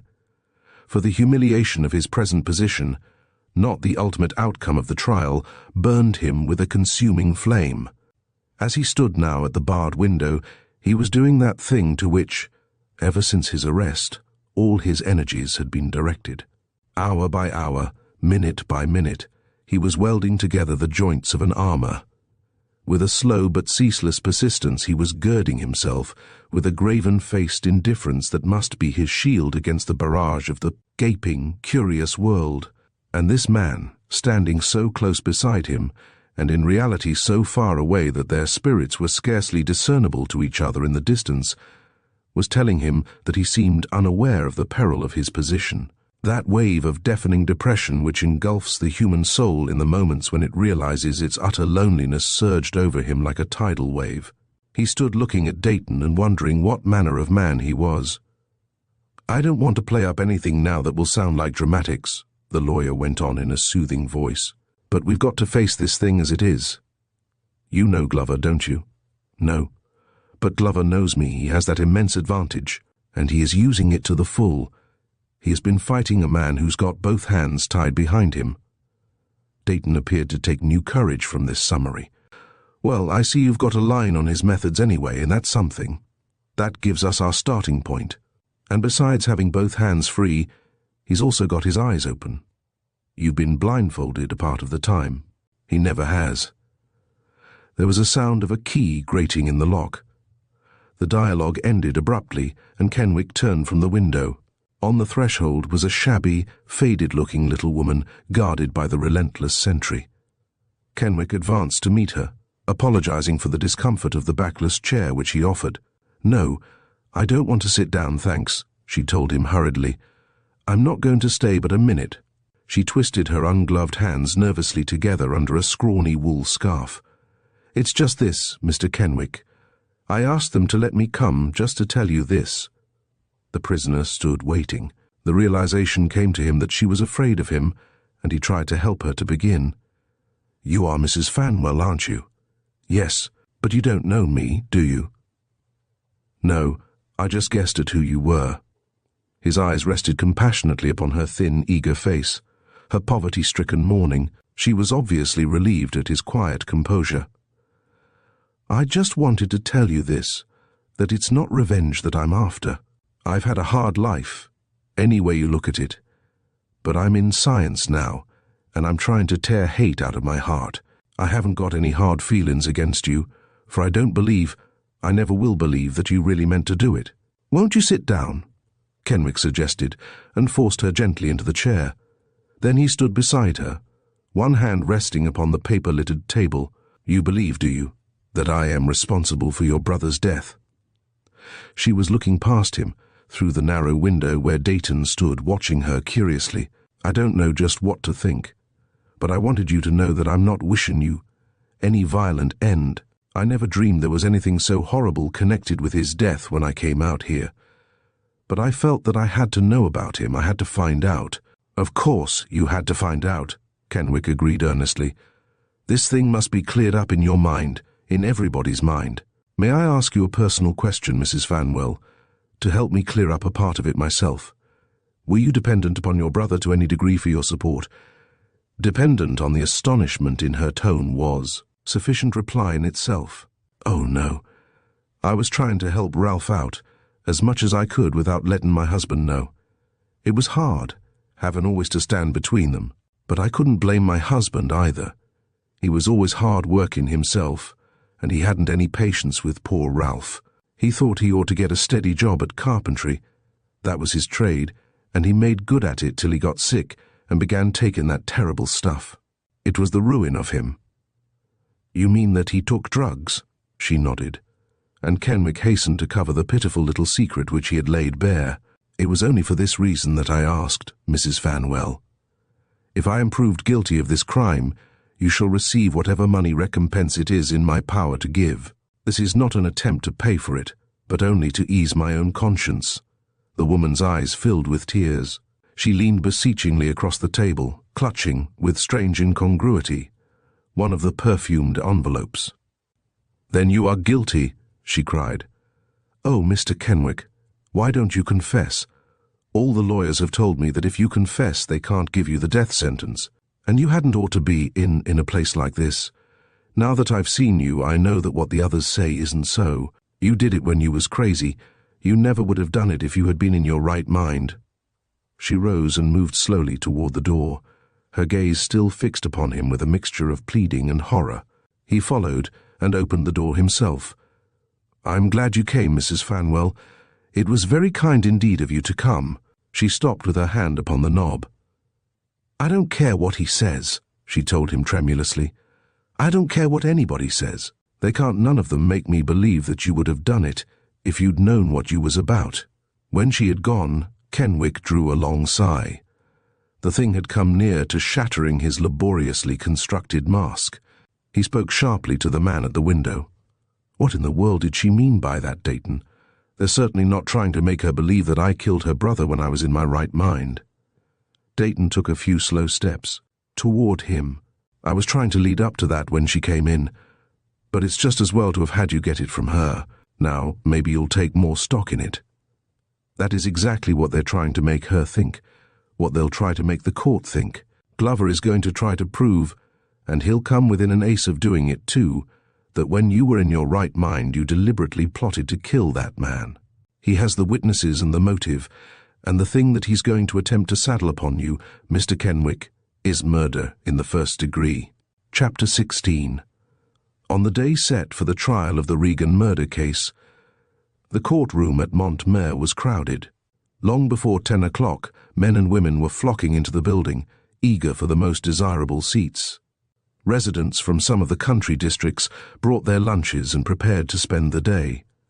The courthouse was an antique structure heated only by wood stoves, but the fur-coated and the threadbare rubbed elbows and were oblivious of drafts, for it is in the audience chamber of a criminal court that those who seek will find the true democracy. One touch of sensation makes the whole world kin. A few hours before the trial, Clinton Morgan arrived in town and was permitted to see the prisoner. The vigilance of the Montmere officials did not preclude visitors, rather welcomed them as a possible means of gaining valuable information from the suspected murderer when he was off his guard. Dayton, who was in conference with his client when Clinton entered, was immensely relieved by the appearance of this new actor in the drama. "This thing seems to me to be a little too one-sided, Professor," he remarked when introductions were over. "The courtroom over there is jammed with people who expect to see us done to death. It's good to have an ally loom up in the offing." He left them alone for a few moments while they waited for the sheriff, and Clinton measured his friend with an anxious eye. "I don't know what you could have thought of me for not coming sooner," he said, "but I couldn't possibly get away. You look all in, man. Haven't they been giving you anything to eat?" "As much as I wanted." As he returned the grip of his hand, Kenwick was wondering if Clinton Morgan suspected that this encounter, in a prison cell, between himself and the brother of Marquita, filled his cup of humiliation to the brim. Her name was not mentioned by either of them. Clinton's whole attention was centered upon the developments in the case. "You're not going to take the stand yourself, are you, Kenwick?" he questioned, standing with one foot upon the backless chair. "I was, but Dayton has advised against it." "Absolutely. You'd be at an immense disadvantage." "I suppose so. I can furnish proof from Dr. Gregson Bennett in the city that I'm perfectly normal now, but after all, that doesn't really count for much with anybody but myself. It was such an immense comfort to me when he made the examination. I came away from his office feeling that it was going to clear up everything. But no matter what science says, I'll always be at a disadvantage." Clinton laid a hand upon his shoulder. Ever since his first sight of him, he had been trying to conceal the fact that Kenwick's altered appearance was a shock to him, and like the attempts of most straightforward men, the effort had been a failure. "Why, buck up, man," he admonished now. "They can't convict you, you know. Not under the circumstances. You haven't been thinking that." "I've been thinking a good many things since I came back to Montmere," Kenwick answered slowly. "You see, Morgan, I know more now than I did when I was trying to ferret this thing out up in the city. For one thing, I know a little more about my adversary. As I've figured out this story now, it goes something like this. After that adventure out at Rest Hollow, Glover found himself in a hole, but there were 3 ways out of it for him. If he wanted to retain the grip that I think he has upon my estate, he had to choose between these. The first one was to make it appear that I was dead. This seems, at first thought, to be a hazardous venture, but it was not so difficult in my case as it would have been under normal circumstances, and when he first decided to take it, I think he supposed that I was dead. He had every reason to think so. The man to whom he had entrusted me had mysteriously disappeared, and he had some strange woman come down and identify as himself, a stranger who had been killed in an automobile tragedy. A very easy thing, in reality, you see. When Glover discovered, upon inquiry around town, that there had been such an accident, he concluded that I had been killed, and that the man who was responsible for it was afraid to let him know and had made his escape after, having himself declared dead. I haven't a doubt that Glover thought I was the man who was shipped up to San Francisco in a casket, and believing this, the whole thing seemed to play right into his hands. He knew, of course, that he couldn't keep his hold on my fortune forever, but he wanted to play the game until he got as much as he could out of it. But suddenly he discovered by some means that his whole hypothesis was wrong.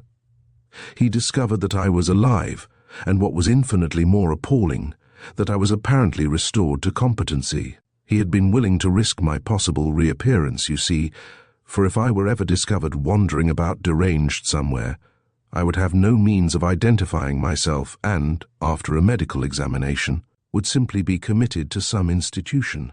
He would not have to connect himself with that at all. But since I had come to life mentally as well as physically, he had to take the second course, prove me irresponsible, and have me sent to an asylum. How he went about this I don't know, but I'm sure that he must have attempted it. And I don't know either why he failed, for as I look back now upon some of my moves I can see that they might have appeared erratic. I think, Clinton told him dryly, that any of us could furnish convincing proof that we have been, at certain periods of our lives, dangerous to the public safety. But Kenwick went on, unheeding this attempted solace. At any rate, Glover apparently failed in this attempt, so in order to get himself out of this mess, there is only one thing now for him to do. He broke off, eyeing his visitor with somber eyes. You know what that is, Morgan. In order to save himself, he must prove me to be a cold-blooded murderer. Can he do it? Why shouldn't he? I'm certainly not in a position to offer any convincing opposition. A contemptuous pity is what I have read in the eyes of every person whom I've seen since this thing came to light. I don't suppose there is a person in this town who thinks I am innocent. I don't know whether Dayton himself does. But what motive could you have had for murder, Kenwick? You say that you never saw this Regan in your life. I say so, but what does my testimony amount to? And especially what does it amount to when I'm trying to save my own skin? I told you once, Morgan, and I tell you again, that it's impossible for a man to live down my sort of a past. He may get his eyes back out of the bramble bush, but he'll never be able to make the world believe that he can really see with them. I feel sorry for Dayton. He's working day and night on this case, and he's a nice fellow. But he hasn't got any chance to make good on it. I feel sorry for him. I have been thinking, Clinton mused, that there might be something out at Rest Hollow that would furnish a clue to help solve the question to the satisfaction of the jury, as to just when you arrived at that house, how long you stayed, and so on. The place is full of clues, of course, Kenwick admitted. But by this time they have all been carefully arranged. Dayton went out there, and he told me that the public are not being admitted to the grounds at all. The place is under guard night and day. There may be danger there for Glover. I don't know anything about that, of course, but he knows. And whatever else you may say about him, you can't say that he has been asleep on this job. The door opened to admit the sheriff. He shook hands with Clinton Morgan and nodded to Kenwick. In absolute silence, the trio walked through the semi-tropical grounds to the courthouse. As they entered the packed audience chamber, the buzz of conversation stopped, and in deathly silence, Roger Kenwick took his place. The barrage of eyes leveled upon him was only partly visible through the haze that for the first few moments blurred his vision. He told himself that it was like that last charge, through blinding smoke, that he had made across no man's land. Then the scene cleared, and individual faces emerged from the mist. There were the weather-beaten faces of ranch workers, the smug, complacent faces of those whom life has petted, the resolute faces of those who have come to see grim justice administered. Among them, here and there, was a scattering of veiled faces, women eager to see, but ashamed of being seen. Kenwick wondered contemptuously if some of the writers of the perfumed notes were among these. During his dispassionate survey of the spectators, he was acutely conscious of the presence of a man sitting at the far end of the table around which the lawyers were assembled. He had felt this personality when he first entered, but had reserved his attention until the blur of his surroundings should clear. Now he turned slowly in his chair and looked straight into the tiger eyes of Richard Glover. There was neither anger nor appeal in his own face, only a curious, questioning expression. An anthropologist who has stumbled upon some strange human relic unknown to his research might wear such an expression. Any physiognomist could have read in Kenwick's gaze the question, "What is this all about?" And here again his adversary had him at a disadvantage. For his was not the mobile temperament which gives visible response to its emotional experiences. Life played upon Kenwick as upon a highly strung instrument, and drew from him whatever notes she needed in the universal symphony. But Richard Glover permitted no hand but his own to manipulate the keys of his life-board. It was 10 o'clock now, but the trial seemed long in beginning. The judge had barely noticed Kenwick's entrance, and continued an inaudible conversation with someone at his high desk. The district attorney, a florid little man who seemed to find difficulty in keeping on his eyeglasses, fussed with a mass of papers at the end of the long table and spoke occasionally to the bald-headed man on his right, who was evidently his colleague. Dayton leaned back in his chair and tapped the table impatiently with his pencil. Kenwick was surprised to see that the nervousness which his attorney had shown when he had visited him in jail seemed now to have completely disappeared. There was an eminent surgeon among Kenwick's New York acquaintances who suffered from a nervous malady that was akin to palsy, and yet who, in the vital crisis of an operation, had a hand as steady as an embedded rock. He found himself wondering curiously now whether Dayton would develop under pressure an abnormal sagacity. Some miracle would have to intervene if he was to be saved from the ravenous clutches of fate. Other persons were entering the courtroom now and taking places that had evidently been reserved for them. Dayton leaned over and presented them at long distance to his client. "That fellow that just came in is Gifford, the undertaker. He got the jolt of his life when this thing blew up. Don't think he'll be much of a witness. He gets rattled. That chap with him is Dr. Markham. Ever see him before?" Kenwick nodded. "He bandaged my leg that night in the drugstore. He'll remember it too, for he was a little suspicious at the time that the sprain was older than I admitted, and I think he knew the man whose name I chanced to give as mine." "Yes, that was a bad break. You're chancing upon the name of Rogers. A fellow by that name was visiting out at the Paddington place, and although the doctor had never seen him, he had an engagement to play golf with him that afternoon out at the country club. Fortunately, the man himself left town the next day, so it wasn't as bad as it might have been. But it was an unfortunate thing, such a beast of a thing, that you should have given an assumed name at all." "I suppose so. But that one seemed safe enough. It was my own name backwards, and I'd been through enough during the last 24 hours to make me cautious and secretive. And as it turned out, the taking of another name was the thing to do, Dayton. If I had hurled Roger Kenwick into that group, I imagine that someone would have made connections and turned me over to the Lunacy Commission. My guardian angel was on the job when I decided to keep my identity a secret that night." Dayton surveyed him with obvious satisfaction.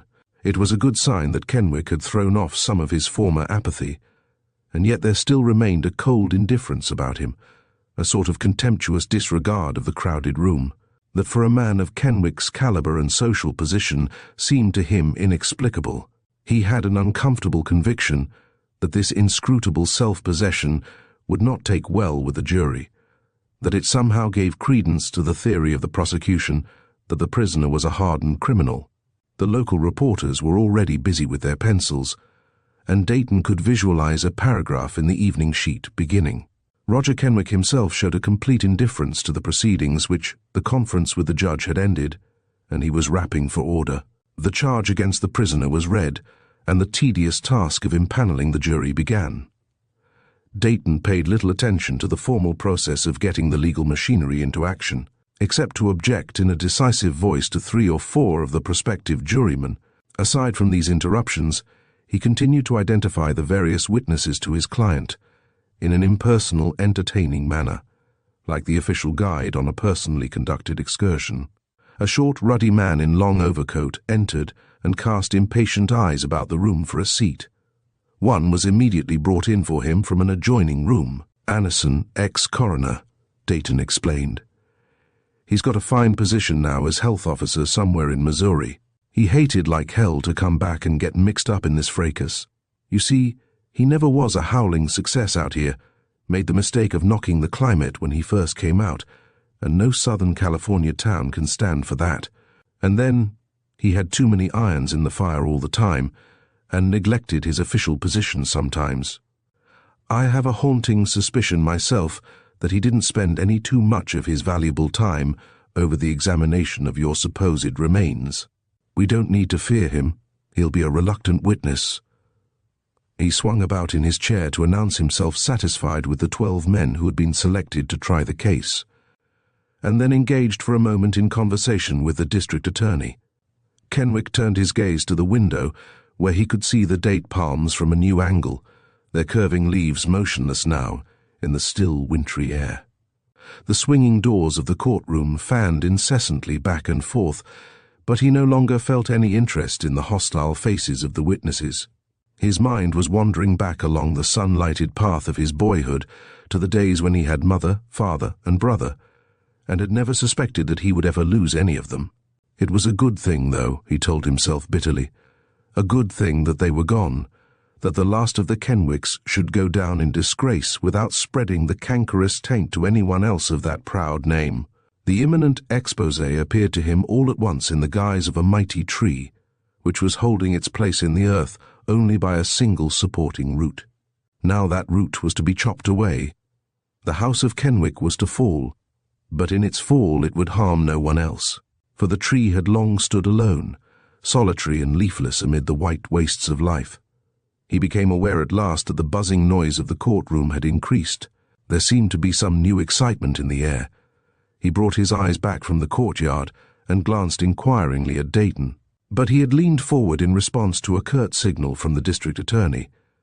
Everyone except the juryman was talking in low tones with someone else. In their double row of seats, the 12 newly sworn judges sat solemnly silent, freighted with a sense of their responsibility. Whence the news came, Kenwick never knew, for during the moments just preceding he had been deep in reverie and had lost connection with his surroundings. But whatever it was, it seemed all at once to be upon everyone's tongue. Those who did not know were eagerly seeking information from their neighbors. Kenwick's eyes swept the room, puzzled. Dayton would doubtless tell him when he finished his conference. But before he had time to gain the knowledge from this source, it was hurled at the courtroom from behind the lawyer's table. The district attorney evidently deemed this the only way to quiet the increasing tumult. He got to his feet, and flapping the fugitive eyeglasses between his fingers, faced the judge and made one brief statement, unembellished by explanation or judicial comment.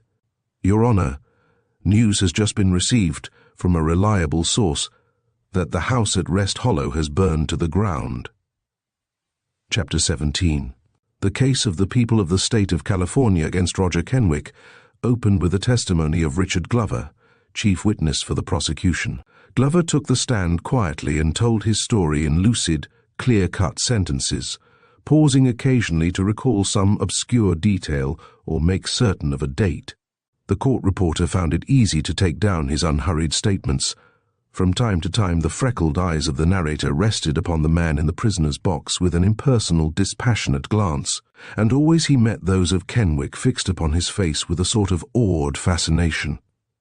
Just so might the victim of a snake charmer watch him while he disclosed the secret of his power. Richard Glover told how on the afternoon of February he had been summoned to the home of Everett Kenwick in New York and entrusted with a commission. He was not known to the elder Kenwick personally, he said, but had been a boyhood friend of Isabel Kenwick, his wife. Prompted by her recommendation, Mr. Kenwick had chosen him for the delicate family confidence which they imparted. It appeared that the younger brother and only living relative of Everett had enlisted in the service, and after several months of severe fighting at the front had been wounded. He had been sent to a convalescent home in England, where his physical health had been almost completely restored. But the surgeons had discovered that the blow on his head had caused a pressure upon the brain, which they deemed incurable by means of surgery, and which they said would ultimately result in some form of mental aberration. So they had sent him back to New York, diagnosed as a permanent invalid, and had recommended that a close watch be kept upon him until such time as it might be necessary to commit him to an institution. During the first few weeks after his return, it became apparent to the brother and sister-in-law that this diagnosis of the unfortunate young man's condition was correct. He was given isolated quarters upon the 3rd floor of the house and unostentatiously watched. Letters which he wrote were intercepted, and his friends notified that he had become irresponsible. Valuables and possessions which had been intimately associated with his past life were removed from his reach, since they appeared to confuse him and hasten his mental collapse. At the time when he, Glover, was summoned to the Kenwick home, prominent brain specialists had been consulted and had agreed that an operation would be extremely dangerous to the patient and might not succeed in restoring him to normality. And Mr. Kenwick, after what must have been weeks of painful pondering, had decided not to risk it, but to follow the advice of the physicians and provide for his brother unremitting guardianship. Mrs. Kenwick had strongly favoured a private sanitarium, but to this her husband would not consent. He was stricken with grief and was determined that Roger Kenwick's share of the family estate should be spent upon his comfort, and he refused to relinquish all hope of his brother's ultimate recovery. In spite of the consensus of professional opinion to the contrary, he still clung to the hope that the patient, aided by rest and youth, would recuperate.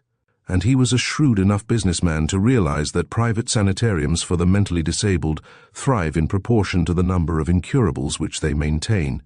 Complete recovery for his brother was the last thing that he might expect if he surrendered him to the mercies of such an asylum.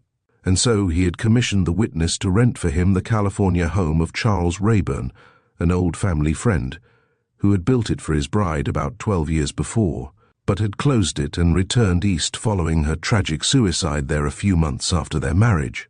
Rayburn had offered it to the Kenwicks with the stipulation that the apartments, which had been his wife's boudoir and sitting room, should not be used. And Everett Kenwick accepted the suggestion, feeling that if he were in his brother's position, he would wish to be as far away as possible from the surroundings in which he had grown up, and particularly from the curious eyes of former acquaintances. Glover had undertaken the errand, and departed immediately for Montmere to open the house and employ a suitable caretaker. "Just a moment, Mr. Glover." It was Dayton who interrupted him. "On the occasion of your call at the Kenwick home, did you see the patient?" "I did not. They had particularly chosen a time for the interview when he was undergoing treatment at a physician's office." "Why did they object to your seeing him?" "I don't think they did object, but they felt that it would be unwise just at that time. The young man was obsessed with the idea that the house was full of strange people, that there was a constant stream of guests coming and going. There was no reason why I should see him, so they planned to avoid a meeting." "As a matter of fact, did you ever see him while he was under your surveillance?" "No." "On what occasion did you first see him?" "On a street in San Francisco about 2 months ago." "On that occasion did he see you?" "I think not. Proceed." The witness went on to relate how he had departed that same evening from New York, had opened up the house at Montmere, and secured the services of a man whom he chanced to meet on the train and who was able to produce evidence that he had once been head physician at a Los Angeles sanitarium. Here Dayton cut in again. "What was the name of this man?" "Edward Marston." "Proceed." Arrangements having been made with him, the witness communicated with Everett Kenwick according to agreement, and the patient was sent west in care of an attendant, one Thomas Bailey, now deceased. Glover himself had been in Los Angeles at the time of their arrival, but had received word from Marston that the patient was properly installed at the Rayburn residence, and the attendant returned to New York. Dayton's voice interposed once more. "Is the Charles Rayburn home known by any other name, Mr. Glover?" "Yes, by the name of Rest Hollow." "Proceed." "My own concern in the affair was simply that of business manager," the witness continued, "so I remained in Los Angeles, for I could manage the financial end of it just as well from that short distance." The district attorney suddenly broke the thread of the story here. "Then you deliberately avoided an encounter with the patient?" "I did." "Why?" "The maladies which are classed as mental are particularly repugnant to me. I was under no obligation to see him, and I had a business of my own to which this was merely a side issue." "But it is true, is it not," Dayton cut in, "that you received a generous salary from Mr. Everett Kenwick for this long-distance supervision?" "I received from him an allowance to be spent upon the upkeep of the grounds, the comfort of the patient, the wages of an attendant, and so on. I sent him a monthly statement of the bills when I had received and checked them." "You say you had another business?" What was it? Publicity writer for the Golden State Land Company of Los Angeles. They own large mineral spring holdings in our neighboring county on the south, do they not? Yes. And how long had you been interested with them at the time of this interview at the Kenwick home? About 6 months, I think. Did Mr. Kenwick know of this other business interest? Certainly. That is one thing that led to his choosing me as his agent. He knew that I was permanently located in Southern California and that I had established myself with a reputable company. It was a guarantee of permanence and character. One moment longer, Mr. Glover, before you go on. Was the elder Mr. Kenwick aware of the fact that while you were in his employ, you never visited Rest Hollow but once? I did visit Rest Hollow. I went there every month to see that the place was properly kept up and the attendant on duty. But I always went at night. I held my interviews with Dr. Marstan alone. Go on. The narrative skipped now to the following November, when the witness told of having received a communication from Dr. Marstan informing him that, owing to a mechanical accident, Roger Kenwick had recovered his sanity, that he, the physician, had carefully tested him and was fully convinced of this. It had been impossible just at that time for Glover himself to go to Montmer as he was ill. And before he had had time to send more than a brief note in reply, the attendant wrote again, saying that his former patient was bitterly opposed to having his brother know of his recovery, and had threatened him, the doctor, if he betrayed the news. Kenwick, he said, wished to use his present position to get more money out of his brother for some investment that he was then planning, for he knew that in case his recovery were known, it would be a long time before the court would grant him the control of his property, and his father's will had provided that he was not to inherit his half of the estate until he should have reached the age of 25. The witness had not thought it expedient to notify Dr. Marstan of the elder Kenwick's death, so that he could not report this to the patient. They had evidently had hot words upon the subject of the disclosure of the patient's condition, Marstan being highly scrupulous and not being willing to retain his position as keeper when it was merely nominal, an arrangement upon which the young man himself insisted. In order to prevent the patient from carrying out some sinister threat, Marston had locked his charge into the house and gone into town, probably to consult a lawyer upon the proper course for him to pursue.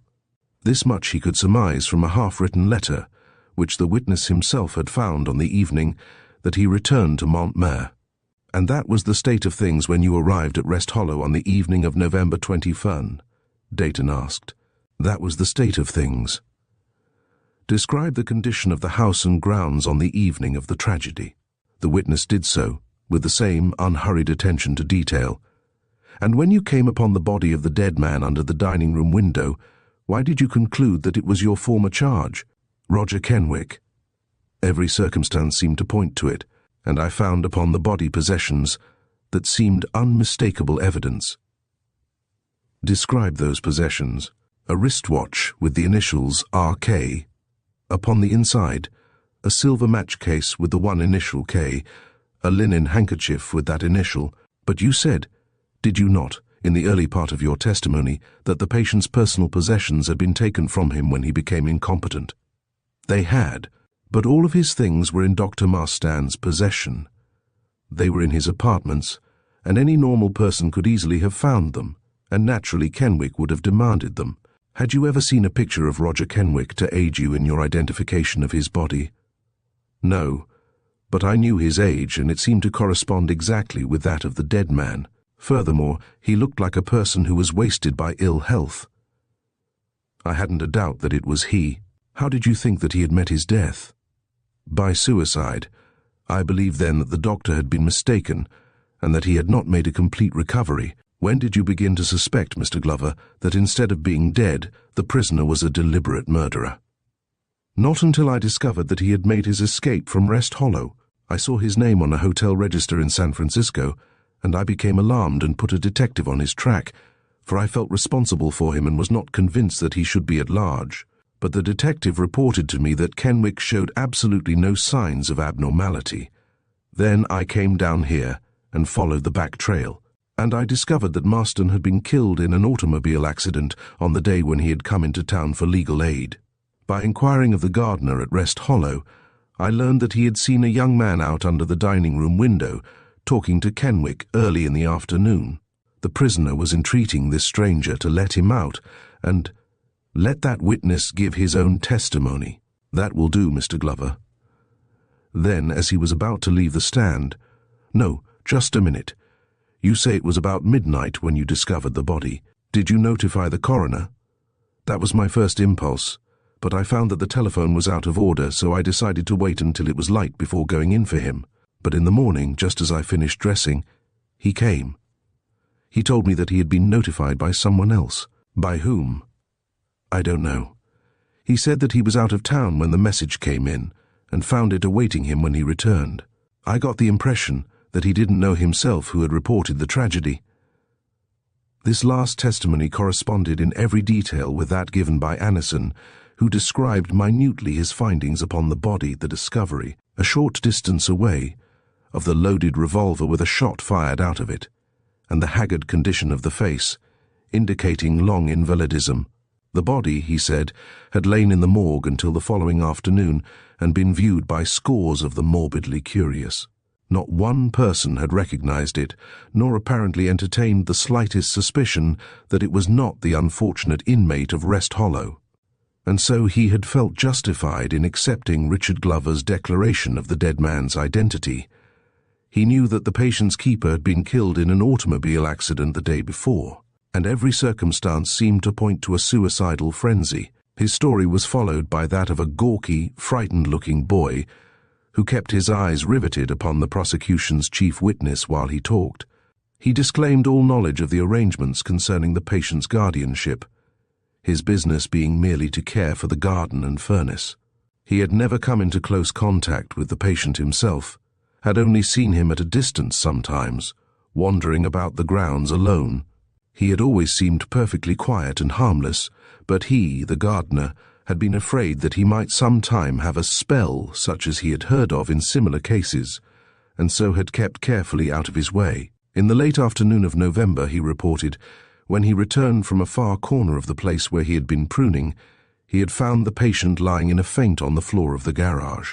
With some effort he had dragged him into the house and left him in the drawing-room, after bandaging his swollen leg as well as he could and forcing part of a glass of whiskey down his throat. Then he had departed, after first making sure that the doors and windows on the ground floor were securely fastened. Late the following afternoon he had seen the prisoner standing at the dining-room window and had heard him call out in a threatening way to him. A moment afterward, without the slightest warning, the patient had doubled his fist and smashed the pane of glass to fragments. Convinced that this was one of the spells which he had dreaded, he had waited until he thought the patient was in bed, and had then returned and boarded up the window. Here Dayton interrupted. "And you believe the man in the house to be ill and alone, and yet you felt no concern about his care?" "I didn't think he was alone. I had seen a woman around the place that afternoon, and I thought she was his nurse." A murmur swept around the breathless courtroom. Everybody in the audience made some comment to his neighbor upon this new development. The judge rapped sharply for order. "Go on," commanded the district attorney. The witness proceeded to relate that he had gone to bed that night feeling nervous over the patient's conduct and had resolved to give up his employment at Rest Hollow. About 11 o'clock he had been roused from a fitful sleep by a knock at his door. Upon opening it he had found Gifford, the undertaker, standing on the threshold. Here he endeavored to recollect the exact words of the night caller, and after a moment's pause produced the greeting, "Get up, boy. Do you know that there's been murder committed on this place tonight?" With Gifford he had hurried around to the dining-room side of the house and had discovered the dead body lying there under an oleander bush, near the very window which the patient had so unaccountably broken that same afternoon. Terrified, he had not paused to give the body even a fleeting glance, but had stumbled back to his room and made a hasty bundle of his clothes, determined not to pass another hour on that place. He remembered Gifford calling after him that he was not going to touch the body until the coroner had seen it. 10 minutes later he had fled, leaving his door unlocked behind him. He was dismissed from the stand, and after a moment of whispered parley came the demand. "Call Arnold Rogers." A young man wearing heavy-rimmed glasses took the stand and told of his encounter with the prisoner on the evening of November 21st. He described the scene at the gate in careful detail, halting frequently to correct himself. The district attorney interrupted him in mid-sentence. "Did it strike you at any time during the dialogue, Mr. Rogers, that the man inside the grounds might be irrational?" "Yes, but that idea did not occur to me until the end of the interview. Being a complete stranger in the community, I knew nothing about him, of course, but his voice and method of appeal struck me as being a little abnormal, and when I was starting away and he stretched a letter through the gate and asked me to mail it for him, I was convinced that he was not rational. I was formerly a director at one of our state hospitals for the insane, and I know that the mania of patients to write letters and ask visitors to mail them is one of the commonest symptoms of their affliction. And so you paid no attention to that appeal?" "I was escorting a lady.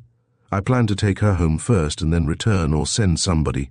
My car was disabled and I felt responsible for my companion." "Who was the lady?" "My sister, Mrs. Paddington. I was visiting at her home.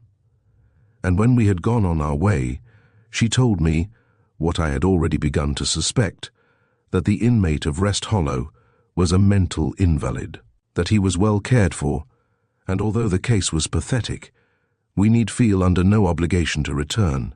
His attendant, we reasoned, had already discovered him by that time and taken him back to the house. We'd both dismissed him from our minds when about half an hour later a woman rushed up to our door, breathless from a long trip by foot, and told us that the inmate of Rest Hollow had killed himself, that she had found him lying dead under the dining room window. I don't remember just who phoned the news in to the proper authorities, but I think it was she. My sister offered to send her into town in one of her cars and did so. We never knew her name nor saw her again." "And you credited the woman's story as it stood?" "We saw no reason to doubt it. It fitted exactly with our encounter at the gate. The time was a coincidence, too. We assumed that the young man's attendant had not arrived in time to save him from suicide. And there was another reason, too, why we did not care to give the matter more intensive investigation." He stopped and glanced appealingly at his questioner, but there was no relenting in the lawyer's eyes. "My sister had a guest visiting her, to whom the name of Roger Kenwick brought unhappy associations. She was unfortunately present at the arrival of the woman from Rest Hollow, and after the shock of the announcement was over, we carefully avoided all further discussion of the tragedy. The following morning, in courtesy to our guest, I went over to the Rayburn house with some flowers from the Utopia Gardens, and verified the report that the patient was dead. The next day my sister's friend left for her home in San Francisco, and we considered the affair a closed incident. The testimony of the other witnesses for the prosecution was given in due order, and the case summed up against Roger Kenwick charged him with having laid a deliberate plot to murder Marstan, his former keeper, he being the only man, he thought, who could interfere with his financial plans and prevent him from playing upon his brother's chivalric affection. It was pointed out that only a month before his recovery, the Kenwick estate had trebled its value, owing to the fact that leather goods, which were the source of the Kenwick income, had trebled in value since the beginning of the war. From newspaper accounts and discussions with Marston himself, the recovered patient had shrewdly sized up the situation and laid his plans. It was previously stated that the elder Kenwick had, before his brother's misfortune, kept a jealous grip upon the family purse, and that during his college days at the State University, Roger Kenwick had been obliged to eke out his allowance by doing newspaper work on one of the San Francisco dailies. Only in his softened mood was Everett Kenwick to be counted upon for continued generosity. On the day of the tragedy, the ward had watched Marston closely and had seen him depart for town. Earlier in the afternoon, he had himself shown signs of violence in order to sustain the impression that he was still irresponsible. Kenwick's plan to kill his warden was perfectly safe, for he knew that if the crime ever came to light, he could be cleared on an insanity charge. His worst punishment would be commitment to an institution, from which he could later be released by proving himself cured. On the way out from town, the doctor's car had pitched over a cliff, killing him instantly. Kenwick, ignorant of the tragedy and lying in wait for his victim, saw a man steal in late at night through the side entrance. No callers ever came to the place, so having no doubt that it was the returning warden, he had crept up behind him in the darkness and shot him in the head with a revolver, which his attendant always kept loaded for an emergency, and which the patient, by spying upon his warden one night, had discovered A few minutes previous to the murder, he had played a skillful part at the front gate, holding up the first person who passed and telling an incoherent story which he knew, coming from him, would not be believed, and which would be of valuable assistance in case it were ever necessary to prove an insanity charge. When he discovered that he had killed the wrong man, he adopted a plan which proved him not only rational, but unusually astute. From a previous conversation with the dead man, whom he now recognized as a fellow who had once come in to assist with some work on the car, he knew him to be a stranger in the community. He knew himself to be equally unknown, except by name, and it was an easy matter to exchange identities. So Kenwick had transferred to the dead man certain of his own personal possessions which he discovered after his mental recovery. He had selected these carefully, and with diabolical cunning, placed them in the other man's pockets, and then made his escape from the place either by foot or in the wagon of the undertaker, which must by this time have arrived. When he reached Montmere, the testimony continued, he had given a fictitious name, gained the sympathy and credence of the doctor and undertaker, and finally, by a clever ruse, escaped from town as custodian of the body of the very man whom he had planned to kill. Knowing that Marston was dead, he felt himself completely secure and foot-free to carry out his designs. The only person upon whom he did not reckon, because he didn't know of his existence, was Richard Glover. The one missing link in the story was supplied by evidence which, although circumstantial, seemed undeniably convincing to the jury.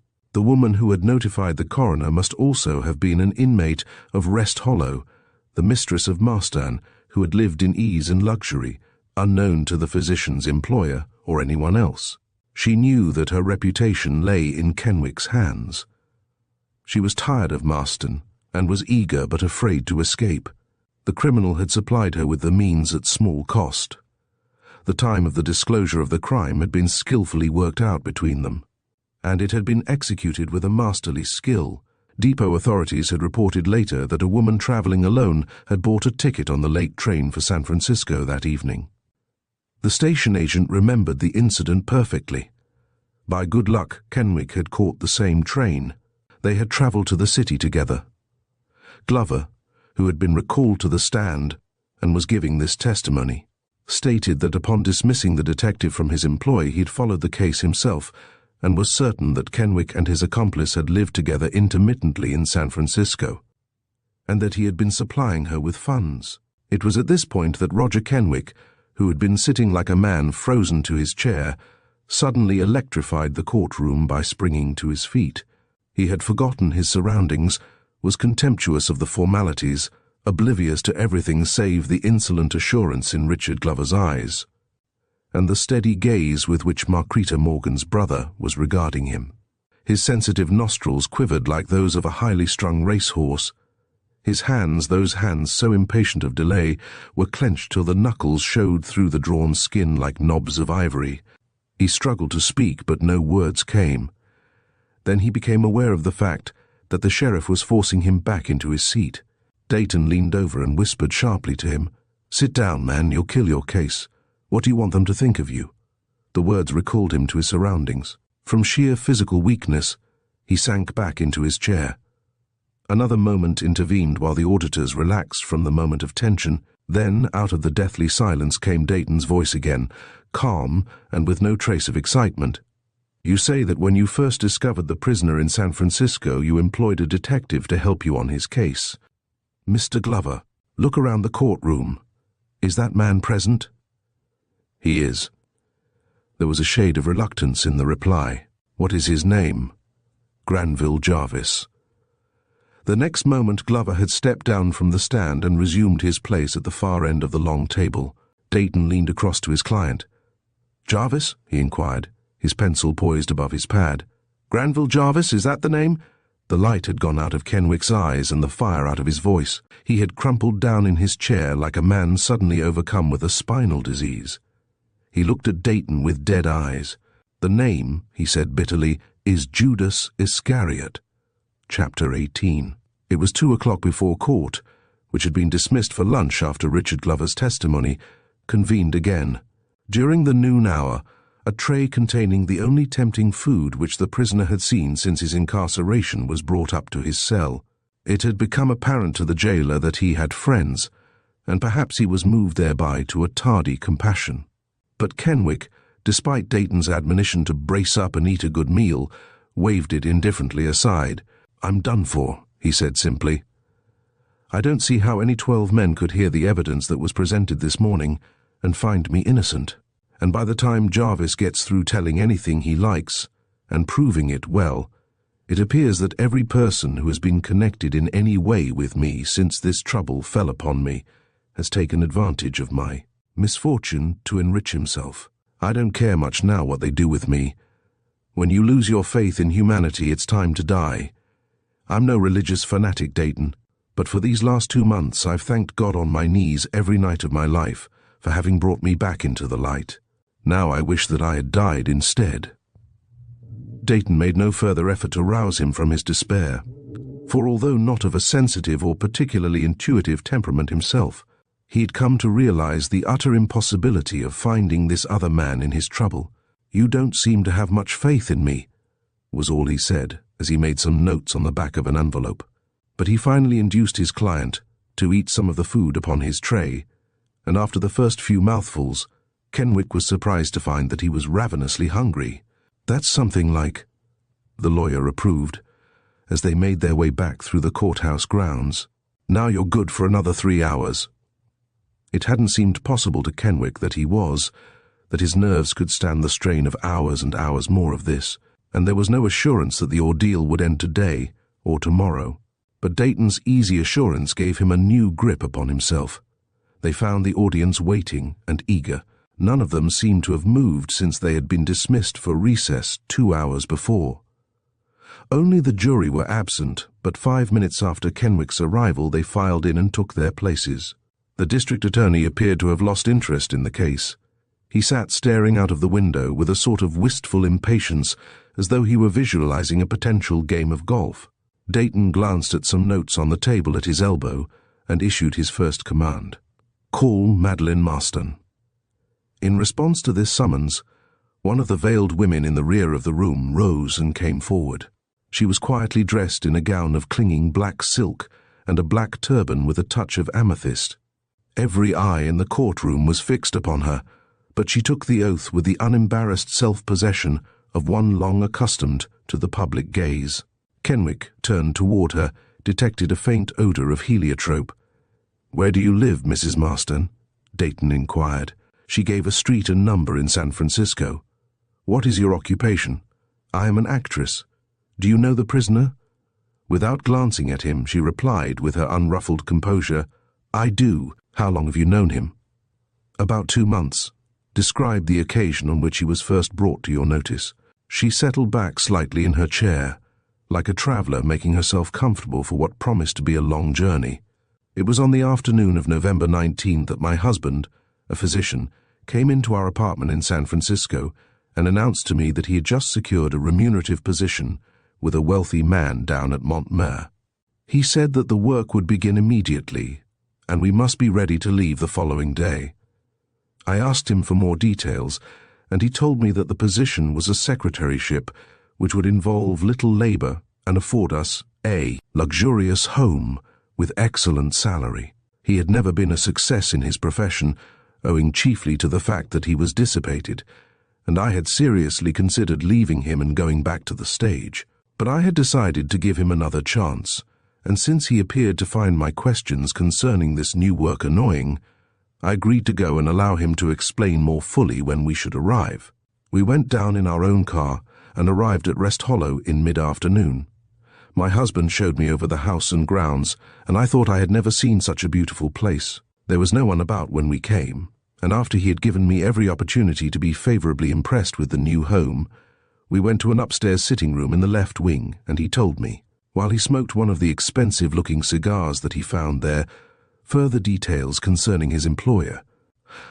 I learned that he was an invalid, a young man by the name of Roger Kenwick, who was recuperating from 2 strenuous service overseas. We discussed the matter for only a few minutes before my husband announced that it was time for him to go to the depot and meet his charge, who was being brought up from Los Angeles by the previous companion, who had taken him there to be outfitted with winter clothes.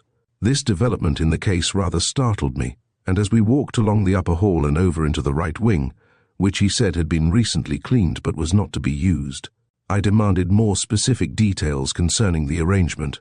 I wanted particularly to know why there was to be a change of secretaries, and whether the young man himself was willing to accept the companionship of people whom he had never seen. My husband had been drinking. I think he must have found a well-stocked wine closet at Rest Hollow, and he finally grew furious at my insistence. The more angry he became, the more he betrayed to me the fact that there was something to conceal. He had never told me the name of the man who had offered him this position, but I knew that there must be an intermediary. While I continued to question him, he opened the door of one of the rooms in the right wing, hoping, I suppose, to distract my attention. We went on with our discussion there, and at last I refused point-blank to have anything to do with the affair, and told him that I was going to leave him and go back to the profession that would afford me an honest living. This infuriated him. He lost all self-control and confessed then, what I had already begun to suspect, that young Kenwick was a mental patient and had been in no way consulted in the arrangement. This disclosure terrified me, for I knew that my husband was not a competent person for such a responsibility. Hot words followed between us, and ended in his knocking me senseless on the floor. When I recovered consciousness, perhaps an hour later, I found myself locked into the room with no possible means of escape. The blow had dislodged a vertebra, and I was in horrible pain. For a long time I lay on the bed, massaging the injured place and trying to get comfortable. Early in the evening I heard someone being dragged into the house from the rear. I was unable to see anything, of course, but I could distinctly hear footsteps and the subsequent running around of an attendant. I concluded that my husband had returned drunk, and I was relieved to know that he had evidently not brought the patient with him. I knew that I had no recourse but to wait until the stupor had worn off and my husband came to release me. I spent a wakeful and wretched night. In the morning, here a vivid and convincing description of her first encounter with the patient ensued. She drew a clear-cut picture of her own horror in hearing footsteps outside her door and of having the name Roger Kenwick called in through the closed portal, of her terror at finding herself unaccountably alone with a man whom she believed to be a violent maniac. Here Dayton held up the narrative. What evidence did he give to convince you of his insanity? None at first. He seemed to talk quite rationally, and fearing that I might make him angry if I kept silence, I made evasive answers to his questions. He prepared food and sent it up to me at what I know now must have been immense physical cost to himself. I had come to the conclusion that he, like myself, was the victim of some foul conspiracy, and had decided to risk confiding in him when all at once his manner changed. He began to talk wildly of finding a loaded revolver and of shooting anyone who came near the place. A few minutes later, for no apparent reason, I heard him smash a window in the room just under mine. My terror increased 100-fold, for I know absolutely nothing about the proper care of the insane. Late that same night, I heard him crawl out through the broken window, and he called up to me that he was either going to get help or commit suicide. Almost insane myself now with terror, I waited until I heard his footsteps grow faint in the distance, then worked at the lock of my door, and at last succeeded in picking it with a penknife. Then I rushed downstairs, turned on the lights, and tried to make my escape.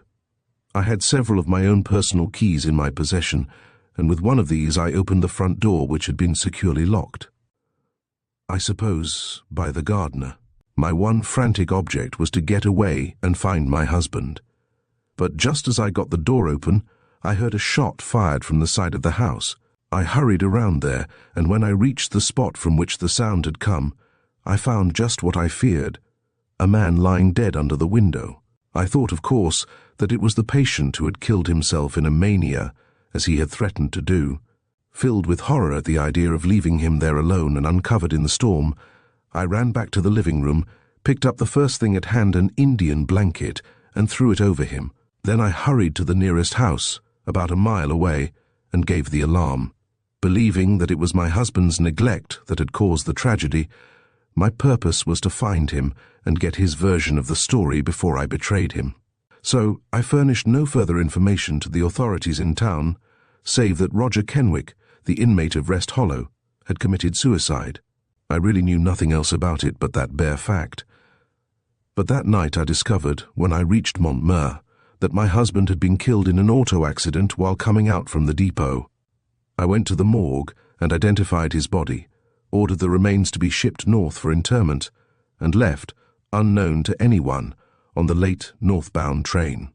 The undertaker told me that there had been no other victim of the tragedy, so I reasoned that the story which Mr. Kenwick had told me about a sprained leg was true after all, that he had been injured in the catastrophe and had, by a curious freak of chance, found his way back alone to the very place that was awaiting him and in which he had been living for the preceding 10 months. Dayton declared himself satisfied with the testimony and turned the witness over to the prosecution.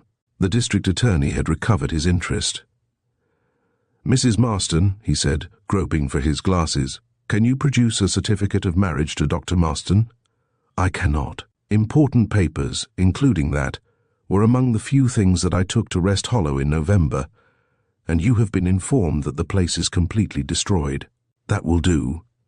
She stepped down from the stand, and for the first time her eyes rested upon the prisoner. In them was an expression that would have given him new courage had he seen it, but Roger Kenwick sat motionless as a statue, his gaze fixed immutably upon the floor. It was only when the name of the next witness was called that he came back to a sense of his surroundings. "Call Granville Jarvis." Dayton surveyed the Southerner sharply before he put his first question. "You are the detective whom Richard Glover employed in San Francisco to shadow the prisoner?" "I am. How long were you in Mr. Glover's employ?" "About 2 weeks." 2 weeks. Why did you give up the case then?" "Because at the end of that time I was convinced that Roger Kenwick was neither mentally unbalanced nor guilty of any crime. I communicated this opinion to Mr. Glover and resigned from further service." "But you still continued to shadow the prisoner." "I still continued to cultivate his acquaintance. I considered him one of the most interesting men I had ever met, and your connections with him since then have been of a purely friendly character, not in any way professional, Mr. Jarvis." "No, I can't say that. For a few weeks after I had resigned from Mr. Glover's service, I was asked to take up the case again from a different angle, employed, I may say, by someone else." "By whom?" For just an instant the witness hesitated. Then, "By Mr. Clinton Morgan." "Describe that incident, please." Jarvis clasped his hands behind his head and stared off into space. "It was near the end of December that Professor Morgan came to my rooms one evening and asked my assistance on the case of Richard Glover. For the first time since the beginning of the trial, the chief witness for the prosecution betrayed an unguarded emotion. The narrow slit of amber, showing between his drooping lids, widened. My caller," Jarvis went on, "explained to me that he and his sister, who were friends of Roger Kenwick, had stumbled upon a clue the previous day that had made them suspect that there was foul play about his death, that perhaps he might even be alive after all, and a base advantage taken of his helplessness." Here Dayton interjected a question. "Was there any special reason why Professor Morgan should have chanced upon you as the detective for this investigation? Had you had any previous connection with him?" "Only an academic connection. He knew, through university affiliations, that I was out here on the coast doing some research work for Columbia in my chosen profession, criminal psychology." "Then you are not a detective?" "Not in the strict sense of the word.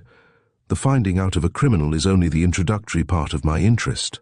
"Proceed with your story, Mr. Jarvis." "Well, Professor Morgan and I had lunched together several times over at the faculty club on the campus, so I was not greatly surprised to receive a call from him. Furthermore, having heard the other side of this case, I was much interested in the opportunity to study it from a new angle.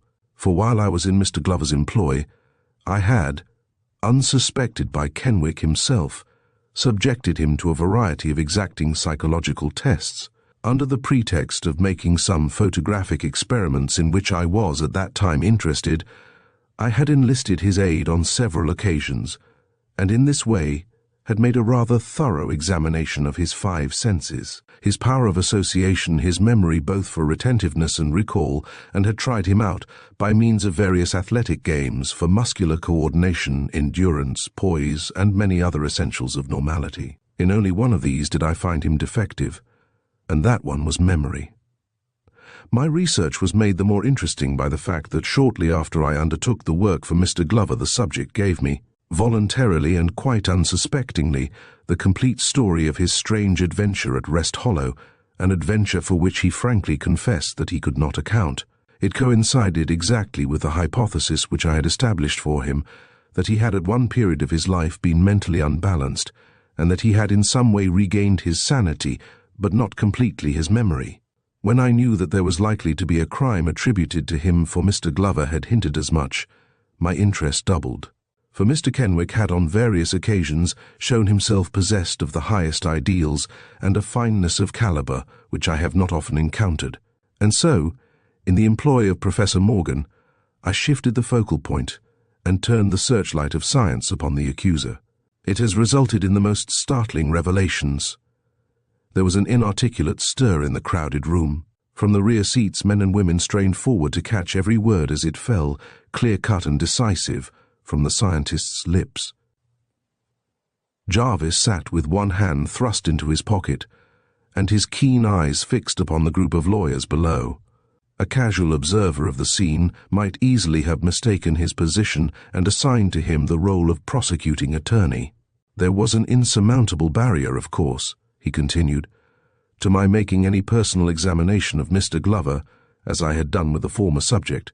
One man was innocent and unsuspecting, the other, I felt certain, would be on his guard. And he was. Since I left his service, Richard Glover has avoided me. So a more indirect means of accomplishing my task had to be devised. After some consideration, I decided to enlist the aid of an ally whom I knew to be both clever and discreet. A long-drawn sigh swept the courtroom.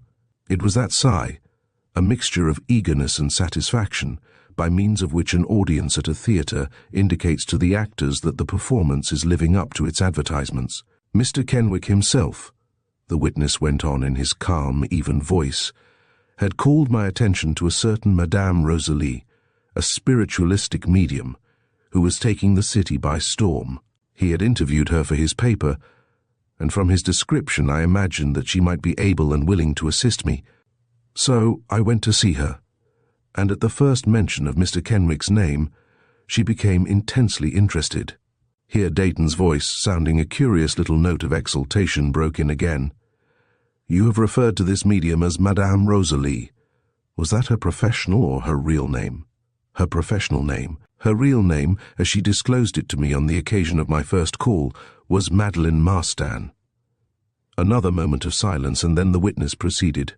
Having told me her real name, she went on to describe her unexpected encounter, a few days previously, with Roger Kenwick, who she had thought was dead. It seemed that when Kenwick had come to her for a sitting, his name had been accidentally revealed to her by another client, and it had struck her with the force of a blow, for it recalled to her mind a horrible adventure at Montmer, which she narrated for me then in detail. At first she had surmised that this must be some relative of the unfortunate young man, and she had done all she could, she said, to start him upon the track of the tragedy. When she discovered that it was the man himself, she was glad to place all her powers at my disposal. For she had returned to the city in November with 2 dominating purposes. First, to find some employment which would bring in quick money and so pay her husband's debts and clear his name, and second, to discover, if possible, the identity of the man who had led them both into the miserable Montmer trap, which resulted so disastrously for everyone concerned in it. She had not been able to make a stage contract, she said, for the season was too far advanced, and so she had turned to the occult, in which she had always felt a deep interest, and for which she knew herself to have an unaccountable talent. Fortunately, her strange psychic ability had caught the attention of one of the university faculty, and she had been given just the publicity which she needed.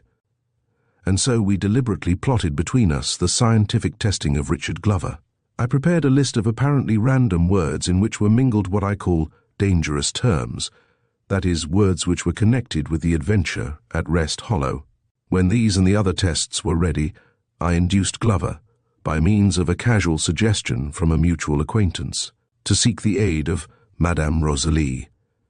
I felt certain that if he were not intimately connected with the tragedy, he would scorn this idea, and that if he were, it was exactly the time that he would turn to the supernatural for aid. And I was not mistaken, for almost immediately he called upon the clairvoyant, and his response to the tests for association was amazing even to me. If I may quote from the list of words, he drew a folded paper from his pocket. Among many perfectly irrelevant terms I had smuggled in such words as blanket and window and oleander. Madame Rosalie reported that his gaze always returned to such suggestive words, despite her admonition to look at something else before she could change the card. The subconscious response to evil association was almost perfect.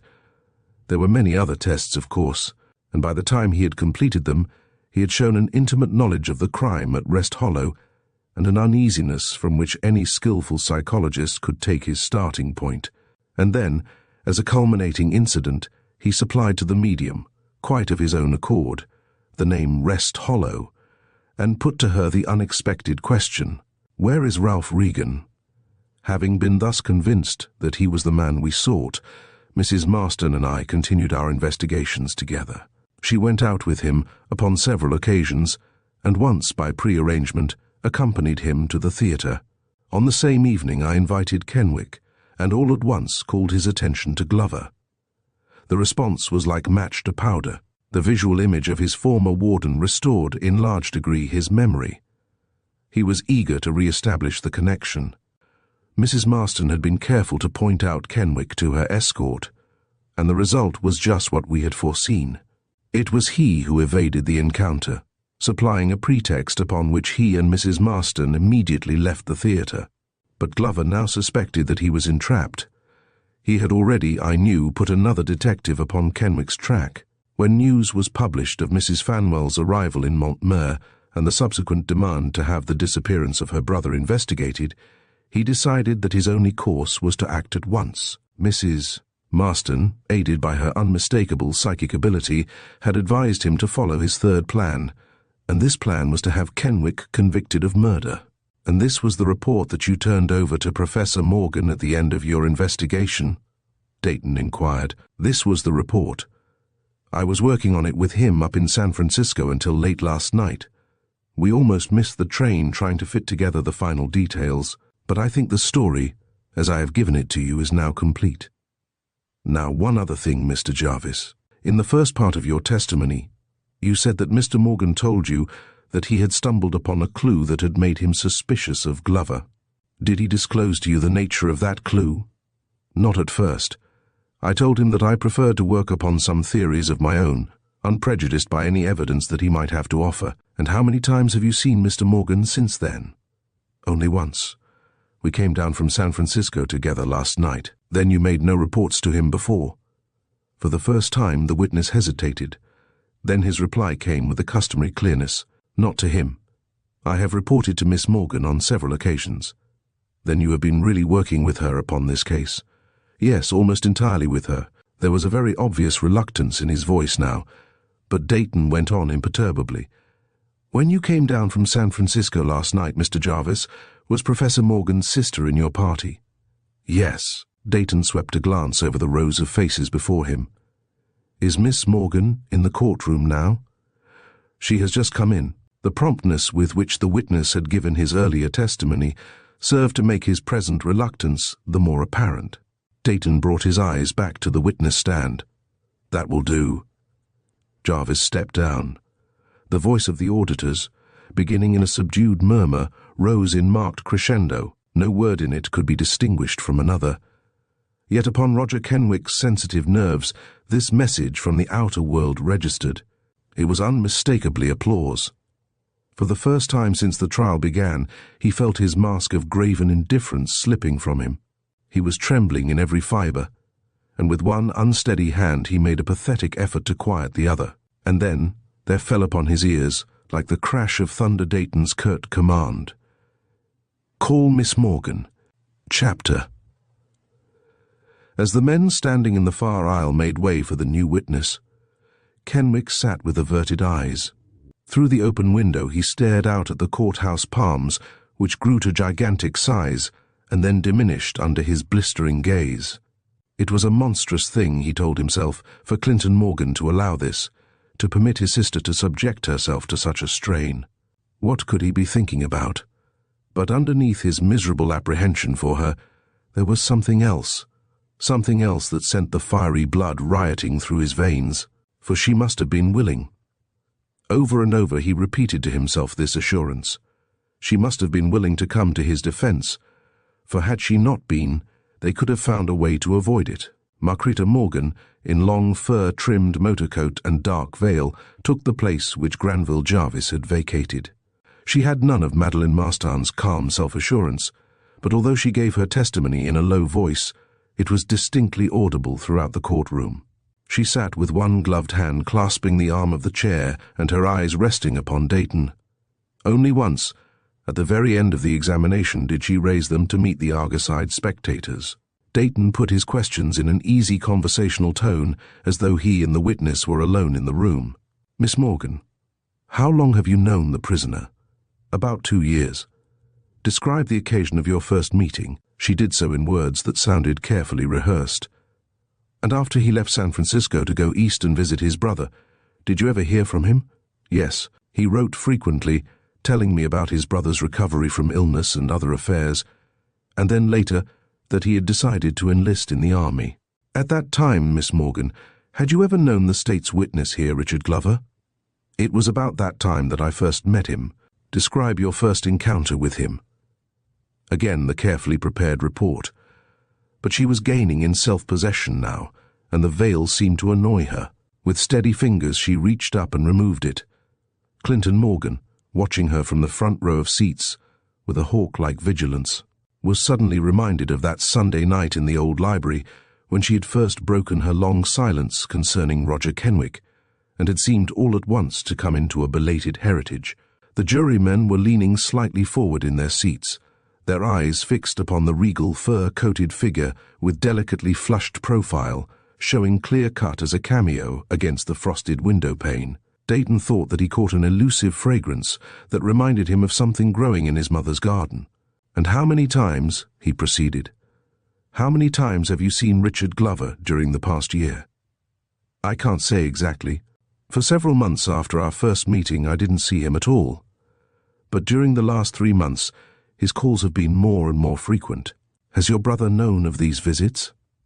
"My brother was in government service in Washington until about 2 months ago. He didn't know of them until he returned." "And has he approved of them?" "No, I can't say that he has." "Did he ever give any reason for his opposition?" "He told me that he suspected Mr. Glover of being an adventurer who was in need of—" Here the district attorney interrupted. "We object. The suspicions of another person are irrelevant, incompetent, and have nothing to do with the case." "Sustained," the judge decreed. "Stick to the facts, Mr. Dayton." "During those 3 months, Miss Morgan, has Richard Glover made an effort to induce you to marry him?" Her reply was given in a very low voice, but Dayton was sure that the jury caught it, and he did not ask her to repeat. It was evident that the audience heard it too, for another murmur rose and trailed off into silence before the lawyer went on. "Is it true that you were the one who discovered the clue which led you and your brother to seek the services of Mr. Jarvis on this case?" She acknowledged it with a single word. "And what was that clue?" The gloved fingers closed a little closer over the arm of the chair, and then followed a story which caused Roger Kenwick to tear his gaze away from the fantastic palm trees and fix it upon Richard Glover's face. There was no resentment in his eyes, but only the dawning of a great light. Granville Jarvis, watching him as a physician might watch beside the bedside of an unconscious patient, knew by the leaping flame in those somber eyes that the last lap of the long journey had been covered, and that Roger Kenwick's memory had come home to him. But if that knowledge brought him a scientist's satisfaction, he gave no sign of it. After that one intent moment, his eyes returned to the witness stand and fixed themselves upon Marquita Morgan's face. Dayton was proceeding relentlessly. If you knew from the first that Richard Glover had stolen this story which he read to you as his own, why didn't you relate the circumstance to Mr. Kenwick when you saw him on the night that he was arrested for murder? The reply came haltingly, as though the witness were feeling her way over uneven ground. My brother and I had consulted Mr. Jarvis about that, and he had advised against it. He didn't wish to arouse any suspicions in the prisoner's mind just then. And, well, you see, Mr. Kenwick and I had not seen each other since his illness, and during that first meeting we both avoided everything connected with the tragedy as much as possible. Of course, if we had known that this charge of crime was to be preferred against him, I suppose we would have acted differently. This was no carefully rehearsed response, but nothing that she could have said would have disclosed more clearly the inside workings of the opposition's conspiracy. The web that had been woven around the prisoner had enmeshed with him every one who had ever been intimately associated with his past. And now that romance had entered upon the sordid scene, the whole aspect of the case was changed. The air became charged all at once with an electric current of sympathy. To every man and woman in the room, Richard Glover now appeared in the guise of a baffled adventurer, and Roger Kenwick as a man who had loved, and because of cruel circumstance had lost. But had he really lost? The crux of public interest shifted with the abruptness of a weathercock from mystery to romance. You assert, Miss Morgan, that you knew this story, A Brother of Bluebeard, to be the one which the prisoner had read to you before he left for the East almost 2 years ago. What proof could you furnish of this? At the time that Mr. Glover read the story to me, I had in my possession the sequel to it, which Mr. Kenwick had sent me in manuscript for my criticism. Just before he left for training camp, it used many of the same characters and was rooted in the same plot. Could you produce that manuscript? Mr. Jarvis can produce it. I turned it over to him. The former witness leaned forward and laid a heap of pencil-written manuscript upon the table, but Dayton scarcely glanced at it. With one hand he pushed it aside, and then shifted the current of his interest into another channel. When, and by what means, Miss Morgan, did you discover that Roger Kenwick had returned from France mentally disabled? Her reply to this question came in a voice that was struggling against heavy odds for composure. It was exactly 1 year ago today that I received that news. Several letters of mine to the prisoner were returned to me unopened, and with them came a communication from Mr. Everett Kenwick telling me that it had become necessary for them to send his brother to a private asylum. Did you know where that asylum was? Not then. He told me that he was debating over several different places, but that he had almost decided upon a friend's home in Southern California. He didn't tell me where this home was. I think he realized that I would rather not know. And when did you discover that that place was Montmur? On the night that Mr. Kenwick was reported dead. A murmur that was distinctly a wave of sympathy filled the chamber, but eagerness to catch the next question quieted it. After that first letter telling you about the prisoner's misfortune, did you ever hear from Mr. Everett Kenwick again? Only once. Just a week before he died, he wrote again. He had just lost his wife, and he seemed to have a premonition that he was not going to live very long.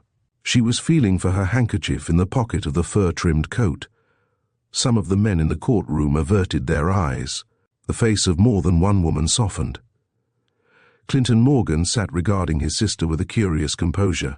In his eyes was that mixture of compassion and awe that he had worn on the night when the gold and ivory book had betrayed to him her secret. Yes? Dayton went on gently, but with the same relentless persistence. He wrote to you again? And what did he say? He said that he wanted me to have something that had belonged to his brother. He told me that he felt that Roger Kenwick would have wished me to have it. And with the letter there came a box in which I found... She had finished her search in the pocket of the motor coat, and now she held something between her gloved fingers. Mr. Everett Kenwick himself had only received it a short time before. There had been some delay and confusion about it, owing, I suppose, to his brother having been sent home in just the way that he was. He himself never knew that he had won it. But it was such a wonderful display of courage, and the French officer whose life he had saved sent a letter too, saying that France was grateful and wanted to express her appreciation in some way, and then she held it up before them. Before the lawyers and the jury and the crowd of spectators, a bit of metal on its patch of ribbon. Holding it out before them, She sat there like a sovereign waiting to confer a peerage. And not the judge's gavel, nor the commanding voice of the district attorney, could still the tumult that rose and swelled into tumultuous applause. On the day following the notorious Kenwick murder trial, the Montmur papers carried little other news. A special representative from the San Francisco Clarion and several Los Angeles journalists fed their copy over the wires and had extras out in both cities by 8 o'clock. Kenwick acquitted was the headline which his own paper ran, with his picture and one of Richard Glover sharing prominence upon the front page. And because of Kenwick's previous connection with this daily and the fact that the two-star witnesses for the defense were well known in the Bay region, the Clarion's story was the most comprehensive and colorful. It opened with a report of Dayton's speech which, it appeared, had electrified everyone in the courtroom, including the prisoner himself. But it had been unnecessary for the attorney to make a plea for his client after the quietly dramatic testimony of the last witness for the defense. In thrilling terms, the Clarion described Kenwick's final service at the front, when he had made his way alone across no man's land and saved for France one of her most gallant officers, and had given in exchange that thing which is more precious than life itself, only through an accident which had killed the man who had meant to batten upon his misery had he been released from a pitiable bondage. Having thus sketched in his human interest, the reporter proceeded to tell the story which had proved so overwhelmingly convincing to the jury and audience, how, in his skillfully planned narrative, Richard Glover had transposed the identities of the two dead men. How, upon receiving his commission from Everett Kenwick, he had first turned over his charge to Ralph Regan, admitted by his own sister to be an addict to drugs and a ne'er-do-well whom she was helping, in a surreptitious way, to support. How the accounts, forwarded from the Kenwick lawyer in New York, showed that Regan must have received out of the arrangement only his living, and enough of the drug to keep him satisfied, but not wholly irresponsible.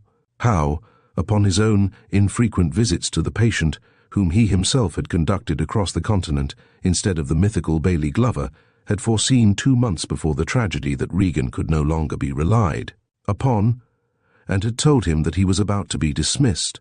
How he had then secured the services of one Edward Marston, whom he believed to be without family, and who represented himself as a physician in good standing but heavily in debt. How the arrangement had been made that he assumed charge of the patient at the Montmur depot, whither Kenwick was to be brought up from a day's sojourn in Los Angeles by Regan. How the physician, accompanied by his wife, had arrived from San Francisco that very day. How Marston had quarreled with his wife, and leaving her unconscious in a room at Rest Hollow, had gone into town to get his charge. How, on the way out from town, he had been killed in an accident while driving his own car, and how, by a curious fate, Kenwick had been restored to sanity and had found his way back alone to his former asylum. The story then went on to relate how Ralph Regan, evidently desperate over his loss of a home and drug supplies, had returned to Rest Hollow by stealth the following night, either to make a plea to the new caretaker or to search for drugs, and of how, finding the house dark and apparently deserted, he had forsaken all hope of reinstatement and had ended his life with the revolver, which he had brought either for murder of Marston or for suicide. The shot which he fired, the paper stated, had evidently been used to test his own nerve or the cartridges, and it had done its work. Letters written to his sister a few weeks before the tragedy, and produced by her in court, indicated a depression amounting to acute melancholia. Recalled to the witness stand and subjected to crucial cross-examination, the gardener at Rest Hollow had broken down in his testimony, admitted that he was afraid of Glover, and that although he had been in too dazed a condition on the fatal night to examine the body of the dead man, he knew Ralph Regan to have been the former attendant, and had frequently talked to him about the patient's symptoms, about which Regan appeared to know little and care less. The narrative then went on to tell how Richard Glover had discovered among the possessions of his charge certain manuscripts which he deemed suitable for publication, and how he had, after the death of the elder Kenwick, sold one of them under the name of Ralph Regan, choosing a real rather than a fictitious name in order that he might shift the theft to helpless shoulders if it were ever discovered. How he had, with the Kenwick capital entrusted to him, invested in large realty holdings which had completely absorbed his attention.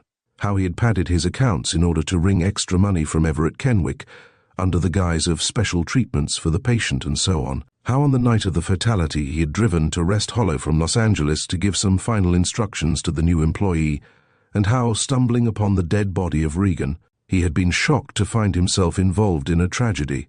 How he had then cold-bloodedly decided to have the body identified as Kenwick, partly to save himself from the charge of criminal neglect, and partly because he knew that Everett Kenwick had left in his will a bequest that was to come to him for faithful service upon the death or recovery of his brother. How, not dreaming that his charge would ever recover, he had thus used his death as a means of gaining extra funds which he badly needed just at that time. How he had accordingly selected certain of the patient's personal possessions with which he had been entrusted to deceive the coroner. How all the subsequent action had seemed to play into his hands, the coroner's easy acquiescence in the suicide theory and the identity of the body, the chance discovery, through Arnold Rogers, that the story of Kenwick's self-destruction had already been accepted by the community. How, preceding the coroner's inquest, Glover had spent the morning tracing the antecedent action of the tragedy and had heard of the accident which had killed Marston. How he had erred in suspecting that the real victim of the tragedy was Kenwick, and that the attendant had had the body identified as his own and then made his escape, fearing to communicate the news of the disaster to his employer.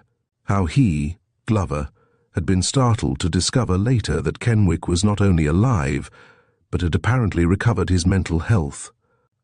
The remainder of the story was given as the testimony of Madeline Marston, well-known favourite in the former Alcazar Stock Company, and Granville Jarvis, expert psychologist, whose skillful work was a strong plea for the admission of that newest of the sciences into courtroom procedure.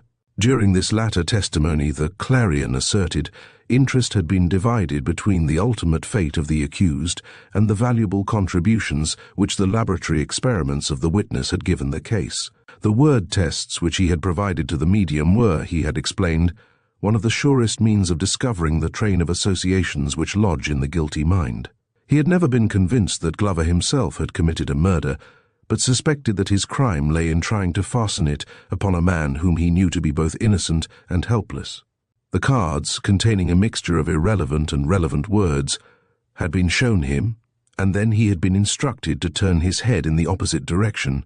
These instructions he had carefully observed, except in the cases of terms which held evil associations. In such cases, his eyes almost invariably turned back to the card with the printed word. Such terms as gravel and oleander had produced this attraction, but they had also aroused his suspicions. And from the day of his first call upon Madame Rosalie, the situation between them had been a succession of clever manoeuvres. Neither one of them had dared to let the other go.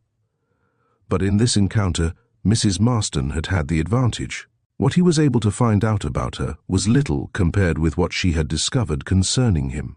That she possessed unmistakable psychic powers could not be disputed, by a means of communication, which she could not herself explain. She had received at the time of Roger Kenwick's interview with her a message from the spirit of Isabel Kenwick, confessing that it was she who had unwittingly brought Richard Glover into his life, and entreating his forgiveness.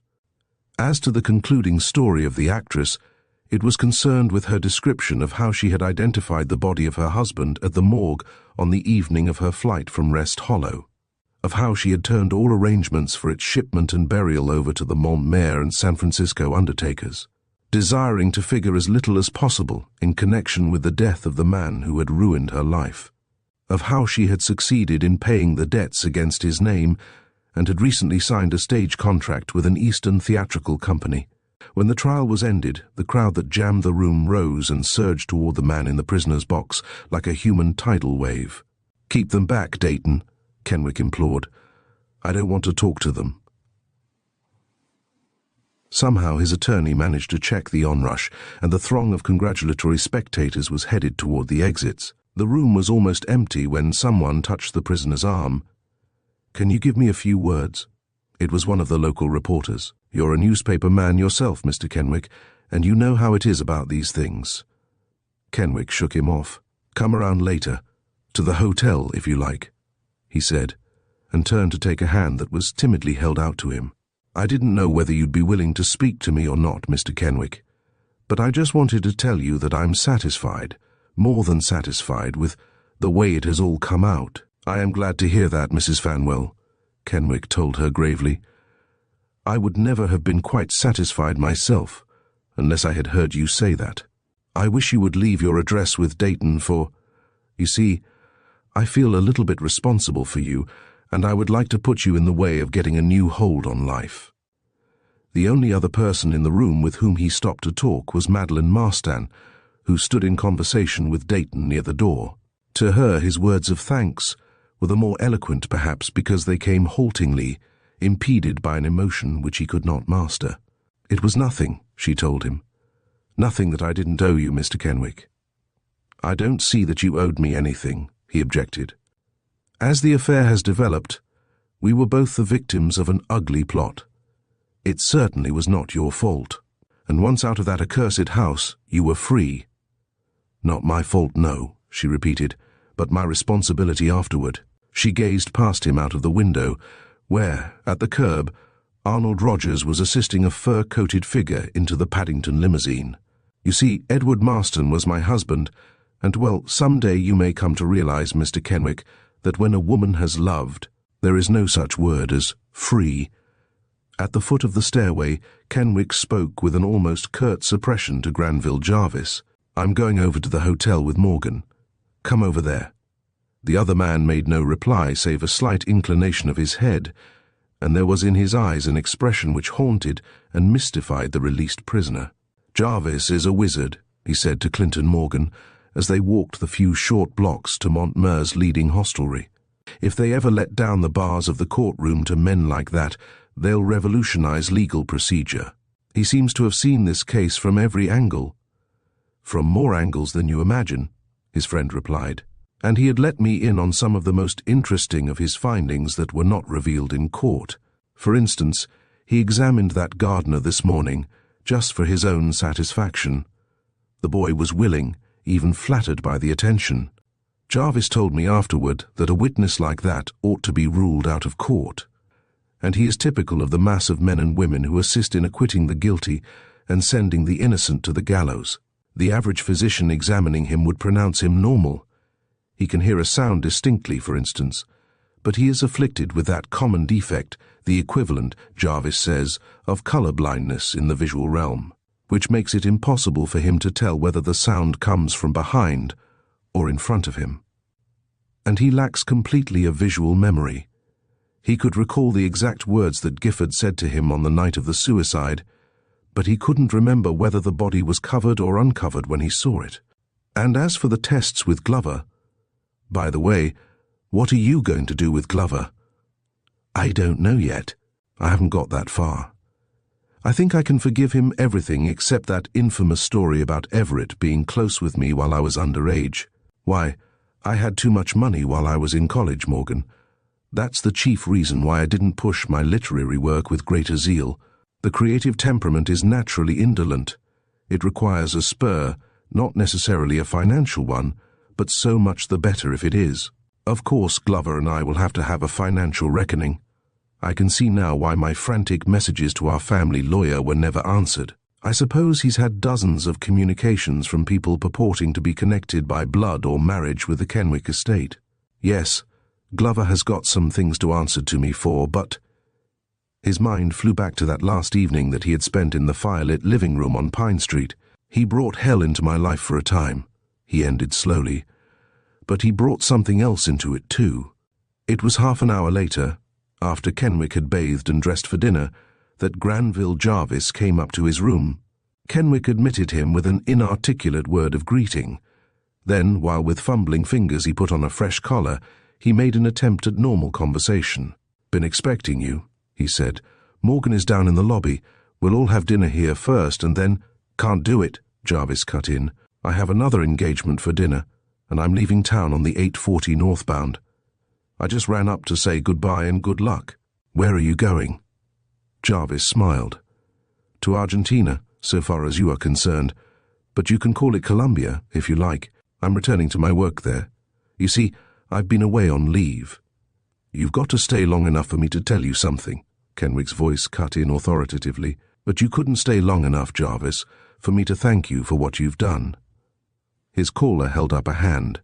Please don't. Not that, please. But, Kenwick went on, you've got to hear an apology. I was just about on the verge of a collapse over there, and when you got up in court as the representative of Glover Well, I didn't know the game, you see, and I thought... I know, Brutus. It was Jarvis who finished the sentence.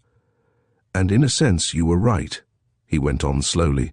For what I did not for you. You did it for science, of course, because to you I was an interesting case. But what can I ever do to repay you? How can... I have been paid. The same haunting, baffling expression was in the scientist's eyes, and he was not looking at the man whom his testimony had freed. Oh, I don't mean money, Kenwick cried hotly. I know you have that. I don't mean money either. He forced his gaze back to his host.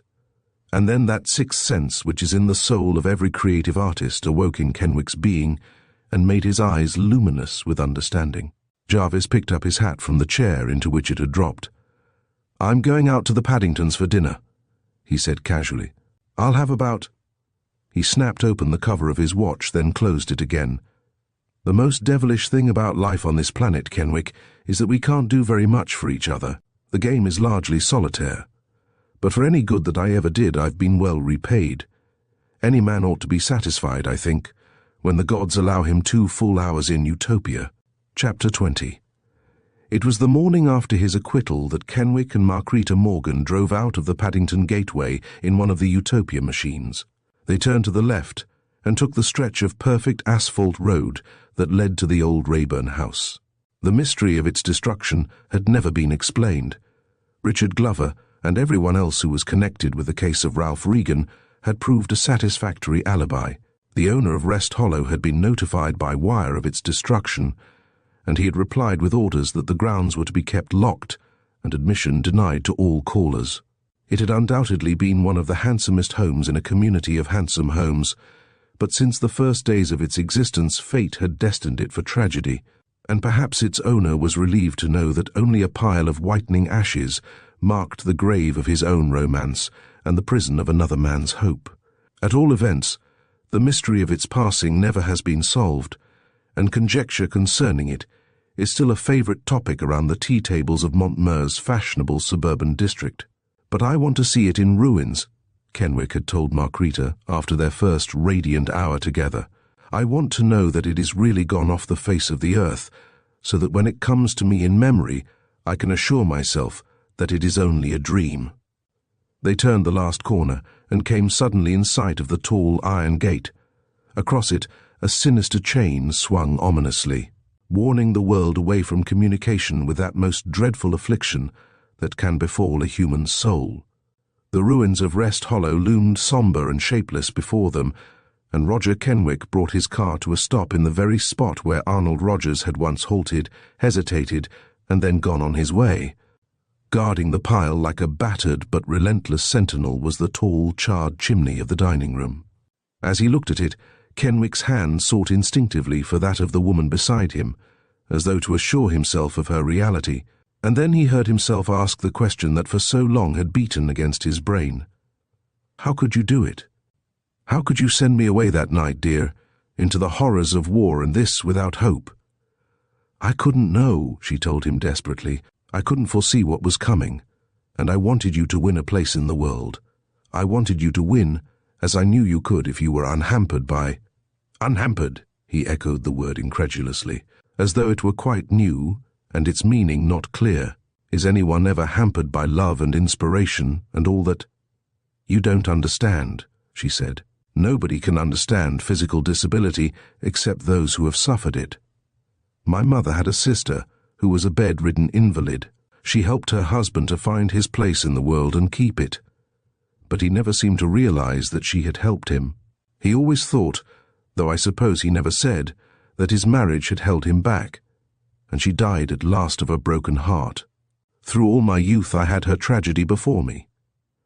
There was a moment of silence between them. And then Kenwick spoke slowly.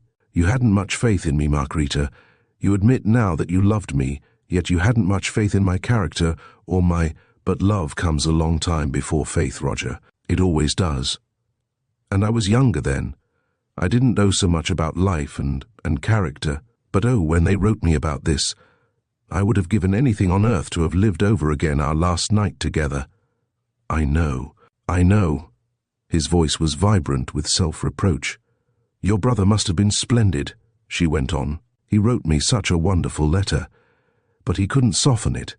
Nobody can ever dilute the big tragedies of life. We must drink them unstrained. I knew that you were somewhere in this county, and when I came down here, just that one time, I liked to feel that I was near you. I couldn't have endured to see you, but I wanted to be near you for a little while before I did anything else. And then that night when you came back, I couldn't be sure. Everything was so changed. You were so different from the carefree boy who had gone away. I knew, of course, that you would be, in a sense, I wanted you to be. But I didn't want you to feel bound by anything that had gone before. I was afraid you might feel that way.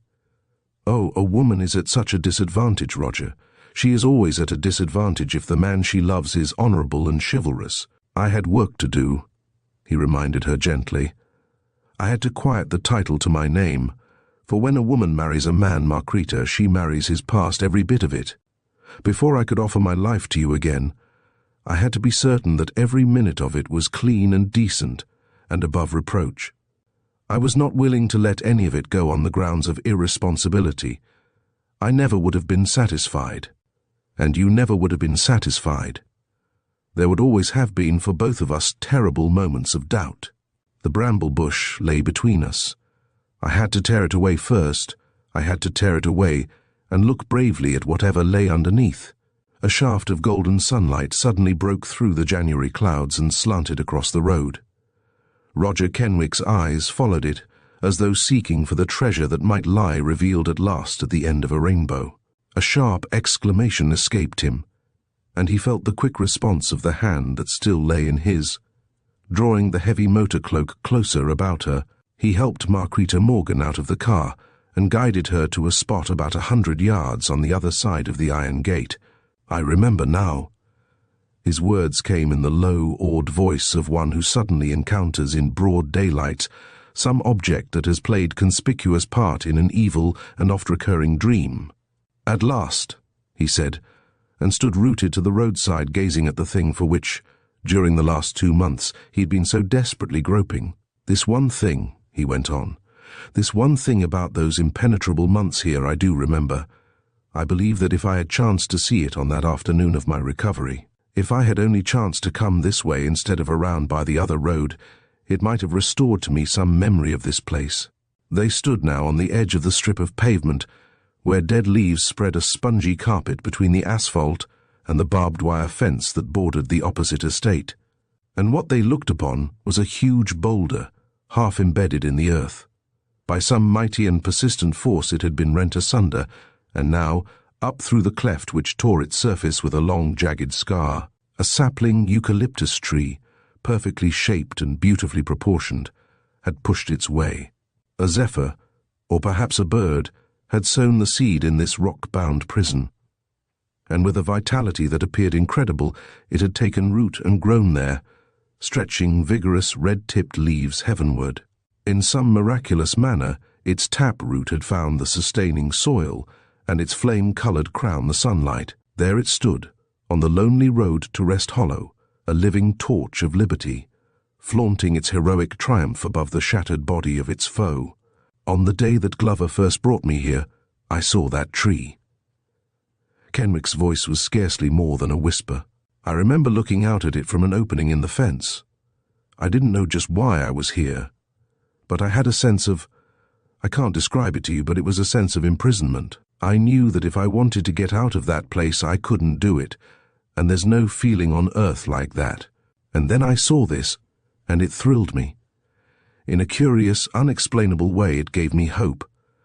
I don't recall anything else about the place, and I don't remember whether I ever saw this again, but during these last 2 months, I have been looking for something that I knew I had lost out of my life, and here it is. Marquita Morgan reached over and touched the sapling's damp bark with reverent fingers. From a cleft in the conquered boulder came the pungent odor of the crushed leaves that were sustaining this new life. She turned to the man beside her with shining eyes. "The resurrection!" she cried. He drew her close to him beneath the tender branches of the valiant little sapling.